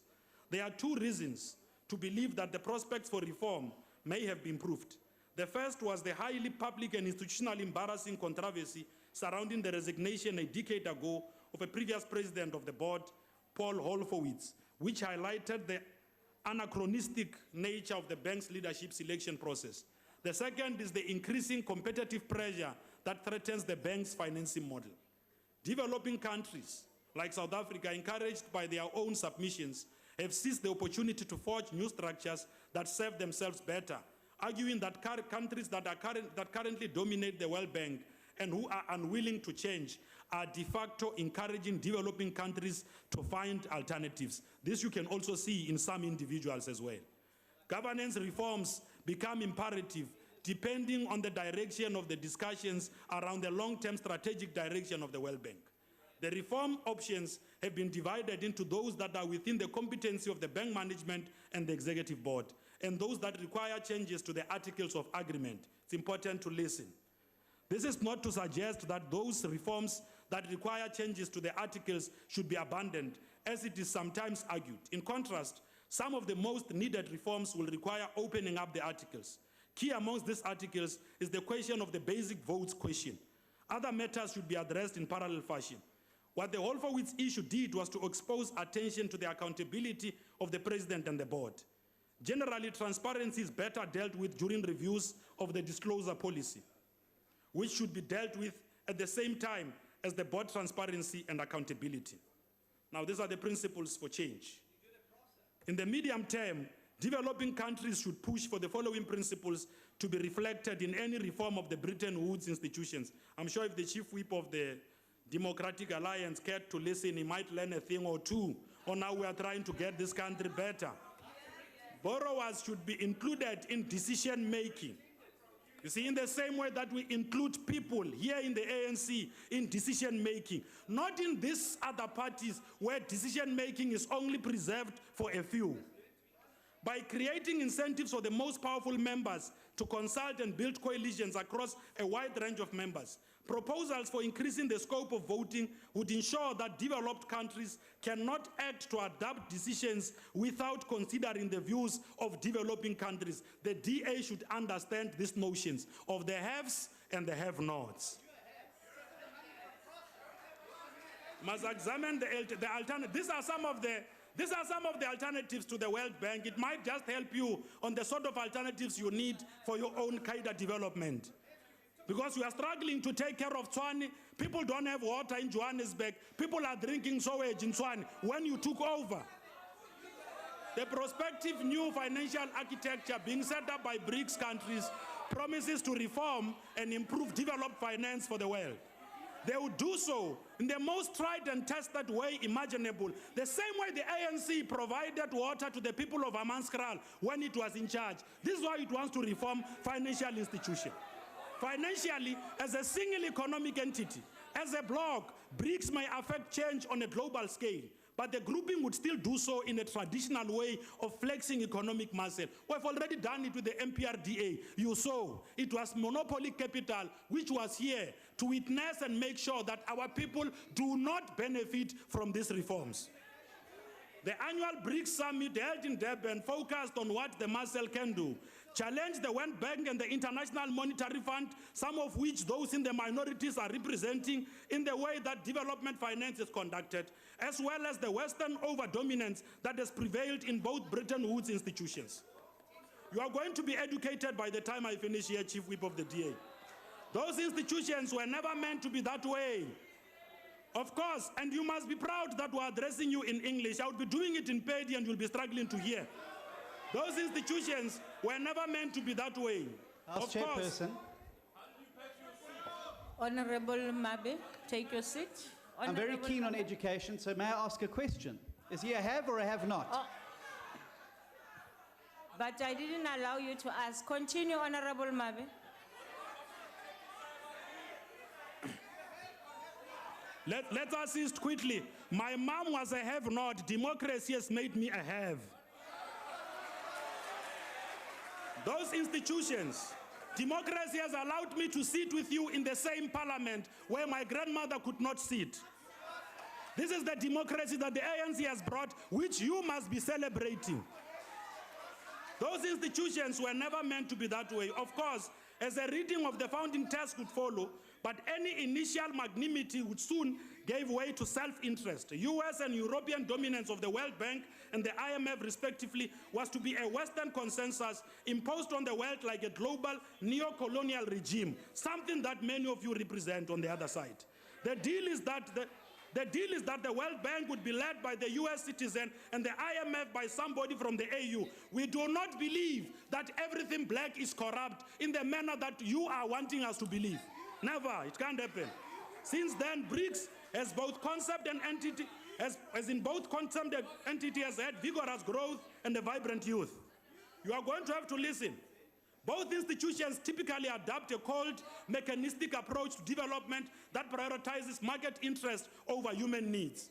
You know why you have got 4 minutes to speak? Because you make this noise. Their Western bias is also thrown back in the 21st century world of a shared global interest and aspirations, and a world in which Western economies themselves are in trouble. In contrast, now listen to this one. Here you are now going to get a master's. In contrast, BRICS as a bloc of emerging economies serves as a bridge between the developing and developed countries. I'm happy that you are calling PRASA terms that we have created. You see, we have created the term PRASA. Look at how we are calling it now. On paper, BRICS countries account for almost half the world's population and just over a quarter of the world's trade. But more important than this, bare figures is how BRICS economies have driven global growth for years, as acknowledged by the World Bank itself. BRICS has driven growth. The people of Palabora must also participate in the South African economy in the same way that the people of Stellenbosch are participating. It mustn't bore you when they are part of that. The idea of a new global bank and the measured progress since the Durban summit raises important and challenging decisions that must be made, such as the financing modes. Its primary purpose, like the operation of funds in project financing and the contingency funds, as a crisis buffer, will take more time to work out. The different political systems within BRICS is a and the diversity. Order, Chair. Point of order. Honorable member, you are noted. I'm standing on the rule A66 that no member must be disrupted on the podium. The behavior of the chief whip of the opposition is unbecoming. He can't behave like that in the House. And he's the chief whip of the party. He can't be. Honorable member, may I say that heckling is allowed? The only thing is that the member should not be drowned. And I think that is what we can plead for. Thank you. Honorable member, Honorable Mabi, please wait. You still have your 33 seconds left. Honorable member. Thank you, Chairperson. I just want to check, man, if the member can take the question on PRASA. Okay. Because there was a fine that was recommended on him. Don't ask the question. Did he pay that fine? I will give you time if he wants to. Honorable Mabi, Ukachia Puchisho. Can you take a question? If the question is concerning what I'm talking about, I've got no problem at all. They say you can ask. He says you can ask. He says you can ask the question.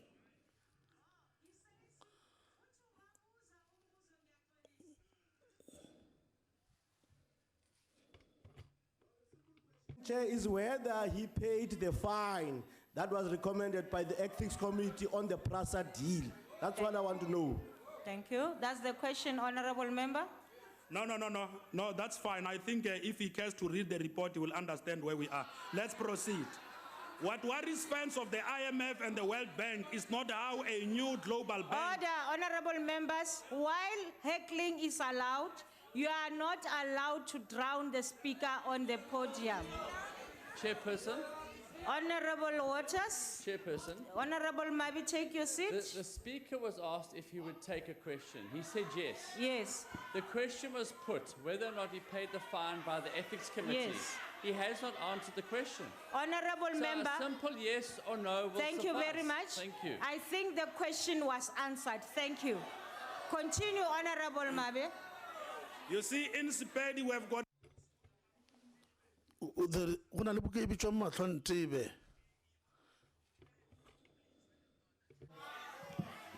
Zulu, we've got something called Masambisan.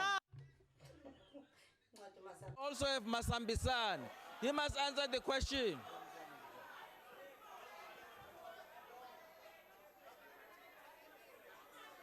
Honorable Mabi, continue.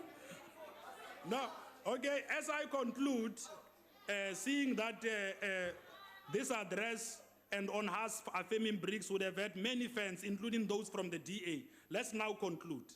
What worries fans of the IMF and World Bank is not how a new global bank as competitor will steal their business, but how it may force both to be more democratic and more sympathetic Thank you very to much. the developing world. Your time Thanks, has Chair. expired. Msomperi Fik. Honorable Fik. Honorable Chairperson, the Minister of Finance has a straightforward task. That is one of fiscal consolidation, but clearly he is unable to perform the task effectively. Fiscal consolidation should be prioritized because our debt gap is widening and debt service costs are the fastest growing expenditure item. Debt service costs for the 2016-17 financial year are forecast to be 147.7 billion rand and increasing at 11.4% annually compared to the consolidated expenditure growth of 7.1%. Our problems are caused by an economy that is hovering around zero growth. This is clearly not an environment where jobs can be created. The result of a stagnant economy is that revenue grows at a slower rate than expenditure. So Minister Gordhan's solution is to further burden the already stretched taxpayer. Of the 13.7 million registered taxpayers, less than 1 million contribute 64% of personal tax revenue. There is a direct correlation between the cost of debt and the credit rating of a country. The lower the rating, the higher the cost of debt will be. So it is important that a country maintains a good credit rating, but South Africa is at risk of a further downgrade. South Africa, like most countries, depends on international investors and access to international capital markets. So good credit ratings are important. They determine the cost of borrowing money and give an indication to international investors whether to invest in a country or not. Recognizing that foreign investment can contribute to economic development, all governments want to attract it because of the potential to create jobs. So now South Africa are unhappy with the independent credit rating agencies, and with Brazil, Russia, India and China want to establish their own credit rating agency, namely the BRICS Credit Rating Agency. President Zuma recently stated that BRICS continues to have felt it necessary to have their own ratings agency. This decision is partly because the manner in which rating agencies have operated so far leaves concerns, particularly to developing countries and to the members of BRICS. One of the concerns he mentioned was that the concentration of rating does not seem to be well balanced according to the view of BRICS member states. So the BRICS countries have chosen to rate themselves. The BRICS agency is meant to better cater to developing economies as opposed to the existing agencies which are believed to favor developed economies. The aim of introducing this BRICS agency would be to provide an alternative but non-independent voice to existing agencies which would be more sympathetic to a failing economy. Existing agencies conduct assessments based on reliable data, while BRICS ratings agencies might provide assessments that are based on sympathy. Similar agencies introduced in China and Russia did not work. It won't work in South Africa. I thank you. Thank you, Honourable Member. The next speaker is Honourable Kalako.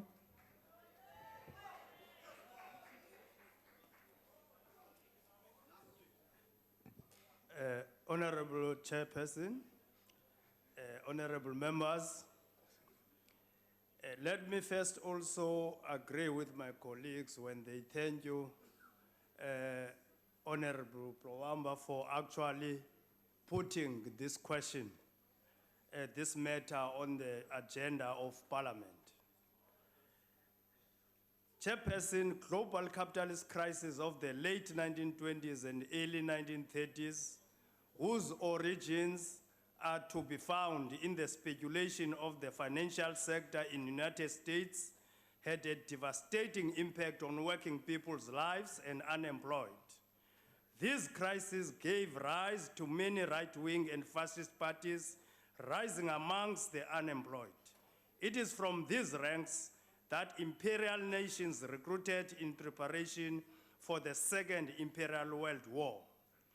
During this war, countries aligned to Britain and the United States held discussions focused on increasing demand for institutions that could take care of international finances, cooperation, and promotion of international trade.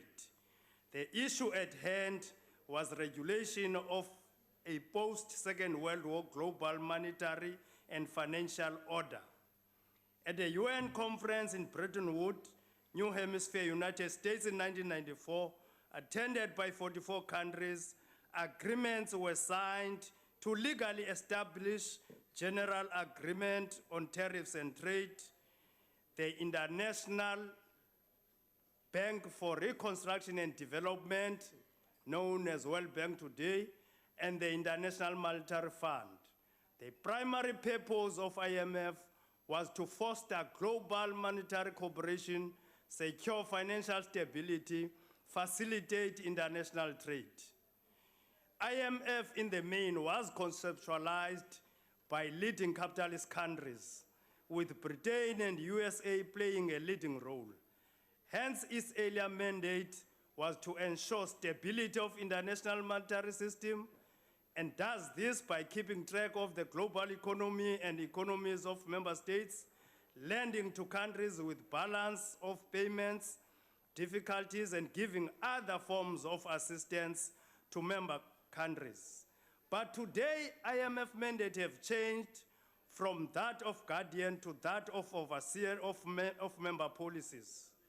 IMF requires countries seeking assistance to correct its macroeconomic balances in the form of policy reform.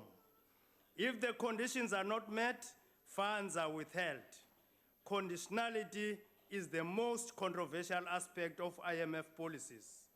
South Africa has over years, since the dawn of democracy, played a leading role in initiatives to reform the multilateral system, not only quotas and therefore board representation of IMF, but also in the manner in which their leadership is chosen. Former President Thabo Mbeki, addressing UN General Assembly as chairperson of G77 in China in 2006, had this to say on the issue. I quote, "Poverty and underdevelopment remain the biggest threats to progress that has been achieved. The equality among the nations, big and small, is central to the survival, relevance, and credibility of this global organization.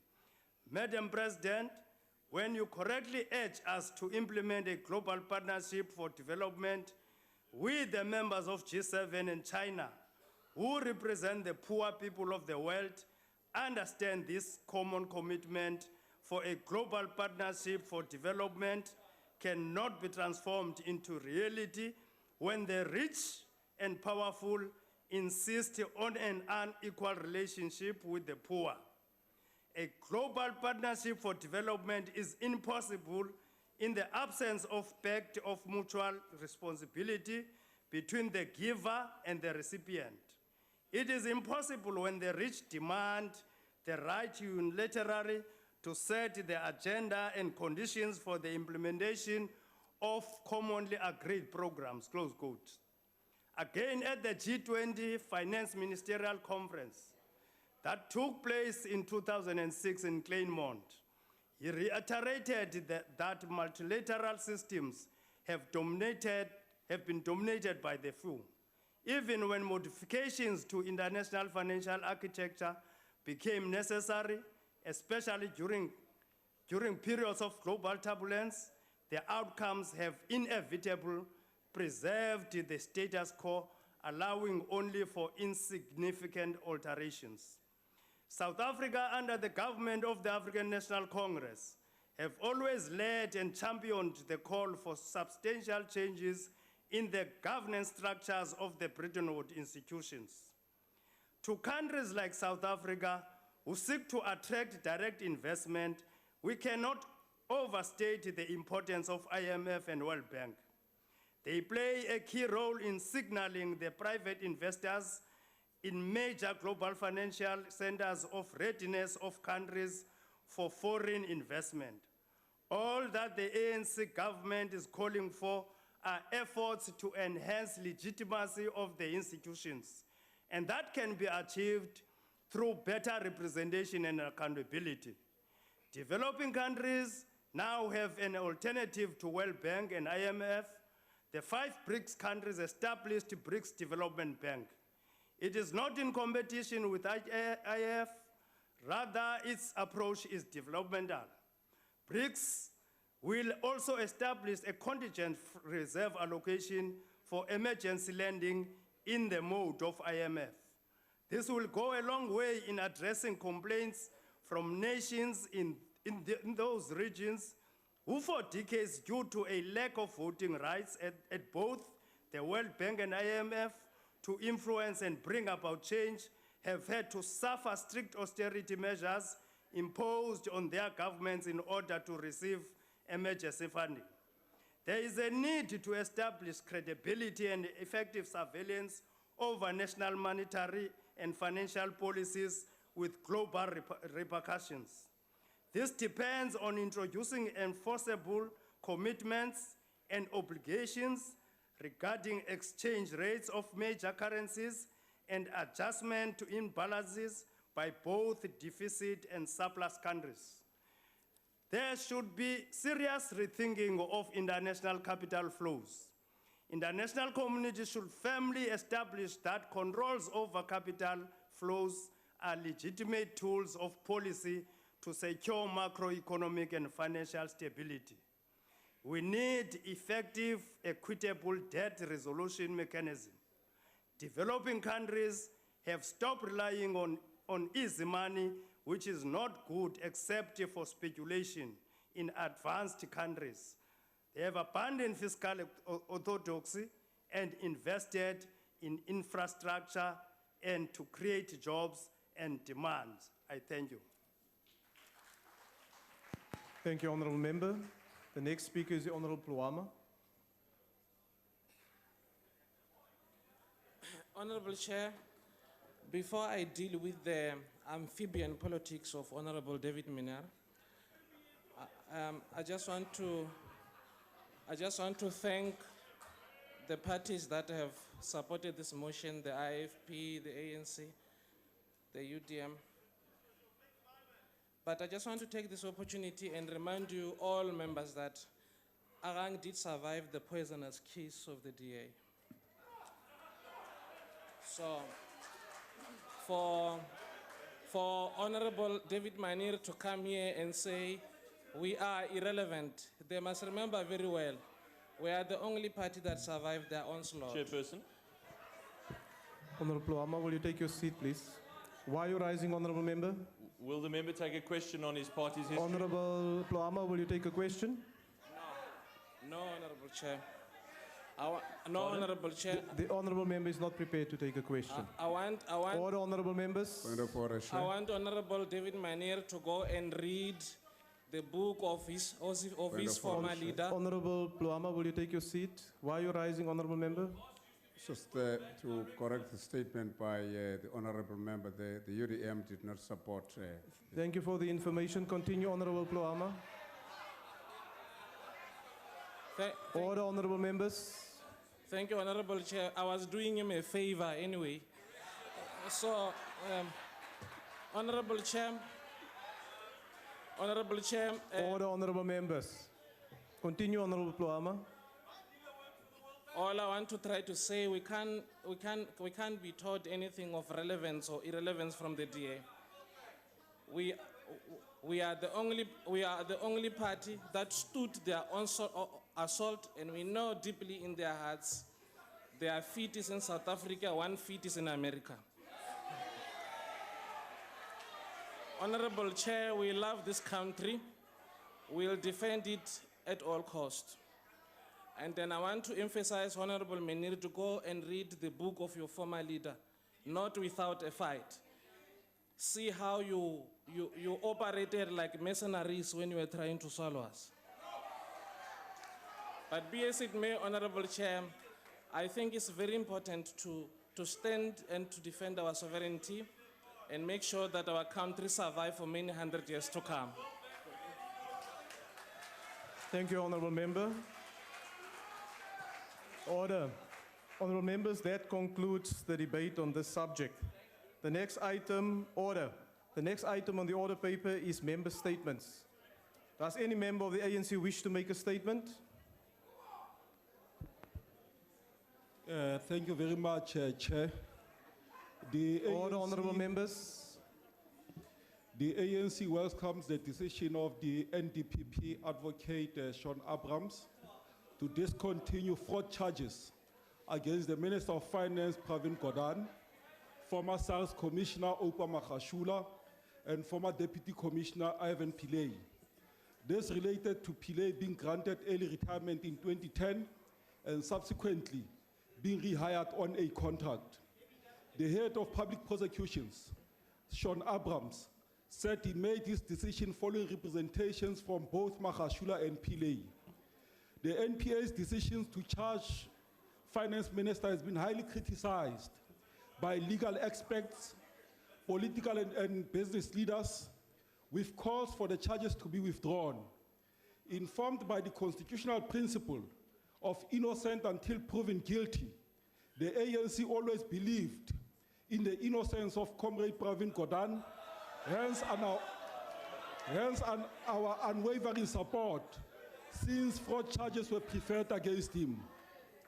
The charges against Pravin have had negative impact on the economy, and we hope this decision will go a long way in restoring confidence of the investors.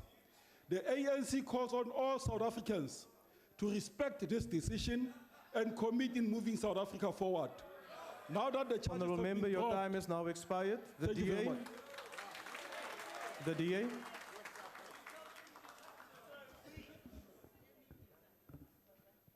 Thank you. Yesterday, the National Director of Public Prosecutions withdrew all charges against Ivan Pillay, Opa Magashula, and Minister Pravin Gordhan. This came 3 weeks after he announced that the NPA intended preferring charges against them.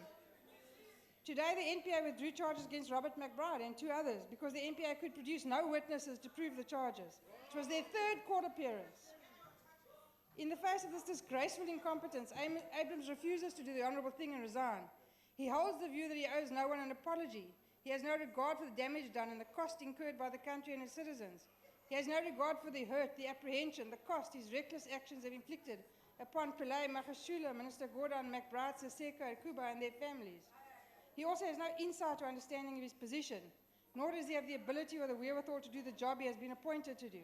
He is a boot-licking lap dweller and is not fit to hold the position of the National Director of Public Prosecutions, and he must go.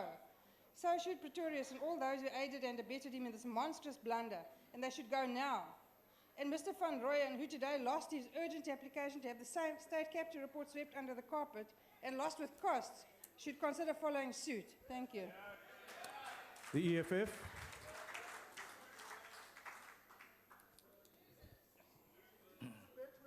The EFF calls on all fighters and ground forces in and around Johannesburg and Gauteng and all peace-loving South Africans to attend our march tomorrow to defend the institutions of justice in South Africa, to defend the NPA and the Hawks against Mr. Zuma, to defend the rights of young people to free quality higher education for all, not for the poor, as they used to say.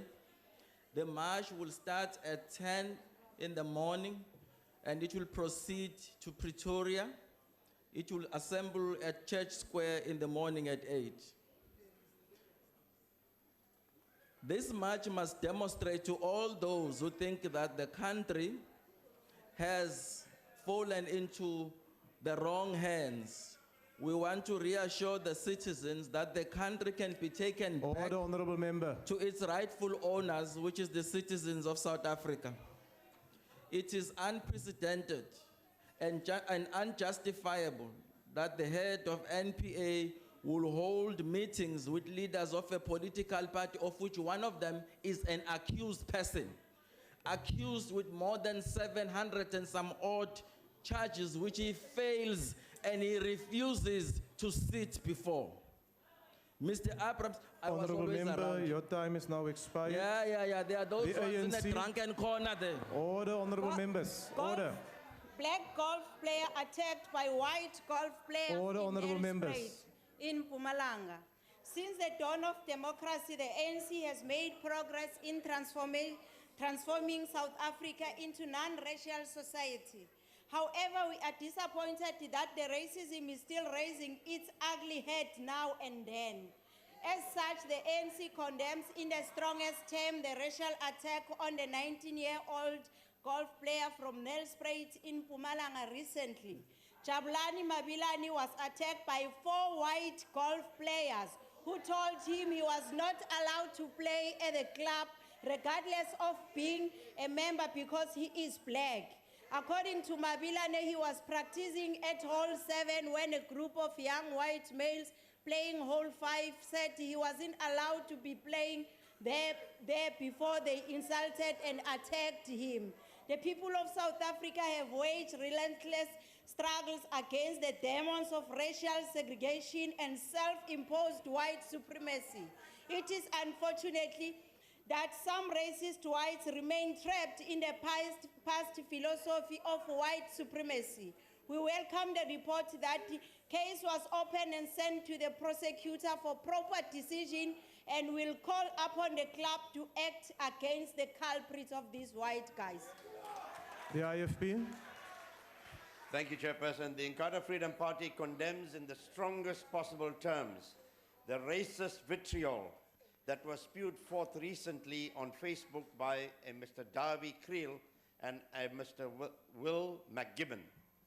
The level of hatred, religious intolerance, and threats of violence towards Indians and the Indian community at large in South Africa by Mrs. Creel and McGibbon must be condemned in the strongest possible terms.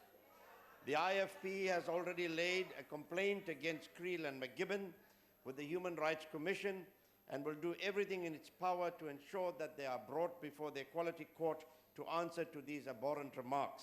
And I'd just like to quote one section of what they said.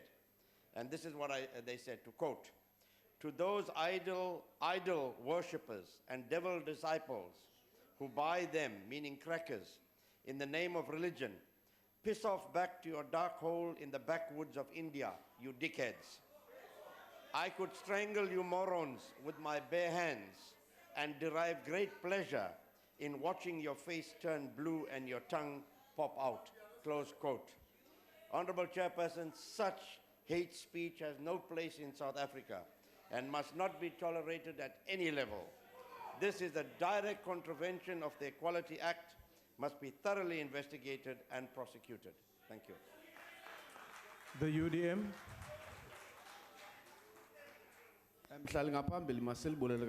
Chair, let me take this opportunity.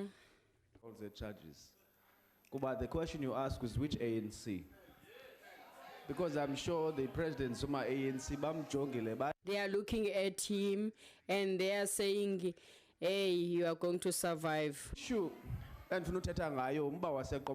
It's the issue about the houses there are the old big houses built by Public Works.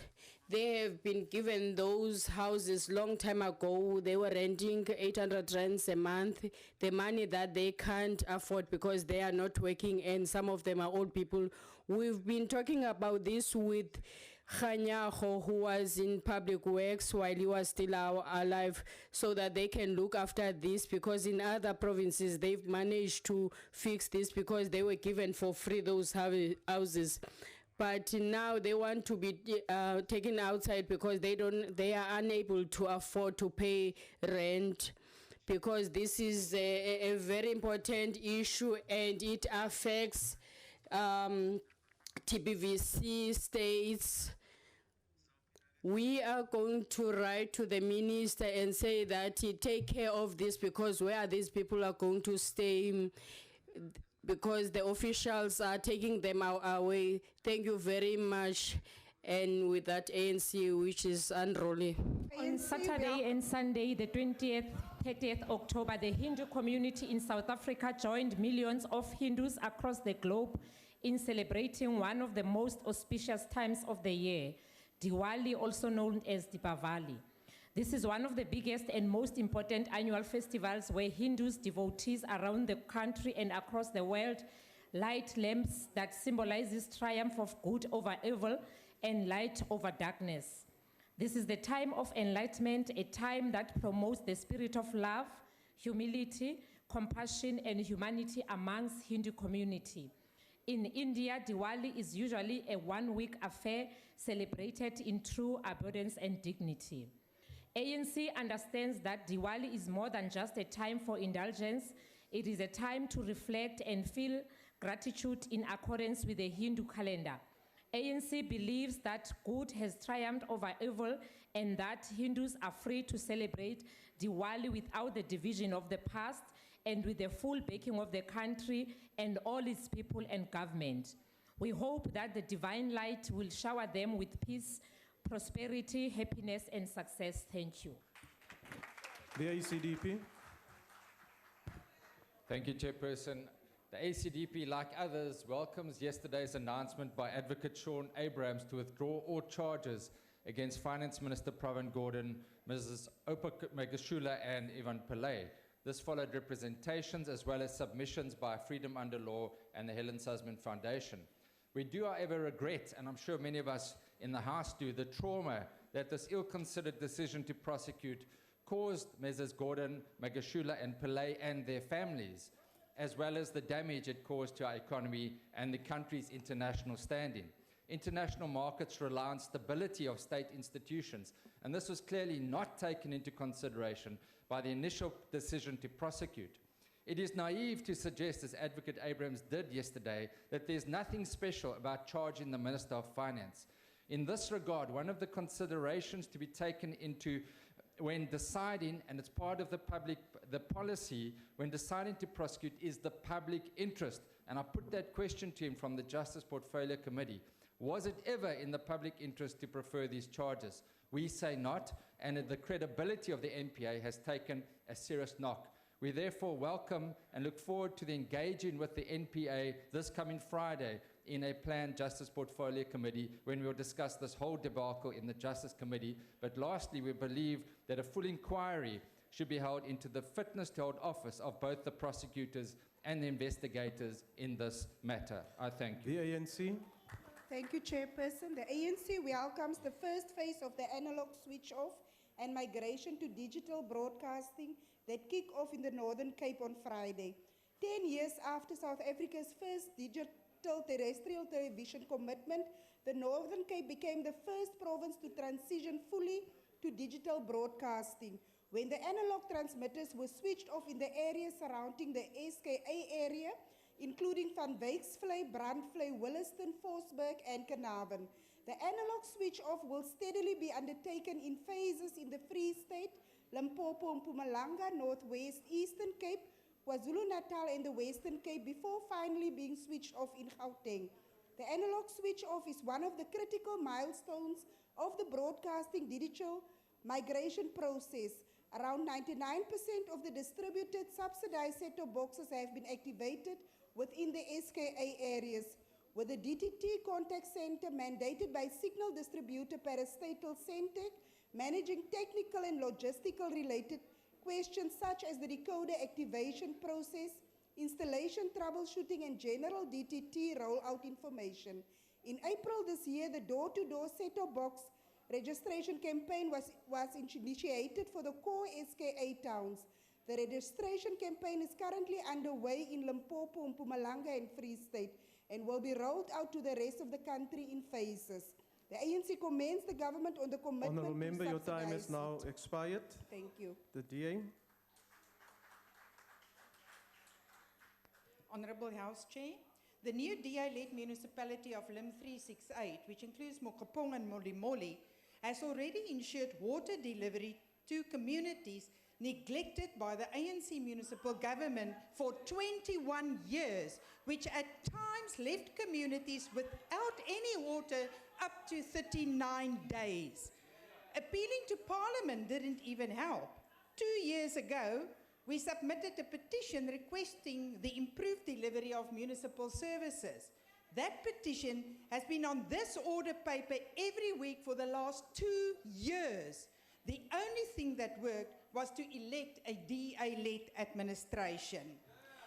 Within the first 60 days of taking office, the new United Opposition Council commissioned 6 boreholes and a 1-kilometer water pipeline to bring 1.8 million litres of water to communities, including the communities of Pagameng. Previously, the ANC Council appointed officials on the basis of family and friends rather than those who had the correct qualifications, and they only spent money on the basis of tenders for their own friends. The new council has proved that a genuinely caring and clean administration can improve the quality of life by people, even Honourable in poor Member, communities. your time is now expired. The EFF. The EFF. The ANC. The ANC commends the handing over of 497 fully subsidized decent houses, standing to benefit about 70,000 people from the Citibank District Municipality in Gauteng. This project is part of phase 1 of the Department of Human Settlements, which will pave the way for the construction of phase 2, which is expected to deliver more than 1,600 houses by the end of March 2017. The handover of phase 1 of breaking new ground houses and integrated human settlement development, which will finally consist of more than 18,000 BNG houses, providing decent shelter to more than 70,000 people once completed. This housing project is part of the ANC government's drive to provide integrated human settlements. As such, the ANC government has launched a number of pilot projects since 2005 across all major cities, including Cosmos City and Fleurhof in Johannesburg, and Olivenhout in Tshwane. On the 4.3 million houses and subsidized delivered since 1994, Gauteng has contributed over 1 million houses and subsidized ones, providing adequate shelter to over 4 million people. Siyaqhuba su ANC su Congolese. Ahang. Thank you, Honorable Chair. While we welcome the withdrawal charges of Minister of Finance, Pravin Gordhan, Mr. Obama Hashwila, Mr. Ivan Pillai, our country cannot afford to have someone who suffers from multiple personality disorder at the helm of such important institution, who is willing to risk the stability of our country with frivolous charges. But what is at stake is the credibility of this institution. The president must fire this delinquent. What is alarming is a bankruptcy of thoughtful individuals who push the country first, who doesn't put the country first before their individual interest. The self-serving elite, who their main purpose is accumulation of power at all costs. Honorable Chair, we are compelled to ask what qualities Mr. Abrams possesses, which criteria was used to appoint this character assassin. We are convinced of one quality which is common and popular in our country today: blind loyalty, suspension of one's conscience. The ANC. Thank you very much. Chairperson, it is regrettable that some of the South African wines are pulled off shelves in Denmark following a documentary titled Bitter Grape Slavery in the Vineyard by a Danish filmmaker, Tom Heinemann, that was aired in Denmark and Sweden recently. The film points a picture of whispered labor law violation that includes workers being paid less than a minimum wage, where in some cases receive just over 100 rand for working 12 hours shift, being made to work with poisonous pesticides with no prior training on how to use chemicals without mask or protective gear, leading to many of these feeling ill. Angered by what has been seen in the documentary, Danish retail made a bold move to remove certain wines and products from South Africa in protest. Some of the wines removed include products from Robertson Winery, where a strike over working condition is in its second week. The documentary also backed by findings by a report released by Human Rights Watch in 2011 that exposed how farm workers were being abused and most made to live in substandard conditions. ANC feels this documentary shows that violation of workers' rights and human rights in the Western Cape, with conditions of farm workers resembling slavery. The ANC is, however, concerned about the Member, your impact time has of expired. the decision of farm livelihood in the area. The Small Enterprise Finance Agency, CFA, is heading towards financial meltdown unless measures recently announced to the Portfolio Committee on Small Business Development are successfully implemented. In the financial year ending March 2016, CFA disbursed 1.2 billion rand to small and micro enterprises across all 9 provinces, but it recorded an operating loss of 378 million rand. Most of this came from its direct lending business. During the year under review, CFA made loans to 302 businesses, but had to write off 380 million rand in bad debt provisions.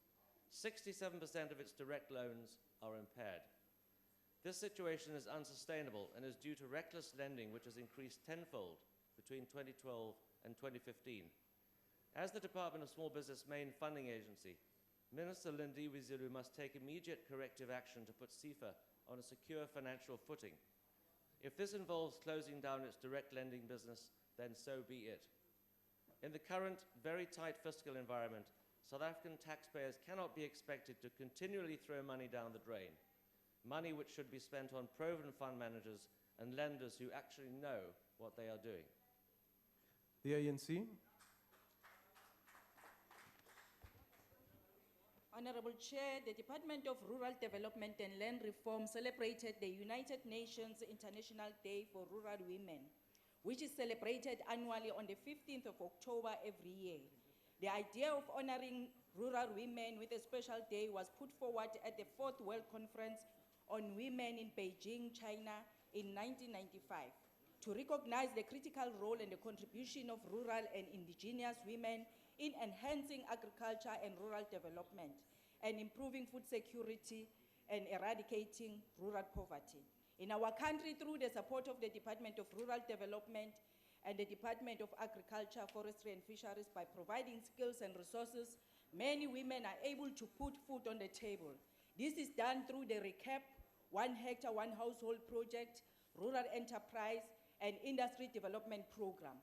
The department is indeed turning the rural areas by fighting the scourge of poverty and bringing dignity to the people. Rural areas will never be the same through the ANC government. I thank you. Thank you, Honourable Member. Honourable Members, that concludes member statements. House Chairperson. Yes, Honourable Member. House Chairperson, may I address you in terms of Rule 1325, if I may? Yes, Honourable Member. As you would know, that members make these member statements so that they can get a response from the executive members, and it's a way of holding the executive accountable. And I think I, for one, would love to have heard the National Minister of Labour's response to the poor workforce, because Labour force falls under her watch. But once again, despite the Deputy President's promises, there are no ministers in the House, well, very few of them.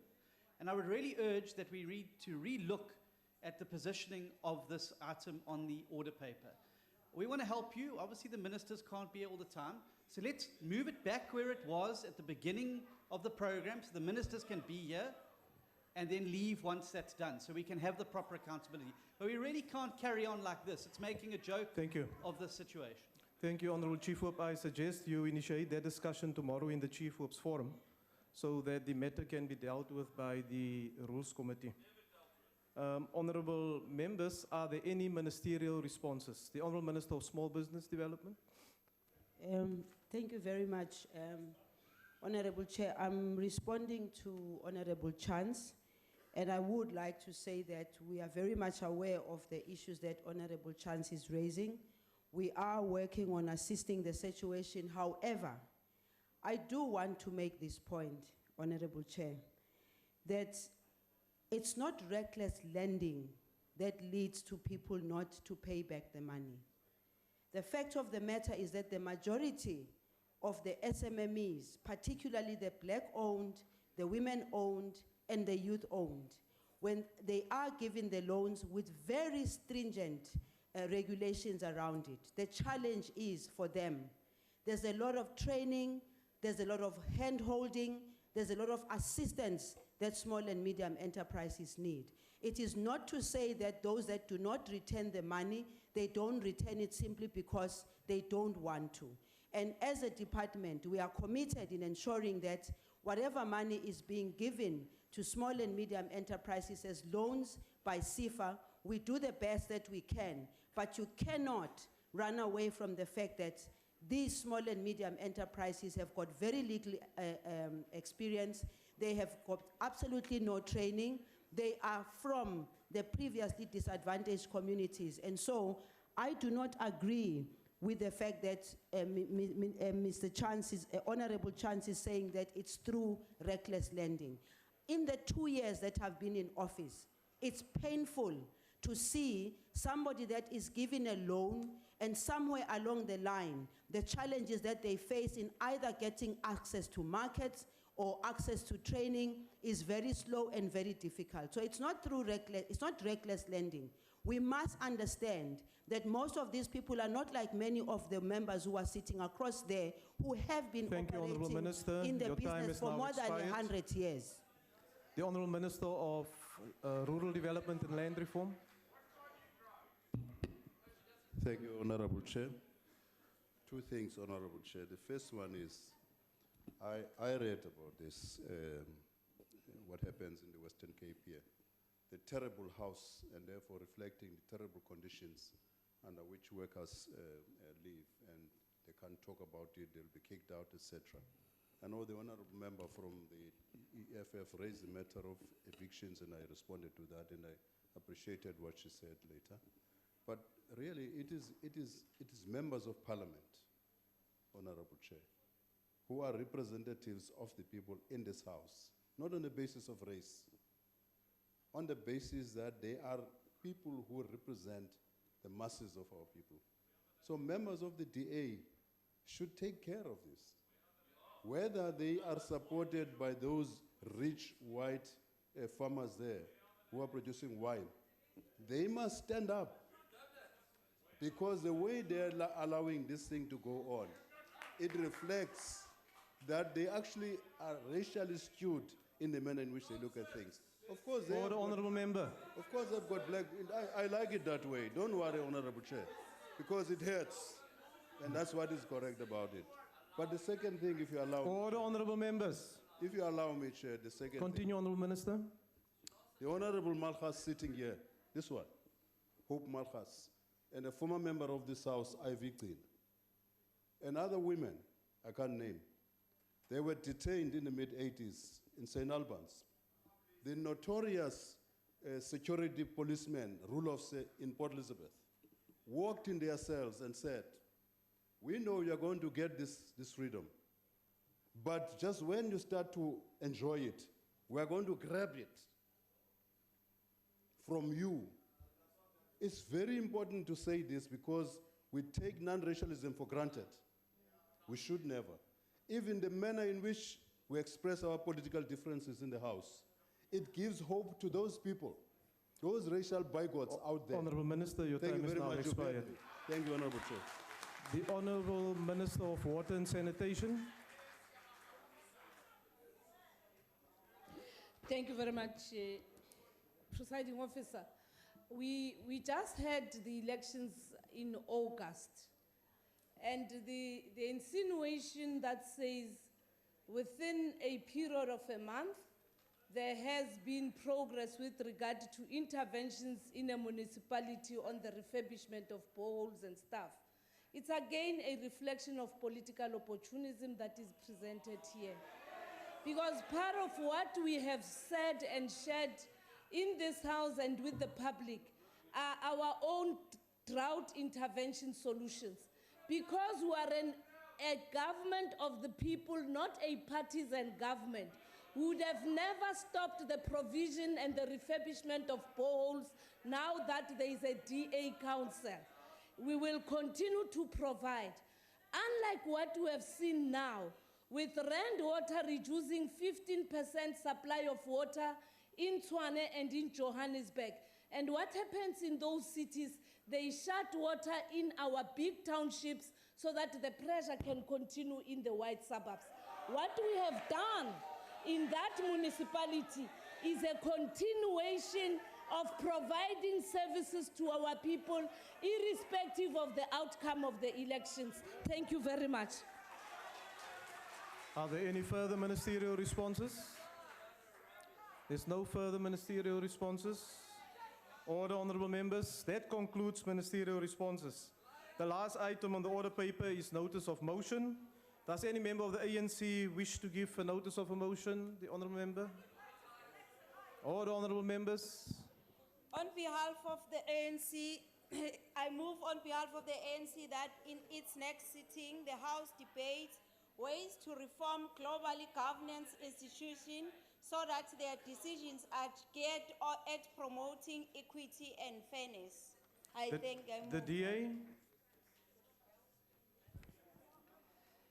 I hereby move on behalf of the Democratic Alliance that in the light of the unacceptable barbarism by the ANC in Nelson Mandela Bay, where one of the councillors assaulted the DA councillor with a glass water jug, that at its next sitting, this House debates the use of plastic cups instead of the glasses currently being used. The EFF. I rise on behalf of the economic freedom fighters to move in the next sitting the House Order, honourable members. use of state resources by ministers for legal services to defend Mr. Zuma's anarchy, shenanigans and corruption. The EFF urges society to continue with the planned march in Pretoria Church Square tomorrow in order to deal decisively with these matters which affect us all. I thank you. The ANC. Thank you very much, Chair. I move on behalf of the ANC that at its next sitting, the House debates ways of ensuring the regulations and control of the private security industry. Thank you very much. The IFP. Honourable Chair, noting that the Minister of Finance, Honourable Godan, and two others were victims of spurious and vexatious legal action instituted 2 weeks ago with great pomp, ceremony and indignation by head of NPA, Advocate Sean Abrahams, and that said legal action was withdrawn yesterday, I hereby move on behalf of the IFP that the House establishes an ad hoc committee in terms of Rule 2531A to 1, hold Advocate Abrahams to full account of his decision to institute legal action against the Minister of Finance and two others, determine Sean Abrahams' fitness to hold office as head of the NPA and advocate of the High Court, determine whether or not the institution of said charges against the Minister are politically motivated, and if so, the dinners of the parties involved in such deceit, make recommendations where applicable. Honourable Member, your exercise time has powers expired. set out in Rule The 167 NFP. of the National Assembly that are necessary. Honourable Member, your which time has task to carry out expired. this task. The NFP. Thank you, House Chair. I move, Cha, kahleni, kahleni. I move on behalf of the NFP that in its next sitting, this House discuss or deliberate on the suitability and fitness of the head of the NPA to hold office after his badly malicious attempt to prosecute the Minister of Finance. I so move. The ANC. Honorable Chair, I rise on behalf of the ANC that at its next sitting, the House debates the importance of aligning the African Union Agenda 2063 with the African Nation State Program. I so move. The UDM. Thank you, House Chair. I hereby move on behalf of the United Democratic Movement that at its next sitting, the House debates the failure of our basic education system to adequately prepare our children for tertiary education and the economic needs of our country. I so move. The Freedom Front Plus. The DA.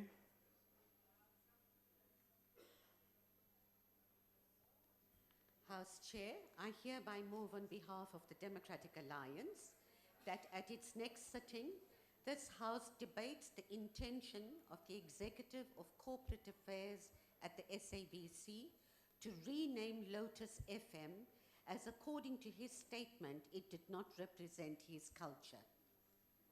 The EFF. Thanks, Chair. I hereby move on the next House sitting that the EFF debates the 700 and something charges of President Zuma. The ANC. Thank you, Chairperson. I move on behalf of the ANC Order, honourable members. that in its next sitting, the House debates the introduction of legislation geared at regulating political party funding. I so move. Cope. ACDP. Thank you, Chairperson. I will move on behalf of the ACDP at the next sitting of this House that the House debates the secret sale of South Africa's strategic fuel reserves, which were found by the Auditor General to be illegal for being in contravention of the Public Finance Management Act, and whether any criminal investigation has been instituted following the serious breach of the PFMA Act. Thank you. The ANC. The ANC. I move on behalf of the ANC that in the next sitting, the House debates mechanism geared at making hospitals user-friendly for termination of pregnancy as a means to eliminate growing backyard abortions. Thank you. The AIC. Achang. The ANC. Thank you very much, Chair. I move on behalf of the ANC in the next sitting that the House debate mechanism geared at effective strengthening and supporting the African Court on Women and People's Rights. The APC. The PAC. The DA. Thank you, Chair.